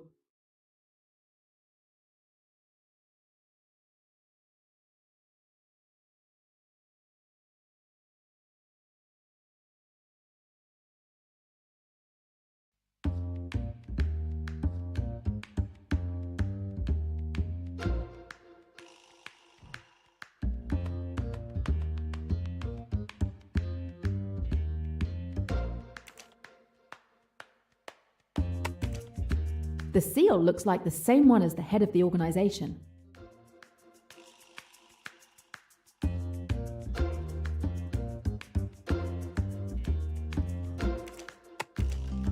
And again, that same seal. The order to kill Emmy came from the highest ranking person in the spire, the king. All that's left is to discover his identity.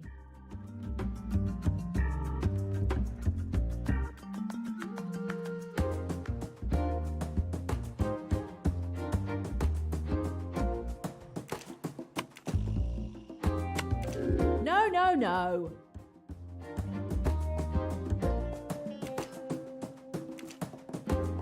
No.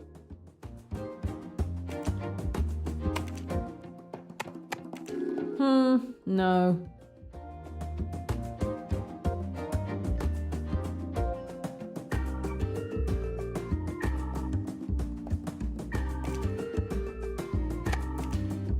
And again, that same seal. Meluish Ridgway had been the lion of the spire for years, but today he is dead. According to the journalist's tape, it is always the person hierarchically below who takes the place of their superior when they die. The wolf has inherited the position of the new leader. Emmy was assassinated long after Meluish Ridgway's funeral. So it's the wolf who is the mastermind behind Emmy's murder. But who is hiding behind that name?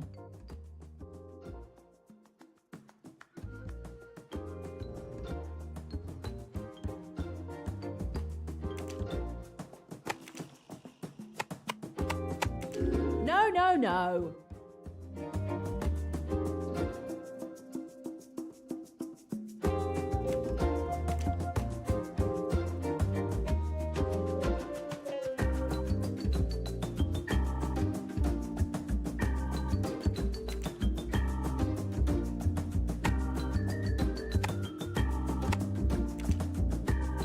No.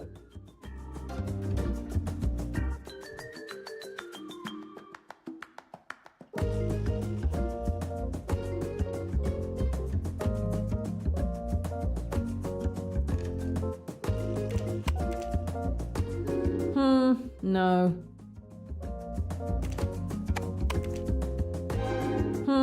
No.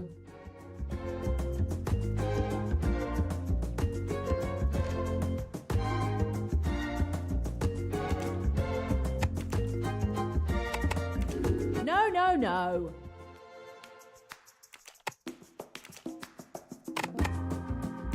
No, no, no.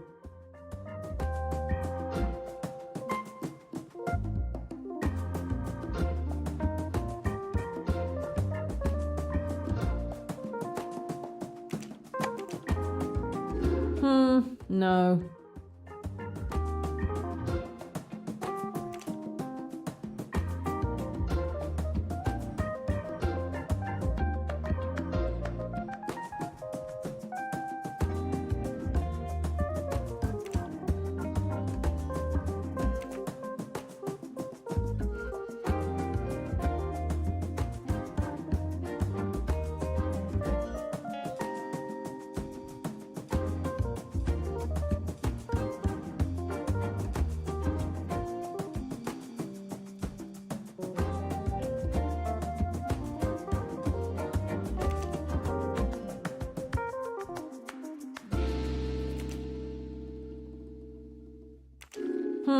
No.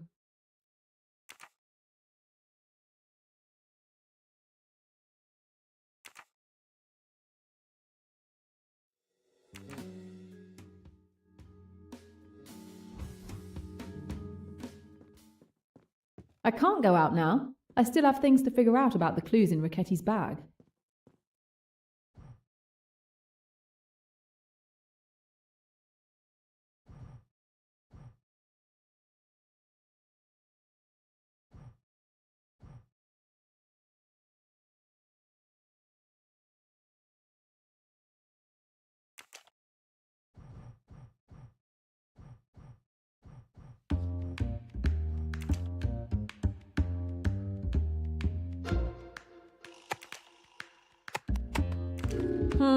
No.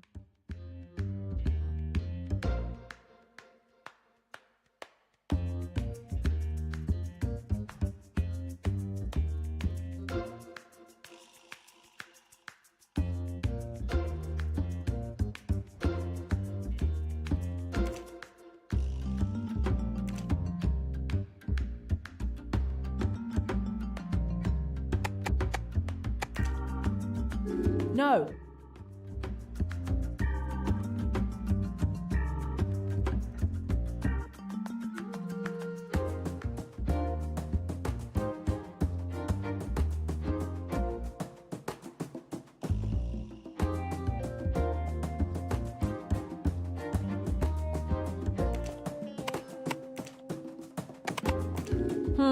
No.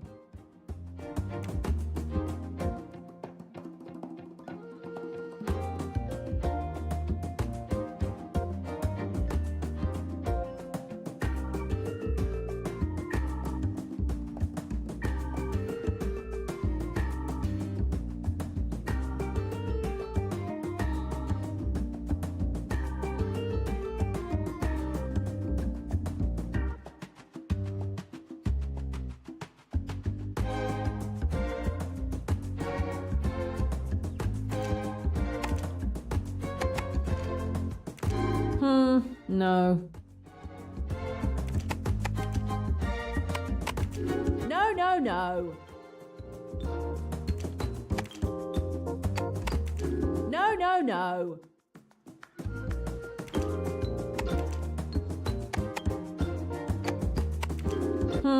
No.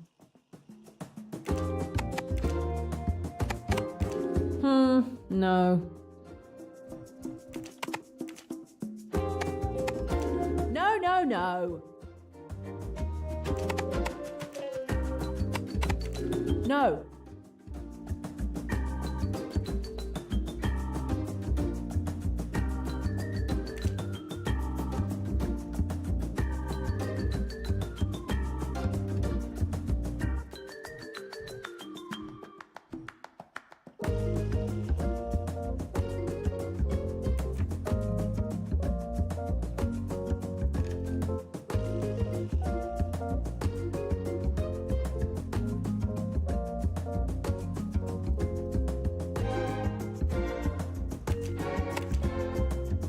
No.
Emmy, someone reported you to those bastards. It's because of them that I lost you. Emmy was indeed murdered because she was caught investigating the spire. Vikram Kapoor got wind of this and reported her to the head of the spire. Their leader then ordered Ricchetti to execute her.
The man talking to Ricchetti is the bear, and he is his superior. I believe it's this person. Mr. Pennington, open up! Stop acting like a child! Open this door! What's going on? I should go check. Mr. Pennington, there's water flowing. I'm going to have to come in. Mr. Pennington, please remove the chain. Are you doing this on purpose? You can see he doesn't want to open the door. I can open the door. Huh, with pleasure.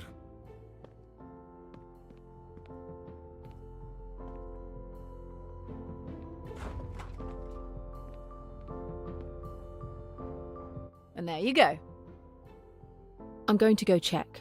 Yes, but you won't see anything. The fuses must have blown. Wait! I have a flashlight in my room.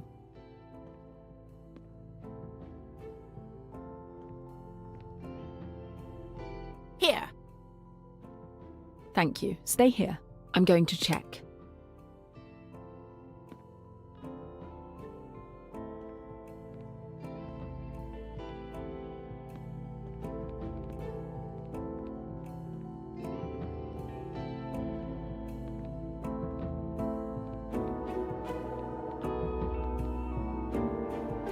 Pennington. He's dead. Another death. And with Poirot gone, it's up to me to have a look around. I should investigate.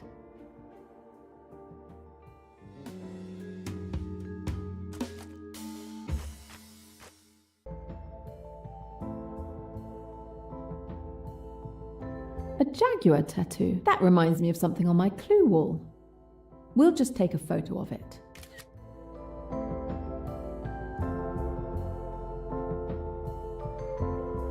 It looks like Mr. Pennington was celebrating.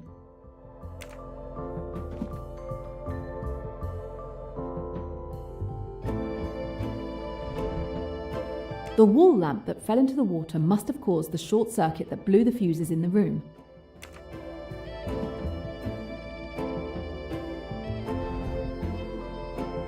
The screw that held the lamp to the wall is unscrewed.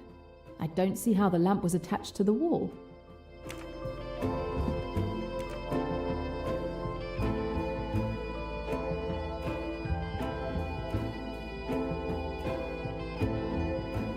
He didn't have time to shampoo his hair.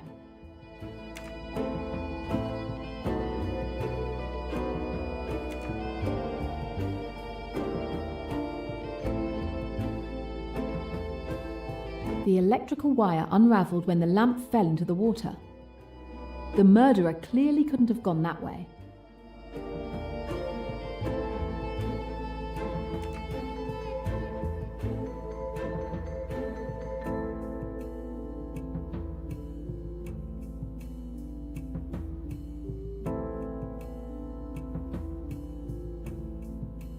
A fishing line with a knot. Somehow, I don't think Pennington was planning to fish for something in his bathtub.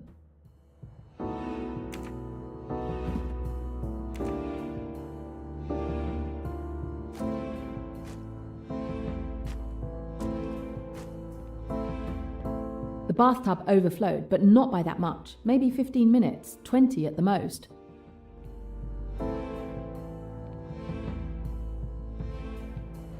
Okay, Jane, clues. Look for clues.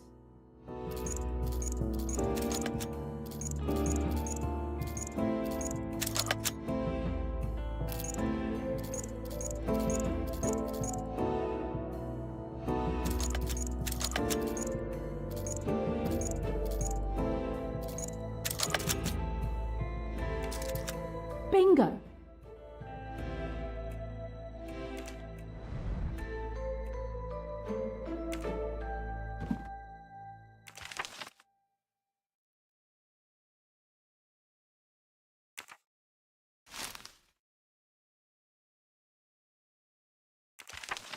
Wait! No way! It looks like a mission order from the Spire. What is it doing here?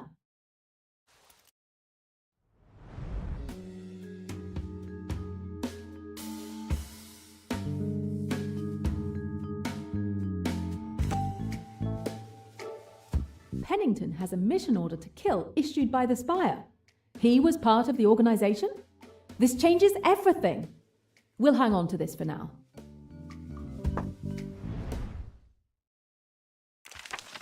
Report of a bad accident. Pennington must have been close to her to keep this article. March 3rd, 1972.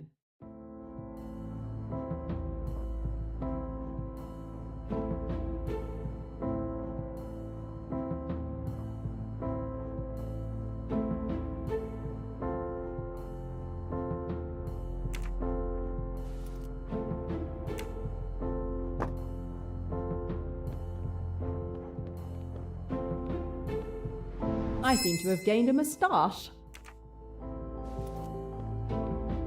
No balcony, and the windows are closed and locked. It's impossible for someone to have gotten in that way without breaking a window. Pennington's wallet. Pennington with Ridgway. They're so young. That means he has known the Ridgway family for a very long time. Pennington looks to be in his 20s, so this photo must be over 30 years old. Who is the third person? This could help me. I'm keeping it.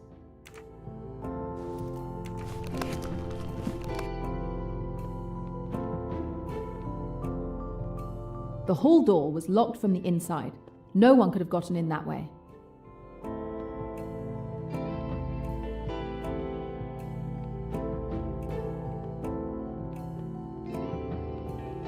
I saw that you stopped the leak.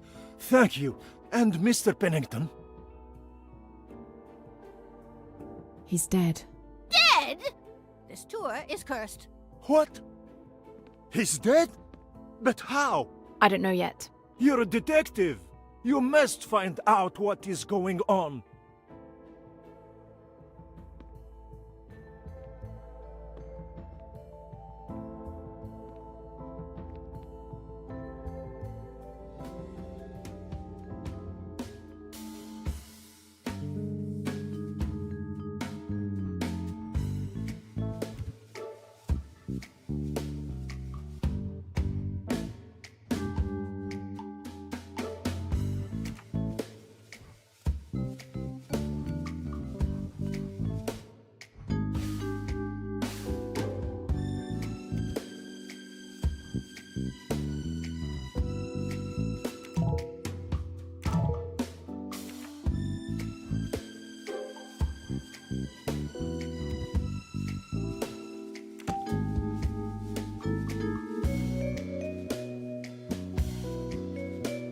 Impressive.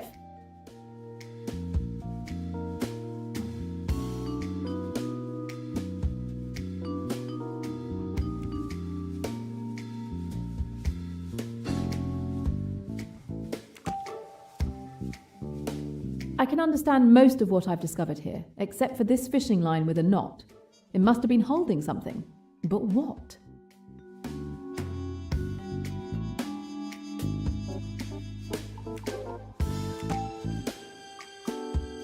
Yes! The fishing line was holding the lamp to the ventilation grate because the screw wasn't really securing the lamp to the wall.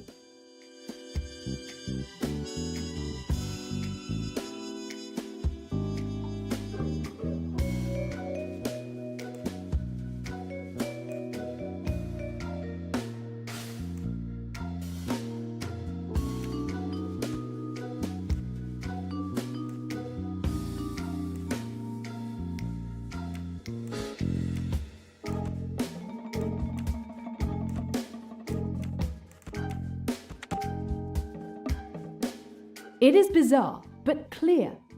I'd better check in with the receptionist. I was born to be a detective.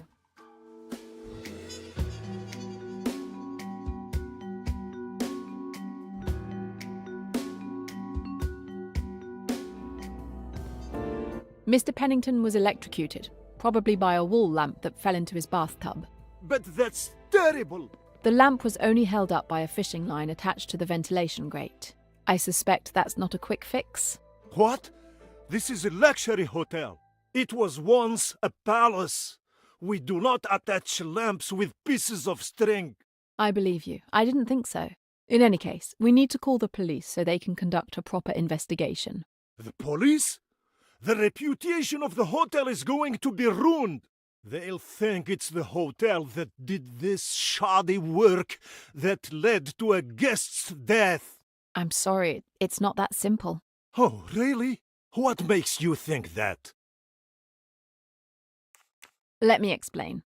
The screw that held the lamp was 3/4 unscrewed, so that it wouldn't hold the lamp by itself. The screw allowed the string to be attached to the ventilation grate. It was premeditated. This is a cleverly crafted trap. I can say with certainty that Pennington was murdered. A murder? So the killer entered the room to cut the string? This is supposed to make me feel better? There was no way for the murderer to get into the room. This part remains a mystery. How could they cut the string without entering the room? I'll find out. But in the meantime, we need to notify the police. No, please. They'll conclude it was an accident caused by our establishment's negligence. They would never believe such a complicated explanation. I don't want to end up in prison. It won't come to that, I promise you. We must notify the police. But while we wait for them to arrive, I will do my best to unmask the murderer. Oh, thank you. I guess I'm counting on you. I'll start by questioning the neighbours. They might have seen or heard something. But I also discovered some extremely interesting information that will go on my clue wall. I have a lot of work ahead of me.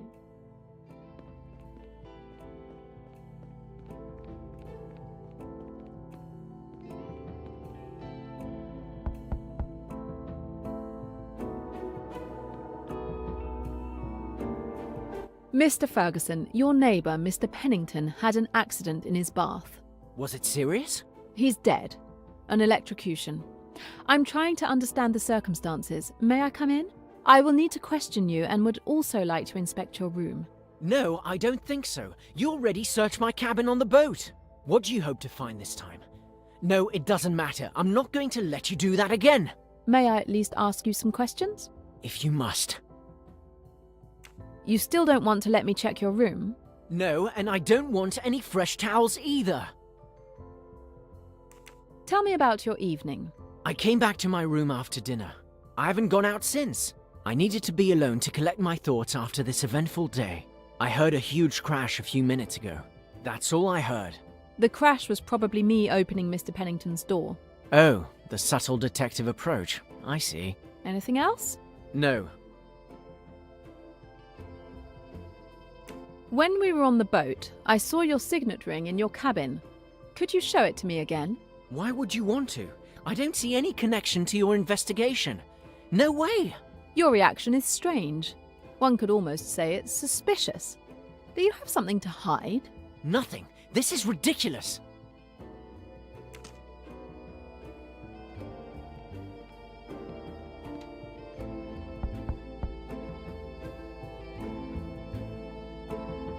Good evening, Mrs. Allerton.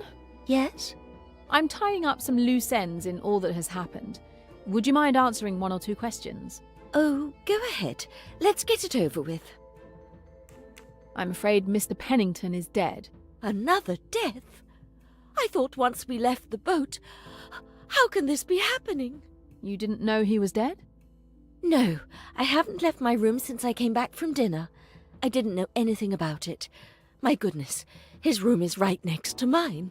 You didn't hear anything? I don't think... No. Wait. There was a fairly loud crash a few minutes ago. Yes, that was me breaking down a door. Oh, I see. Anything else? Besides the neighbours on the other side talking. Thanks. I'm sorry for bothering you.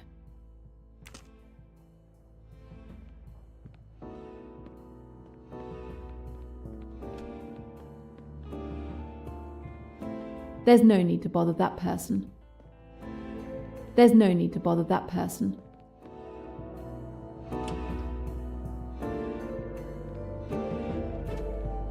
There's no need to bother that person.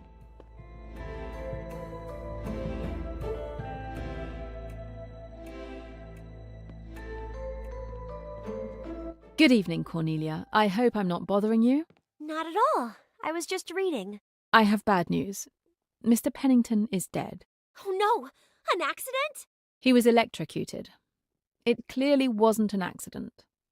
Since Mr. Poirot is not here, the hotel has asked me to look into it.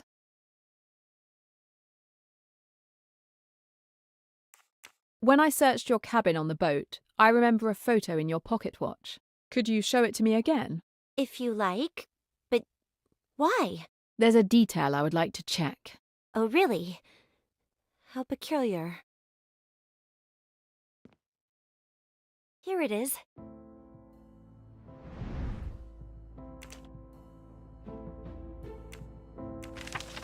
Exactly what I remembered. Would it bother you if I borrowed the photo for an hour or two? But why?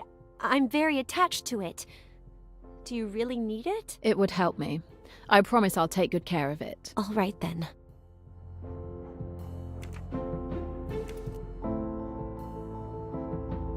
Thank you again for lending me the photo. Please be careful. It's the only photo I have left of my father.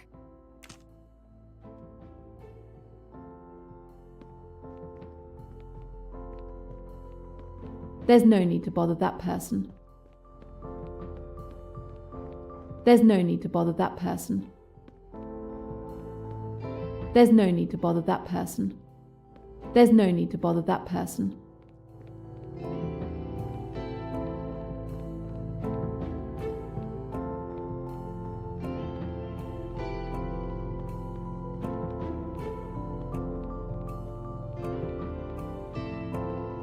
Is there anything I can do for you? Oh no, everything is fine, thank you. My room is quite pleasant.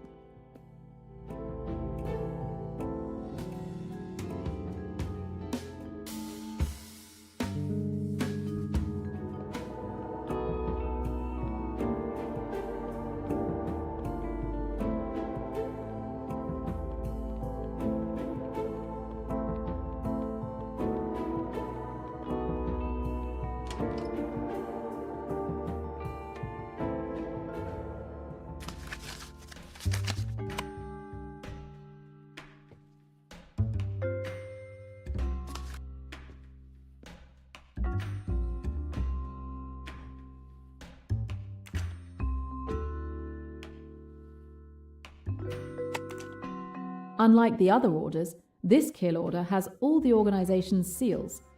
All of the Spire agree to take down this man for treason. He was therefore killed by Richetti.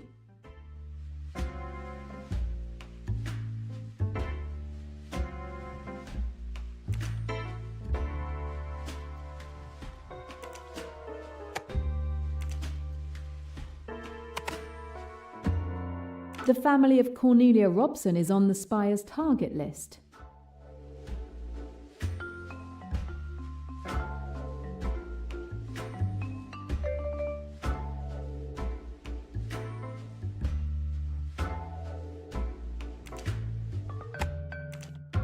That Jaguar tattoo is strikingly similar to the one from the Spire. Pennington is the Jaguar of the Spire.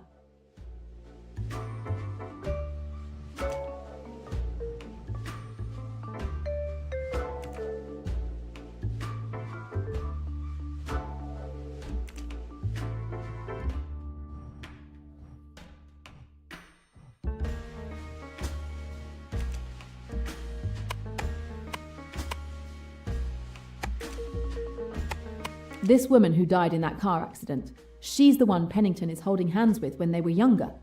Pennington seemed to care for her.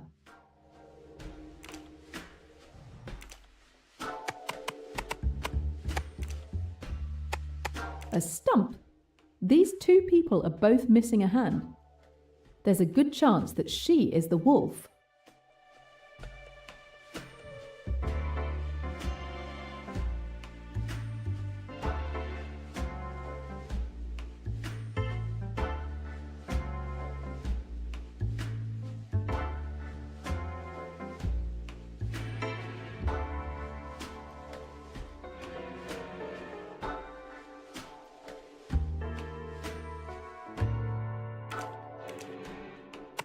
Flint, like Isabel Flint.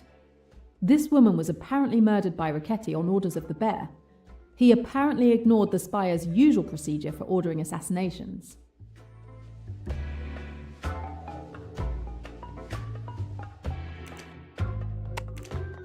This kill order bears the seals of all the leaders of the Spire, except for the Bear. It makes sense, considering he betrayed the organization by killing Flint behind his colleagues' backs. So this man is the Bear.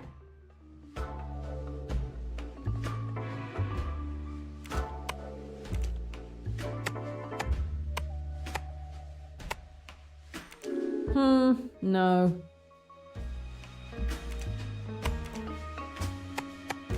That's almost it.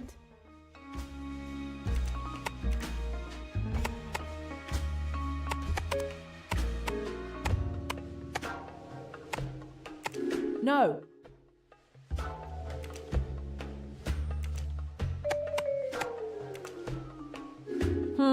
No.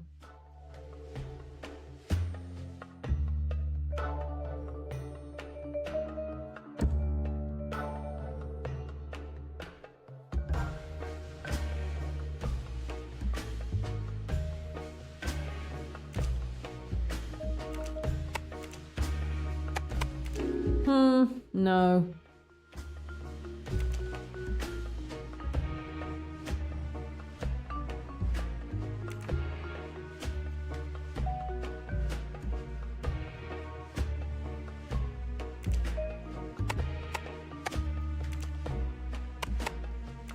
That's almost it.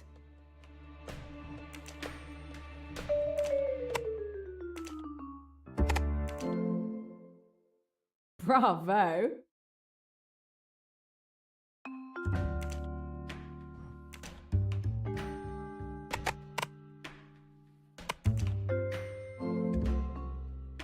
Awesome!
No.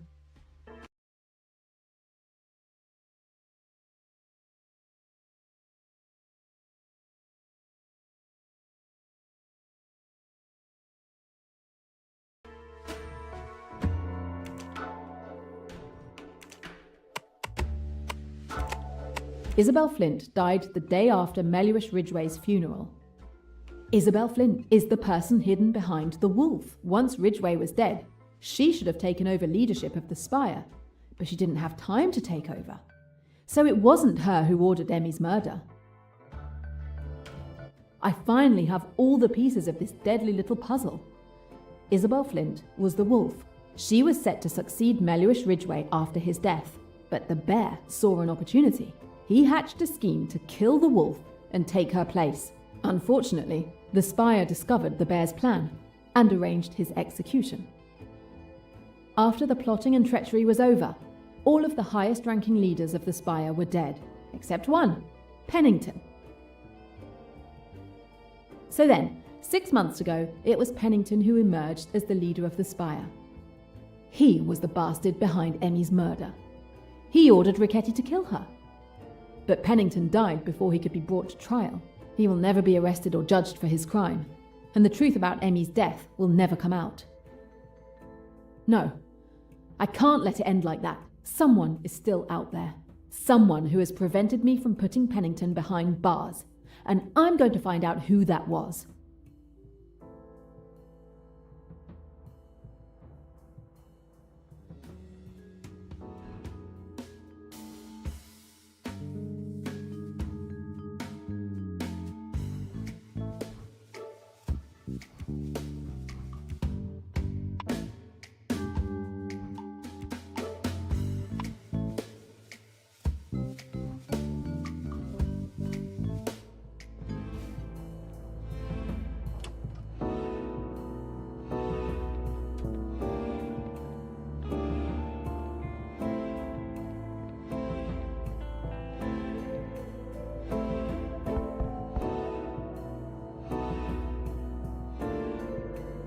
I saw that your son is taking good care of Rosalie.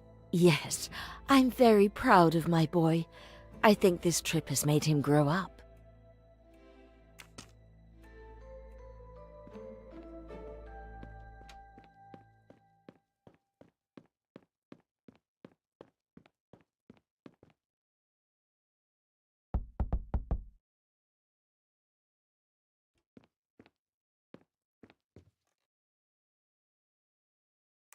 Did you bring back my photo?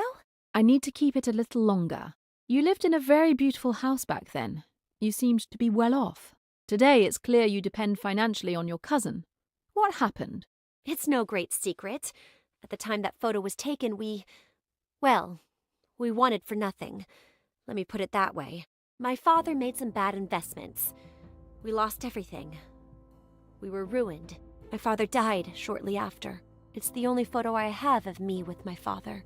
That's why I care about it so much.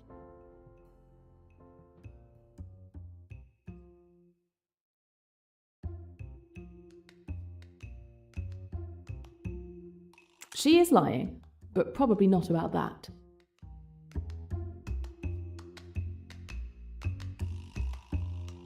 I don't see anything that proves she's lying. I think you might be editing your story a little bit.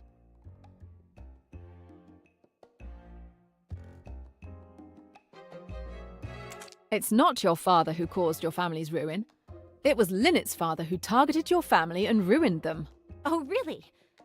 Wherever you got your information, they're wrong. They must be. You don't believe me? You didn't know? My mother always told me that it was my father who caused our misfortune. I don't see why she would have lied to me. Well, I can tell you for sure that it was Meluish Ridgway who ruined your family. If you don't believe me, ask your mother. I will, but it's nonsense.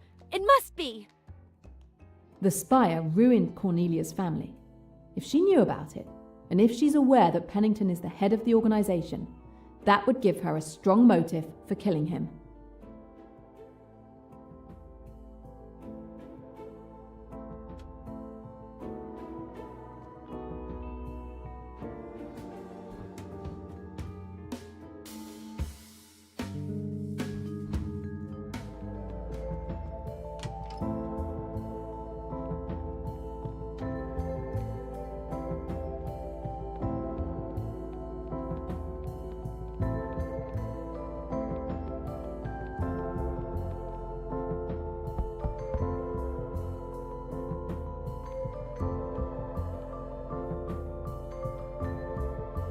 Tell me about your evening.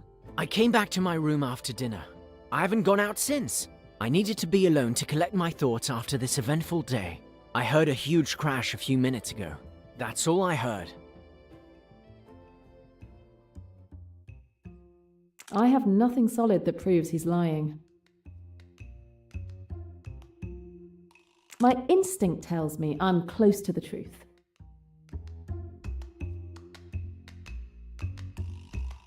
Oh, yes. Were you really alone? Yes, I've already told you that.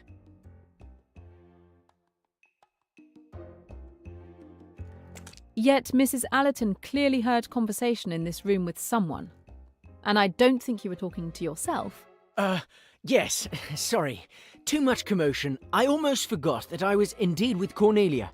She came to check on me and stayed for barely 15 minutes. What time did she leave? At around 8:40 p.m. She wasn't feeling well and wanted to rest. So Cornelia was in Ferguson's room when Pennington was electrocuted. But he lied to me. He might be hiding something. Your story doesn't track.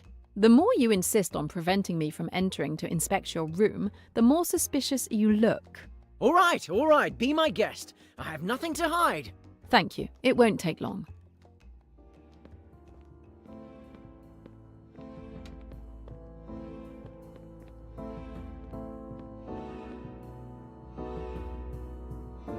No balcony. I knew the murderer couldn't enter Pennington's room that way.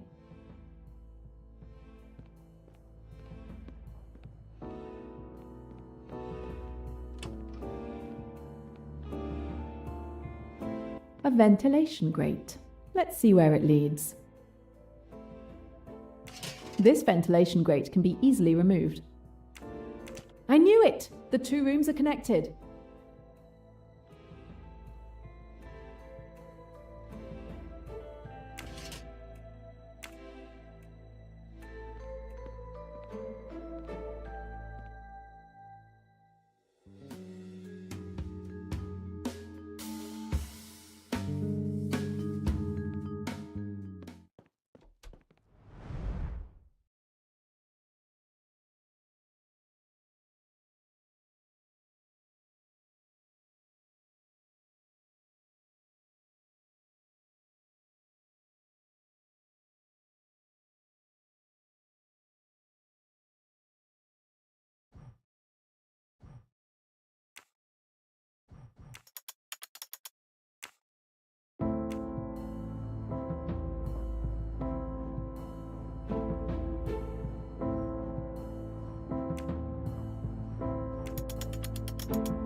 Found you!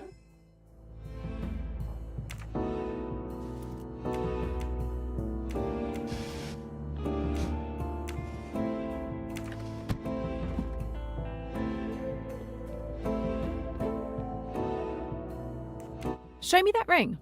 You've already lied to me once, so you can understand why I have doubts about your good faith. All right, fine. I'll go get it.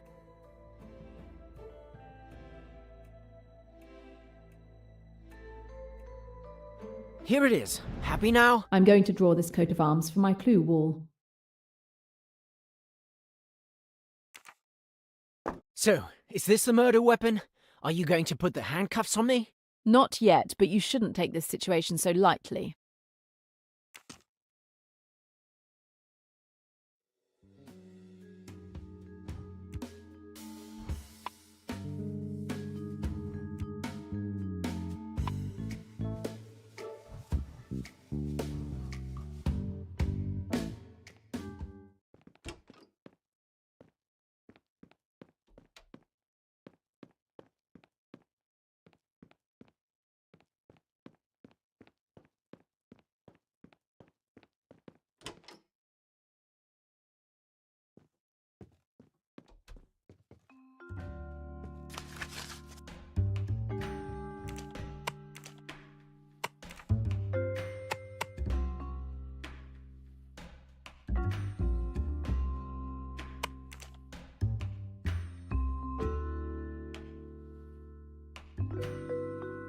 Looks like Ferguson is actually part of the Dawlish family, one of the richest families in England.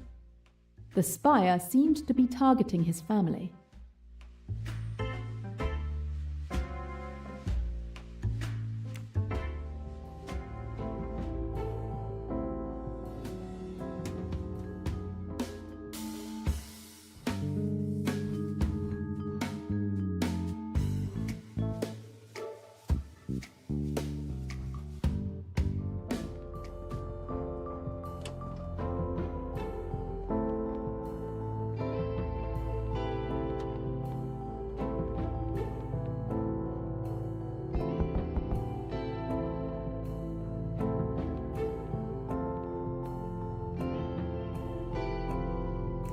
What did you do after your meal this evening? I have a little secret. I don't know if I should tell you. Does that little secret involve Ferguson? Well, if you know, why ask? Yes, I was with him. But please don't tell anyone. Cousin Marie would strongly object to me dating someone beneath me, she'd say. Don't worry, I can keep a secret. So, you were with him and? Nothing special. I met him after dinner. We talked for about 15 minutes, but I was exhausted from all the drama. I went back to my room and haven't left it since. And when you were in Ferguson's room, did you hear anything? No, but I wasn't paying much attention to anything happening outside the room.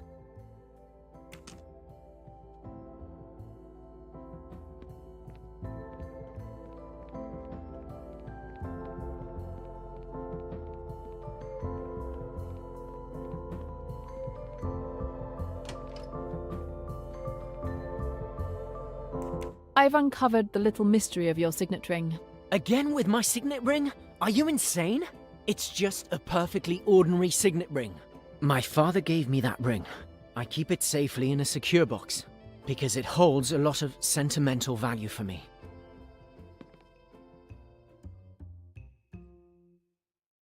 Your signet ring is not as ordinary as you claim. Really? What makes you say that?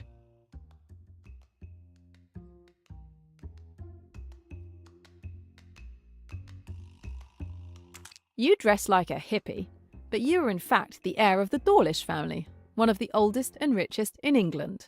Okay, I've been uncovered. Well done, detective, and so what? What do you care how I dress? Why all the secrecy? Okay, so I cut ties with my family years ago. It's impossible for me to subscribe to their bourgeois, capitalist, aristocratic, fundamentally self-centered values. I'm much better off now, living far away from them under a false identity. It also allowed me to distance myself from the parasites they call friends, who swarm around my family. The ties haven't been severed that much. You seem to maintain quite a comfortable lifestyle.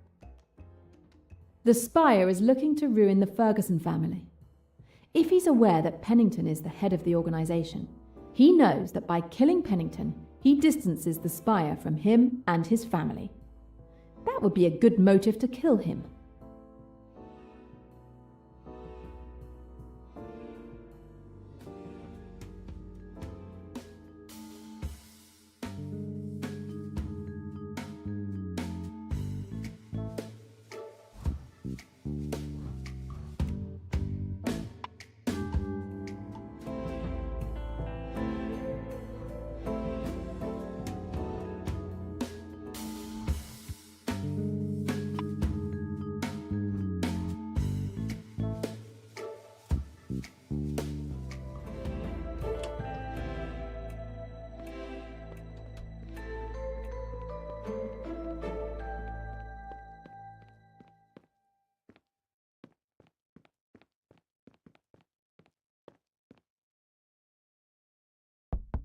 Miss Van Schuler, I need to question you, and I would also like to inspect your room.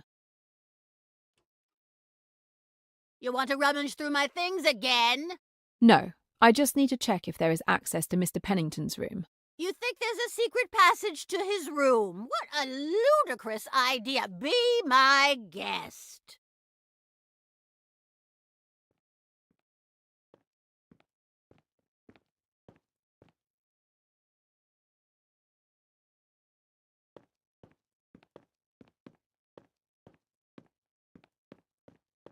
No passage or any other way to enter Pennington's room.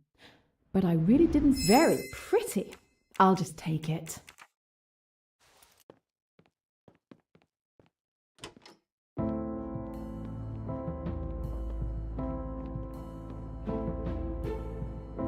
No balcony. As I suspected, the murderer couldn't have entered Pennington's room that way.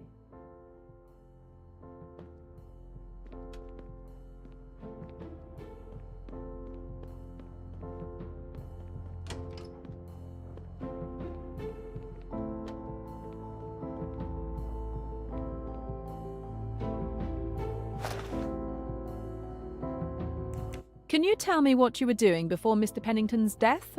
Yes. After dinner, I came back to my room at the same time as Mr. Ferguson. I didn't use a secret passage either. Yes, I saw you. I wanted to complain at the reception because I was missing a towel. When I went out, I saw a puddle of water in front of Mr. Pennington's door. I went down to inform the receptionist. He came back up with me. Then you arrived. End of story. That's clear. Thank you.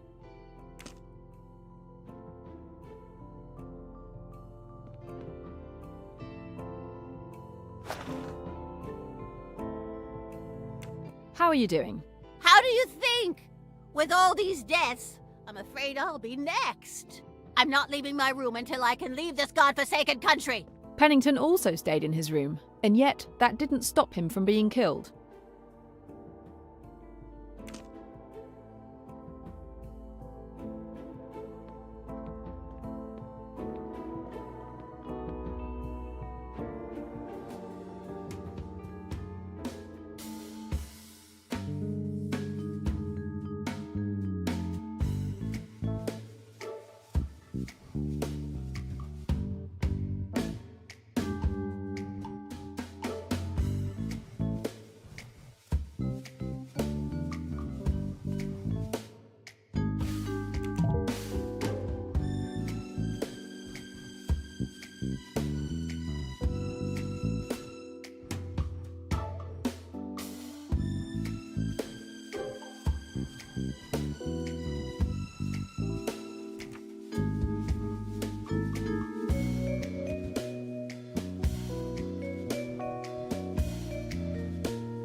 It might have seemed that the murderer could have climbed through the ventilation grate from Ferguson's room, but it's far too small for them to have gotten through there.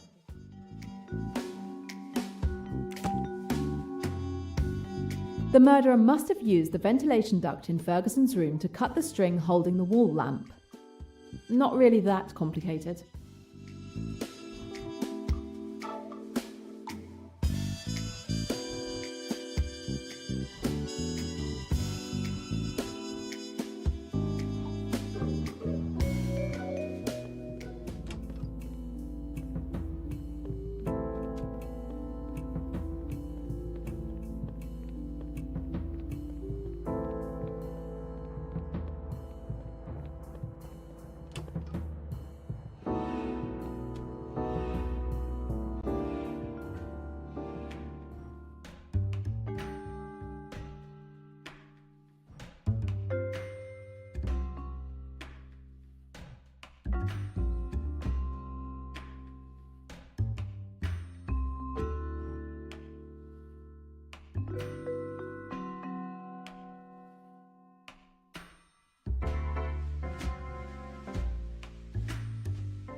The photo of the Ridgway family looks more recent than the other one. While head of the Spire, Meluish Ridgway stole all the assets of the Robson family, including their home.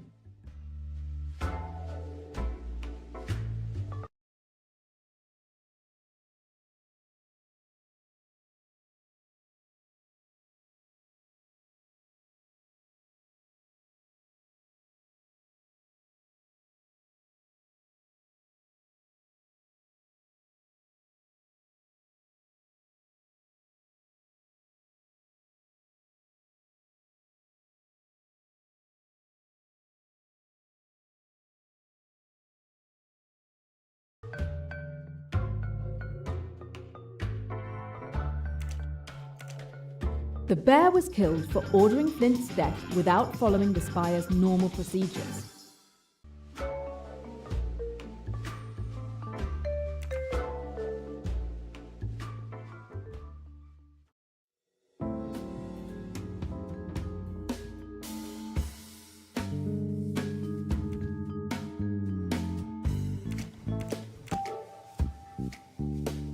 Only Cornelia and Ferguson had motives to kill Pennington, and they are also the only ones who had access to the ventilation duct to cut the string at the time of the murder. One of them must be the murderer. I'm going to confront them. That one's for you, Emmy.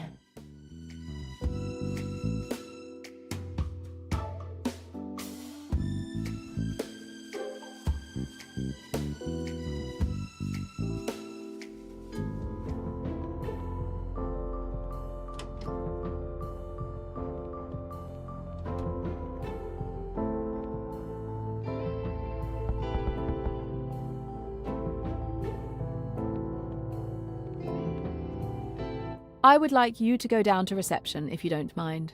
You want to search my room? Do it. Search it all you like. I'll go. Could you please come down to the reception? It's time for me to share what this new investigation has revealed. If it can exonerate me, I'll come down.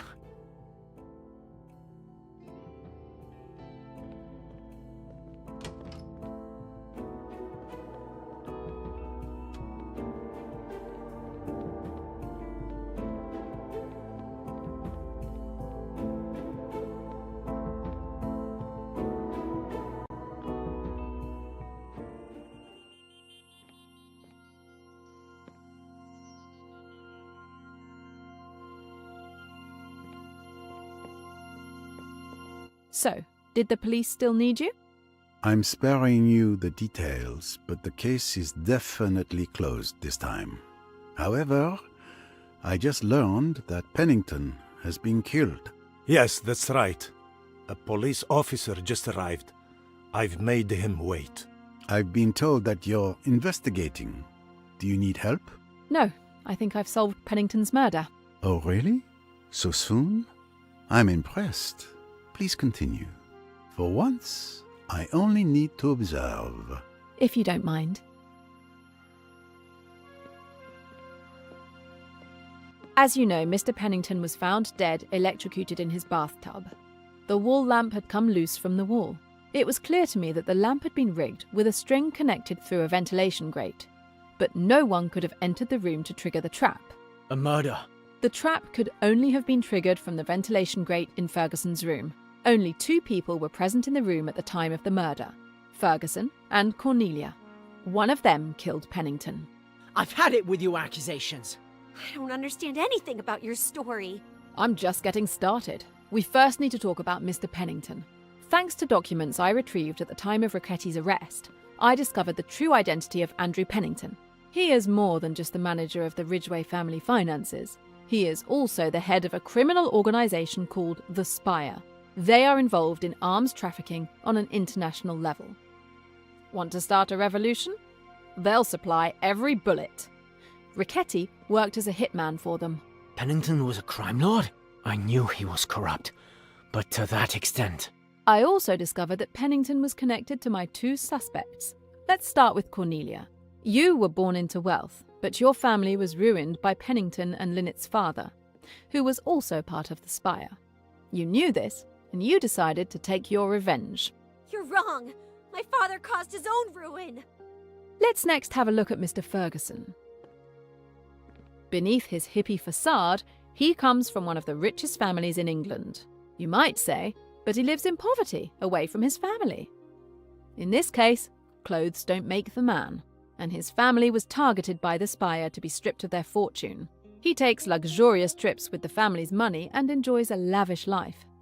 Killing Pennington would ensure he could maintain that lifestyle. What is this Spire? I've never heard of it. It sounds like the villains in a James Bond movie. The Spire is real enough. I can prove it. So, both suspects have a motive to kill Pennington. Here's how the murder happened.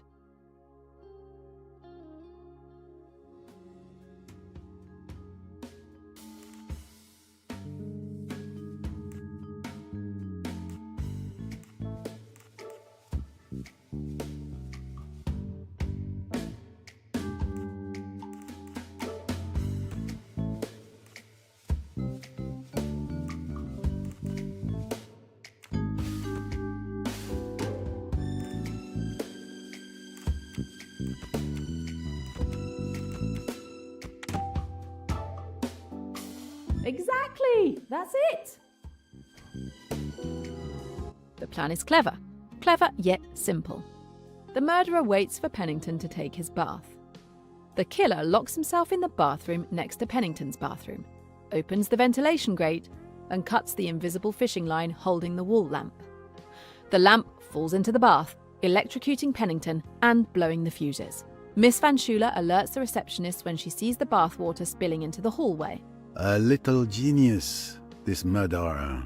Very little fuss or bother. Your explanations are very clear, Miss Royce. But there's a small problem. I see where you're going with this. That's right. There's a missing piece to the puzzle. How did the murderer manage to set the trap? We know that the wall lamp had been deliberately unscrewed and hooked to a string at the grate. All of this could only have been done from inside Pennington's room, but when? The simple solution would be that the murderer took advantage of dinner to go into Pennington's room and rig the lamp. But we were all at the table. No one was absent except for Mr. Poirot. Mademoiselle, you forget yourself. You think I, Poirot, am an accomplice? Of course not. If you had been the murderer, I would never have been able to figure it out. You are too kind. No one could have entered Pennington's room from the time we arrived tonight until his death, because we all dined together. And then he went up to his room. The trap must have been set up well in advance. But when? We just arrived. Today is your second visit to this hotel. You were all in the hotel a few days ago, before the boat departure for Abu Simbel, Cornelia too. The room could have been entered then, and the trap rigged. So the trap was set, and only waiting to be triggered after the return from the cruise. But I had the same room as last time. If I may, we always give the same room to a guest if we know they will be returning to the hotel. You all had the same room as before the cruise. Since there were no complaints, the hotel arranged for everyone to return to the same rooms. There's a way to be sure. I'll show you how.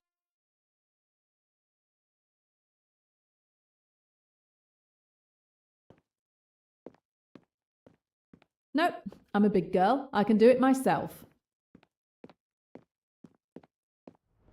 Checkmate in 3 moves, but that's not the evidence I'm looking for. She doesn't have any evidence that could help me.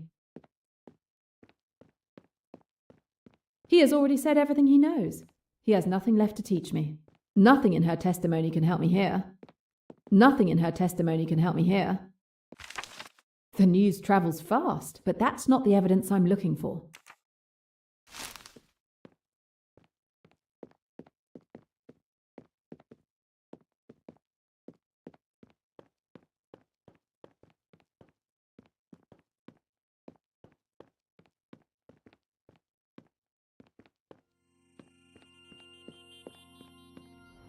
The cruise passengers took all the rooms, but that's not the evidence I'm looking for.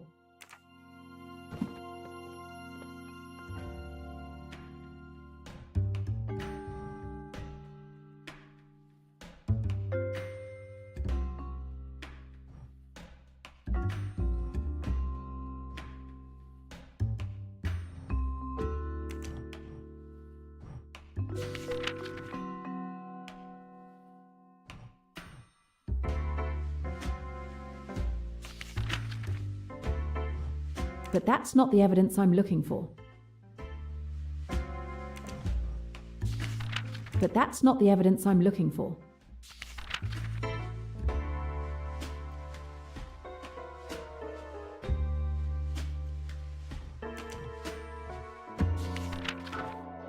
But that's not the evidence I'm looking for.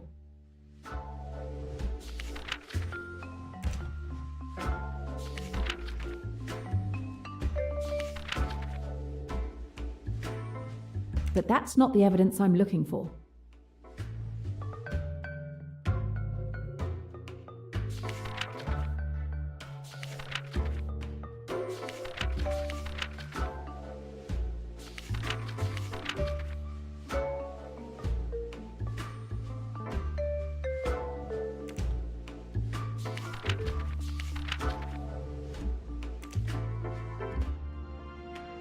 Here is the evidence that condemns the guilty party.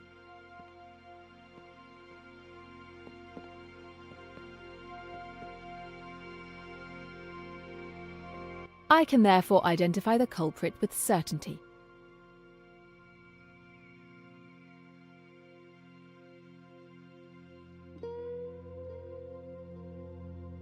Cornelia, you killed Pennington. My cousin? Unthinkable.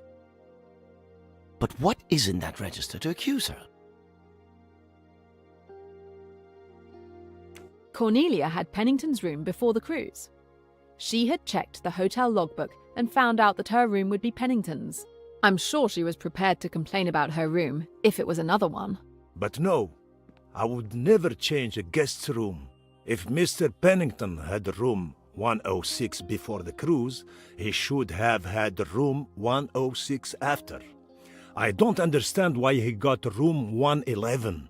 Exactly. As I was able to confirm by reading the register, all the other guests had the same room as before the cruise.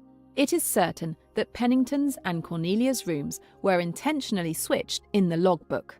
The receptionist reiterated that he always assigns the same room. But what happened with this logbook?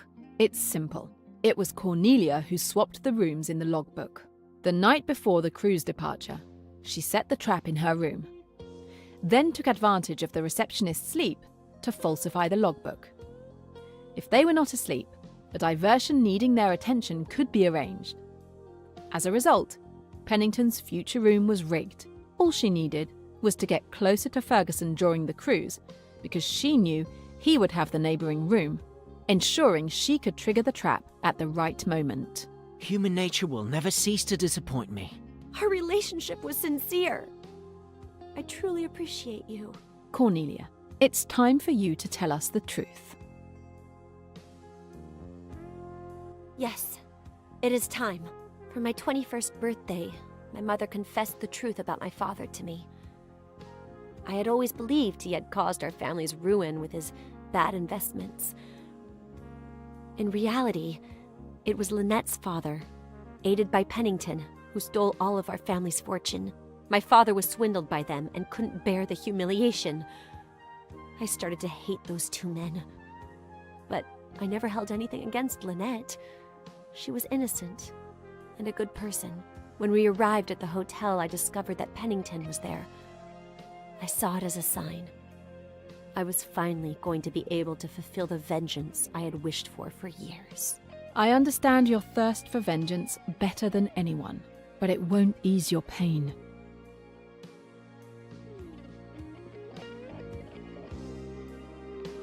My dear, I didn't know. I'm sorry. I should have been there for you more.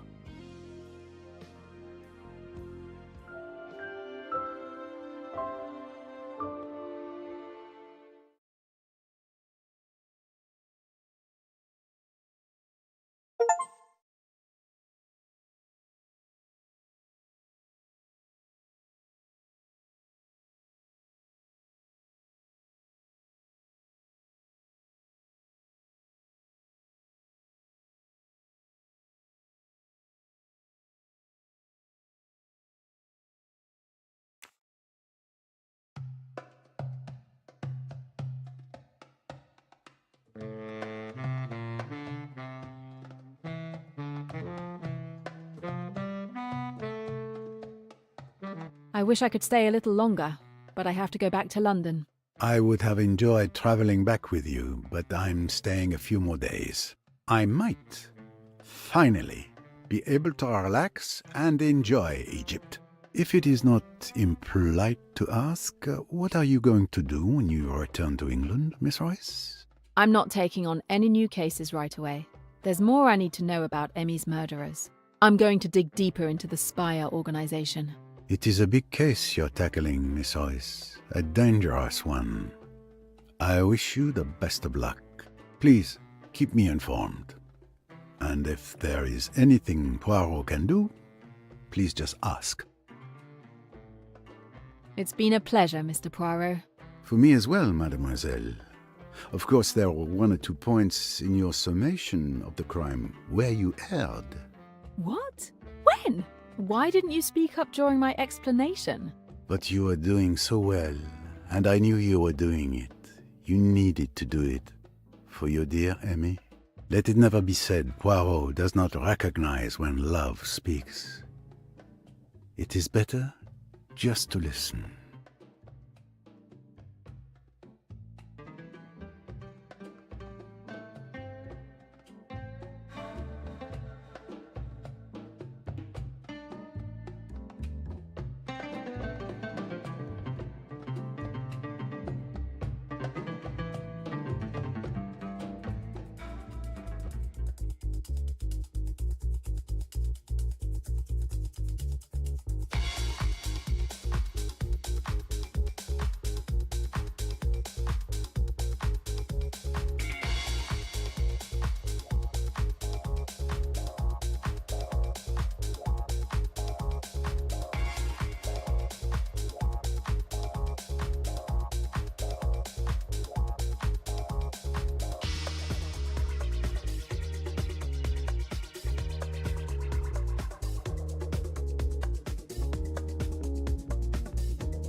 I wish we could share it, Emmy.